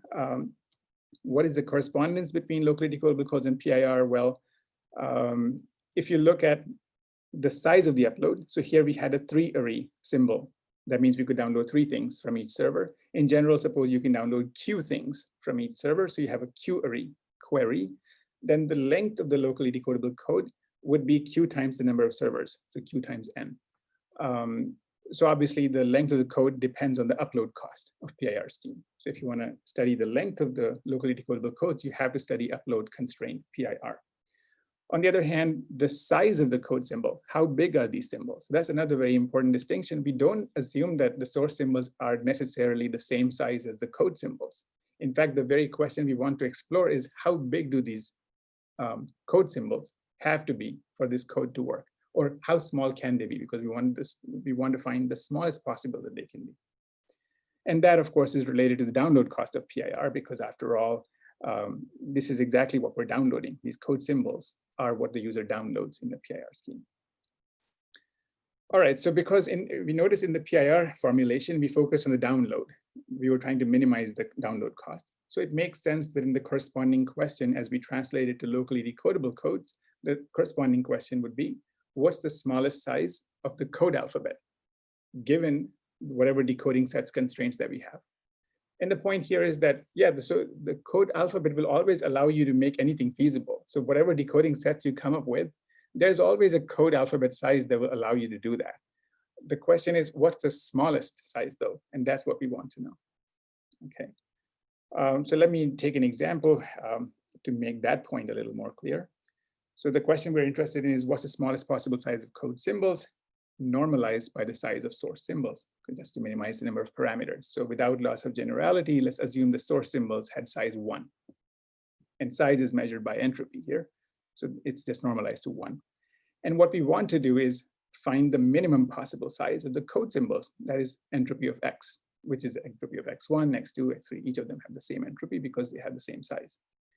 So some observations. So for example, given this decoding structure, it's obvious that I don't need the code symbols to be bigger than 3. Because if a code symbol has a size as big as 3 source symbols, then each code symbol can store everything. Each code symbol can contain all the source symbols. So of course, from any code symbol, you'll be able to decode everything because the code symbol is so big, it contains everything in itself. So obviously, we don't need the code symbol to be more than 3. So that's an obvious upper bound. Similarly, you can argue some trivial lower bounds as well. So we can see that the optimal size of this code symbol cannot be more than, must be more than half, because that's a lower bound. Why should it be more than half? Because suppose the code symbol had only size half of the source symbol. Then because from 2 code symbols, we can decode the source symbol. So that means there's no room for any interference. Each of x1 and x4, for example, have to be half of w1. They cannot contain any w2 or w3, which means I cannot use x1 then to be somehow a decoding set for w2. So that means half is obviously not feasible. So the question is, what is the best, meaning the smallest possible size of the code symbol? For this particular setting, given these particular decoding sets, again, information theoretically, through some entropy inequalities, you can prove that the optimal size is 1, meaning in this case, the best thing you can have is the code symbols are as big as the source symbols. In general, that's not the case, and we want to answer the question in general. Okay, so here we will prove the converse, meaning an impossibility result. For this result, we will in fact relax our condition of locally decodable codes to not just smooth codes, but something much more general than that, because the only condition we have is that every code symbol should be contained in at least 1 decoding set for every source symbol. Okay, so that's all we require for this converse. All right, so remember, we have normalized the source symbols to size 1, and we're trying to find what's the smallest possible size for the code symbols. And because it gets tiresome to write hx all the time, we will use the symbol d to mean the same thing, and also because d refers to the download in the PIR case. So this converse, in fact, is a converse not just for locally decodable codes, it's also a converse for the PIR scheme that we saw before. And because they're connected, it turned out the same argument works for both.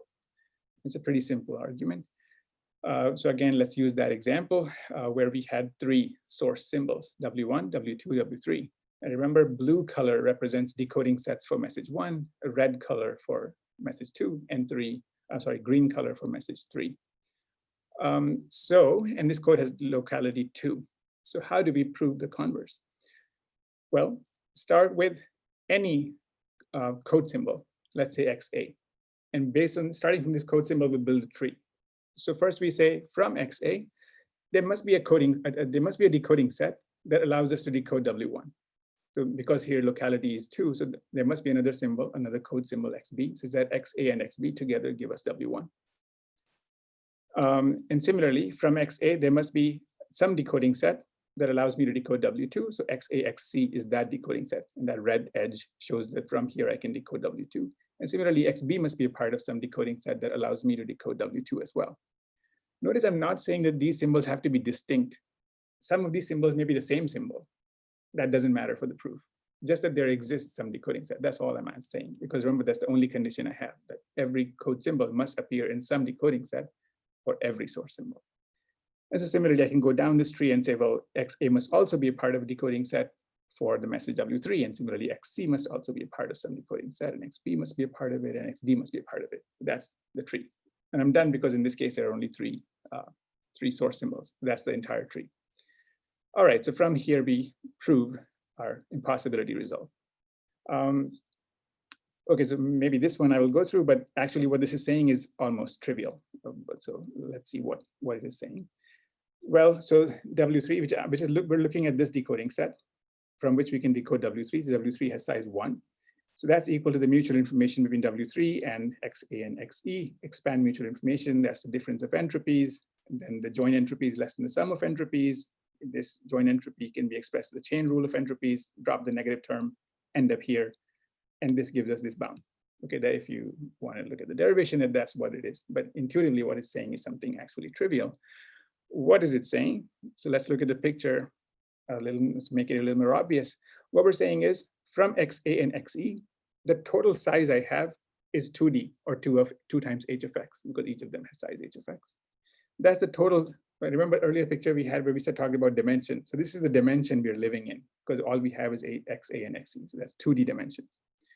In that dimension, I have the desired message HW3 that occupies some of those dimensions, and that's the size of the message, so HW3. The remaining dimension has to contain all the interference, because remember, interference and desired symbol cannot overlap. That's an information theoretic fact, and that's really what all this is saying on all these entropies and mutual informations. That's all they're saying. And in this case, what we're saying is, well, the interference is at least the entropy of XA given W3. Because whatever is contained in the symbol XA after you're given W3, that is the interference. Notice we're not saying XA and XE given W3, because maybe something that's contained in XE was the same as what's contained in XA. Then we would be double counting things. So we don't want to do that. So that's why we're limiting the interference just to one of the symbols. So that's all this inequality is saying, that the size of interference that I get from one of the symbols cannot be more than the total download minus the desired part, because that's all that the interference can occupy. And you can, of course, prove something similar for each decoding set. So that's the first step of the proof. And the rest of the proof just climbs up the tree to do the same thing. So for the next step of the proof, we just say, well, now let's assume that W3 is gone, because everything is conditioned on W3. So the problem becomes as if now we have only two symbols, W1 and W2. So in a sense, all the entropies and everything will be conditioned on W3 from this point on. And then you go through the derivation. It's exactly the same derivation as before, except everything is conditioned on W3. If you draw the picture, also it will be the same thing. So the total download you have from XA and XC is this much, from which you get this desired information. So the interference cannot be bigger than what's left in terms of the dimensions. And that's this inequality. And you can do that for every decoding set at this second level. Finally, you climb the tree at the top, and now you're with W1. Will not repeat that. It's the same argument all over again, except now you're conditioned on both W2 and W3, because everything below is already given. So that gives you this bound. Okay, let's rearrange this bound. That gives you the converse for this particular example, which shows that the size of the source symbol has to be at least 7/8. When you add these, you get 7/8. If you did this in general, not just for this example, then this is the bound you would get. The size of the source symbol, the size of the code symbol cannot be smaller than this quantity. All right.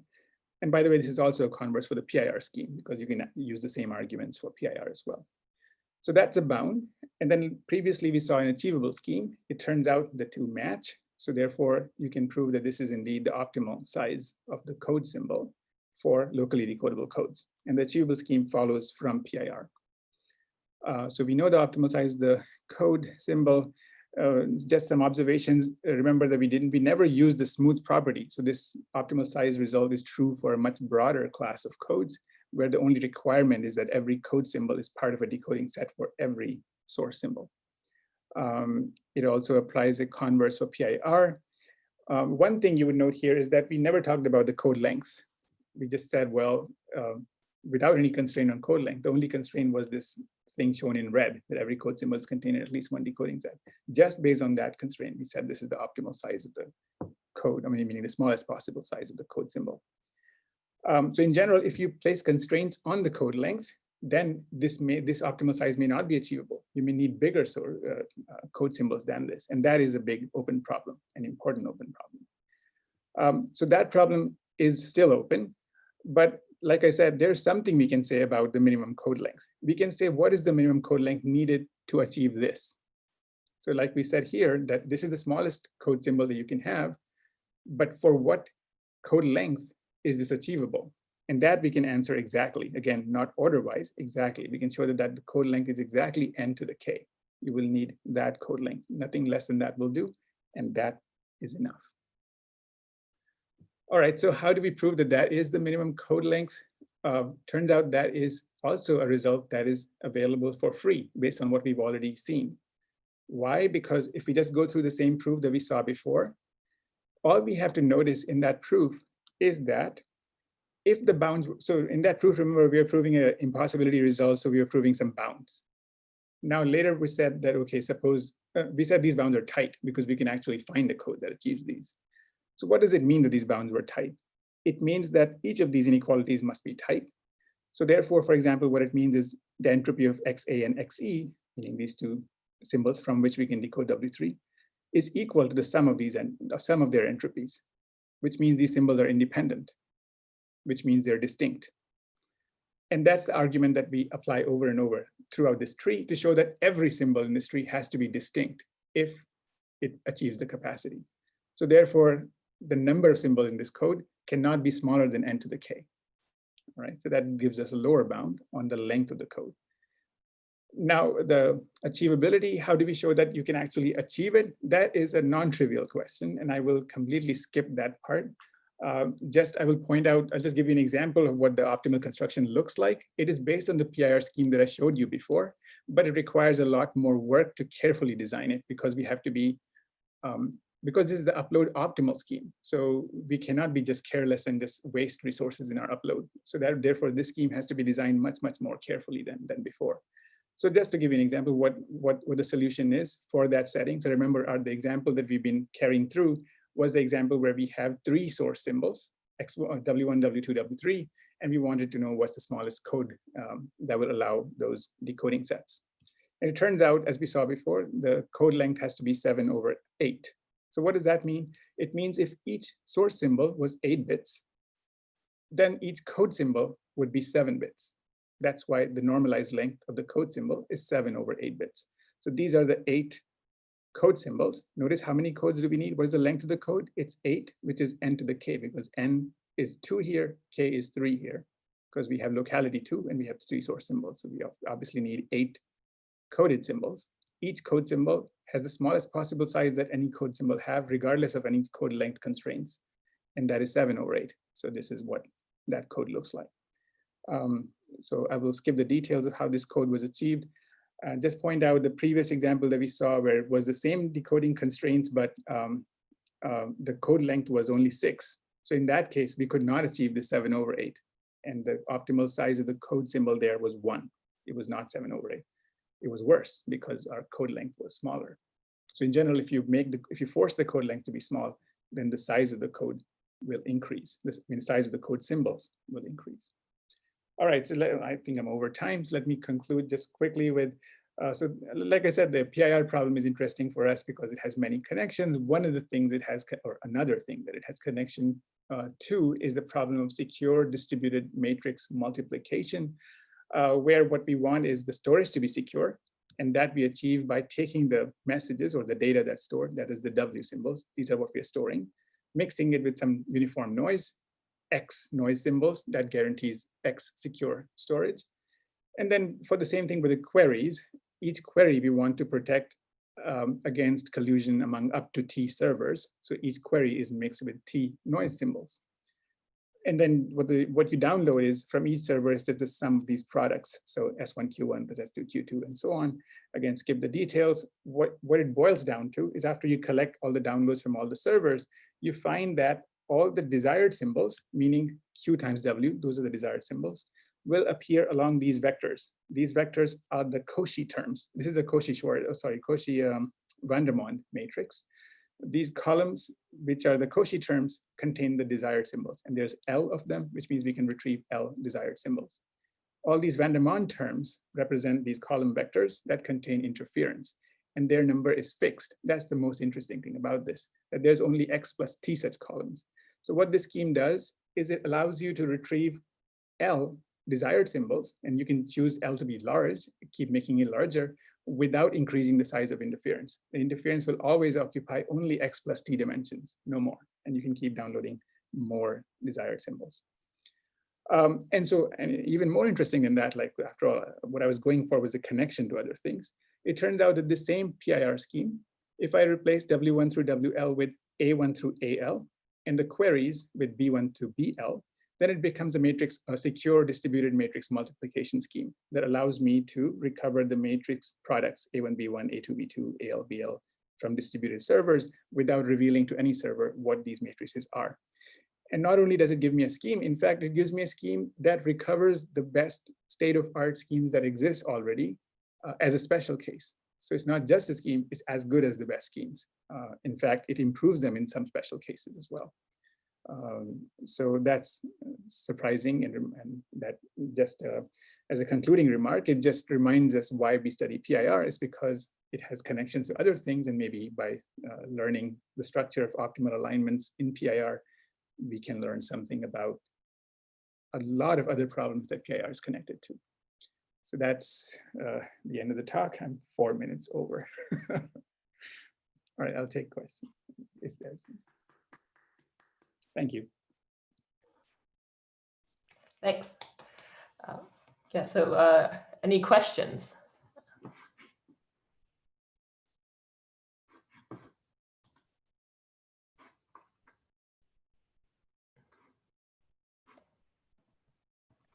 So did I'm not sure I interpreted the bounds correctly, but was one of the results that for capacity achieving LDCs or peers, the upload cost would have to be as large as the database size because it's, is that a right interpretation? Upload cost would have to be as large as the database size. No, because I mean, so database size depends on the size of the message, right? If I make the size bigger, I mean, if the message becomes bigger, then the database becomes bigger. But upload cost I meant K. I meant the number. I meant the number of messages K. I guess I'm thinking in my head always the messages are bits, which is the wrong way to think. Oh yeah. So if this message is just 1 bit, then the database size is. We basically have K bits, so it's 2K, 2 to the K, right? And the upload cost is, actually, if each message is just 1 bit, that scheme would not work in the first place, because that scheme does require the message size to be big as well. But because it's saying that the upload size has to be n to the K, where n is the locality. So if you have locality 3 and K messages, then you need 3 to the K, that size upload. In order to have the smallest possible download, right?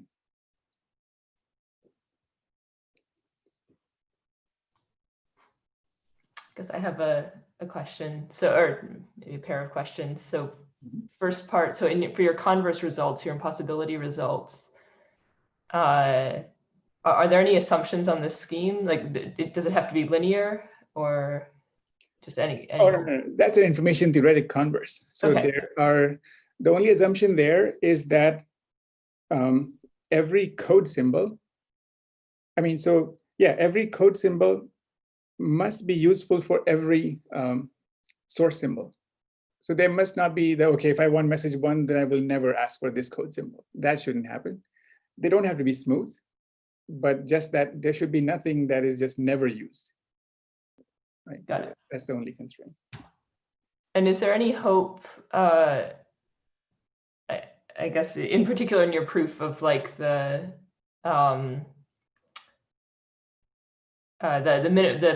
best code length obtainable when you have the optimal symbol size in that result? Is there any hope of backing off by a little bit? Like say I don't want the optimal symbol size, but I want that time. That's a very good question. In fact, that's very much something that we are still working on. So, I mean, just last week, with Hwasun, we were exchanging a ton of emails because we thought we had some idea. In the end, it turned out it didn't work. But that's the kind of thing we're working on these days as well. Yeah. So there is hope, but I don't know if that's false hope or not, but there are things that we think could work. Yeah. I have a question, although I'll give priority to the Q&A. Sorry. Okay, so I guess we can address Yevgeny's question first. Yevgeny, let me allow you to talk. Go ahead. Oh, sorry. Yeah, sorry. I guess my question wasn't clear, but maybe I misinterpreted your distributed matrix result. So the question, which seems kind of interesting, let's say if the servers have share, let's say a long database, let's say binary, and I have a sparse vector, and I want to compute the inner product, essentially this sparse linear combination of the server's bits. Are you saying your results would get a private way for me to do it, so that the small coalition of servers will not learn my sparse vector, and the communication is small, sublinear in the database size? So it will allow you to do it. I don't know if it will make use of sparsity though, because the scheme really is just designed to multiply matrices or vectors. We have not tried to use any sparsity. Well, what I'm saying is if the database size k is, let's say, big, and my vector is, I don't know, like square root of k or cube root of, or like much smaller than k, so in principle the inner product is just 1 bit. So insecure protocol will be just to send essentially a sparse description of my vector, get 1 bit back. So I definitely want sublinear in k communication, but I want to have some privacy. I'm curious if your results either directly or indirectly apply to this setting, so that the total communication is much smaller than database size. But I want privacy. I think that is true. I think that is true. The download here does not scale with k. So yeah, even though we're not explicitly trying to make use of any sparsity, but it is true that the computation here, the k could be arbitrarily large, but that does not change the scheme, because what you're downloading is just the inner product, right, of S and Q. So S and Q may each be huge, very long vectors. The size of S and Q depends on the size of the database, but you're downloading just the inner products of them. So what you're downloading is still very small. But the uploads, are the uploads k or the uploads? Uploads, yeah, again, upload is something we didn't think about. Upload. Yeah, upload probably here will be not very efficient. It probably might be just whatever is the worst case you can imagine, because there is no attempt here to make the upload good. I think it's very interesting, so I'll try to find it in the. But you're saying the paper is not out yet? It's no, it is out. It is out. It's an archive, and also on my website. It's just listed. Okay, thank you.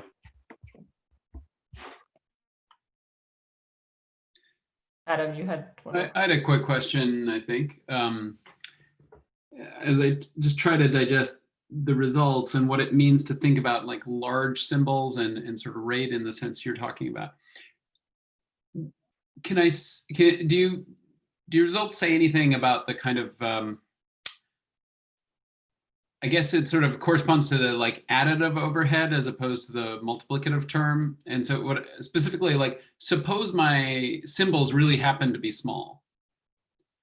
In order to the achievable, like the rate statement still makes sense. Like you could still ask for how small the code symbols can be. Right. But for your achieving the schemes that you described that achieve this rate, you need the field size, I guess, to be big enough that you can pack in the right kinds of linear combinations.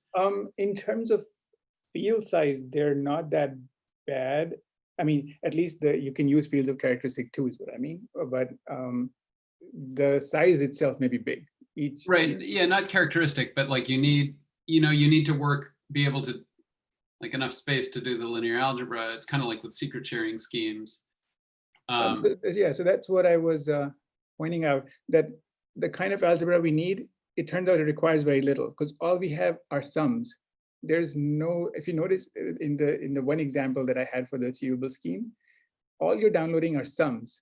So never a need for a higher field in that sense. So you're just downloading sums of bits, and that's it. I see. So there's actually like, so you could get it to work for.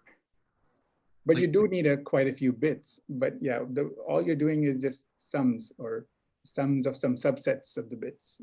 That's all you're doing. Well, maybe I'm confused. So why do you need a lot of bits in that case? To get the optimal thing. So I mean, I can just go to that. Yeah, here, right here. So that's the example, right? So this is the code symbol, for example, X1. So remember, there are three messages. Message W1 is made up of A1, A2, A3, A4. These are the bits that it's made up. Oh, I see. Right. So in order for my code symbol to have length 7/8, so I choose the message to have size 8 bits, and then the code symbol has size 7 bits. And this scheme obviously requires each message to have size 8 bits. So if each message had only 1 bit, then this scheme wouldn't work. It does require each message to have 8 bits. But other than that, I mean, in terms of what we are actually, what the scheme is doing is just sums of, so A3 plus C2, B3 plus C3, and so on. So is there any reason to think it's optimal when you could use this scheme for shorter messages, right? Like just by wasting space. Yeah, of course, yeah. Right, and is there any reason to think that somehow that extra space would be necessary here? That like do the results say anything about the lower bounds? Do they say anything in that case, or are they, I mean, even 8 bits is not very big, so it's not like it's not that big a deal. I was just kind of curious where the limit, what the limitations are. I mean, this 8 is, again, I think, like n to the k. So as those things become bigger, this will become bigger too. I see. Yeah, and yeah, you can always waste some resources by just replacing some bits with zeros, for example, if you don't have those bits. But then, of course, it would not be possible to prove an information theoretic optimality guarantee. Right. Generally, those entropy bounds do not work so well with limited sized alphabet. I see. Then it'll have to be a combinatorial bound, really, too. Right. Yeah, I guess the situation is somewhat similar with secret sharing. Okay, thanks. Hi. Hello? Hi, Amos. I have a comment. If you want the capacity to be constant, you can use PIR protocols with constant size answer. If you use, for instance, a 2-server protocol with 1-bit answer, that will give you a capacity of 2. And in this case, the size of the query is the size of the number of messages. If you want 3 servers answering 1 bit, you can use a flamenco scheme, and the size of the query, which corresponds to the length of the code, will be quite short. So already without any more optimization, with short answers will give you a good constant capacity. Exactly, yeah. So those are extreme. Like I said, that is as I pointed out, that is one of the big open problems for me, that for a given upload constraint, what is the best that can be done? And like you mentioned, there are a number of achievable schemes. From our side, what we're trying to do is to prove impossibility results. So we're not so much trying to find good schemes, but rather just proves what is it that cannot be done. So all our focus is currently just on trying to prove impossibility. That if you constrain the upload size, then, for example, even here. So here you see this lower part of the slide. This is a scheme where the length of the code is constrained to 6. So obviously this is not a capacity achieving scheme in that sense. And so for this scheme, the optimal code length turns out to be 1, which is bigger than 7/8, right? Whereas if it was a capacity achieving scheme, then through that decoding tree converse, we proved that the code symbol had to be 7/8. That's the smallest size it can have. But if you limit the code length to 6, I mean, for the optimal size, you would need a code of length 8. But suppose you limit the code length to 6, then of course the code size optimal code size will be bigger than 7/8. In this case, it's 1. So what we want to do is say something like this more generally, that if I have a code length constraint, then what is the best, meaning smallest, code symbol size that I need? And it will be bigger than what we have in the unconstrained case. Thank you very much. It was a very nice talk. Thank you. Okay, so I guess we're basically out of time. So why don't we end there, and let's all thank Syed again. Thank you very Muted or much. unmuted as available. So thanks very much for the really nice talk. Great, thank you. This concludes the session. All right, thanks, Syed, and thanks everyone. Thanks all the participants. So yeah, go ahead, Daniel. Sorry, so that's it for today. That's the last talk of today. So we're gonna resume tomorrow at, I believe, 9 a.m. Boston time. See you all tomorrow.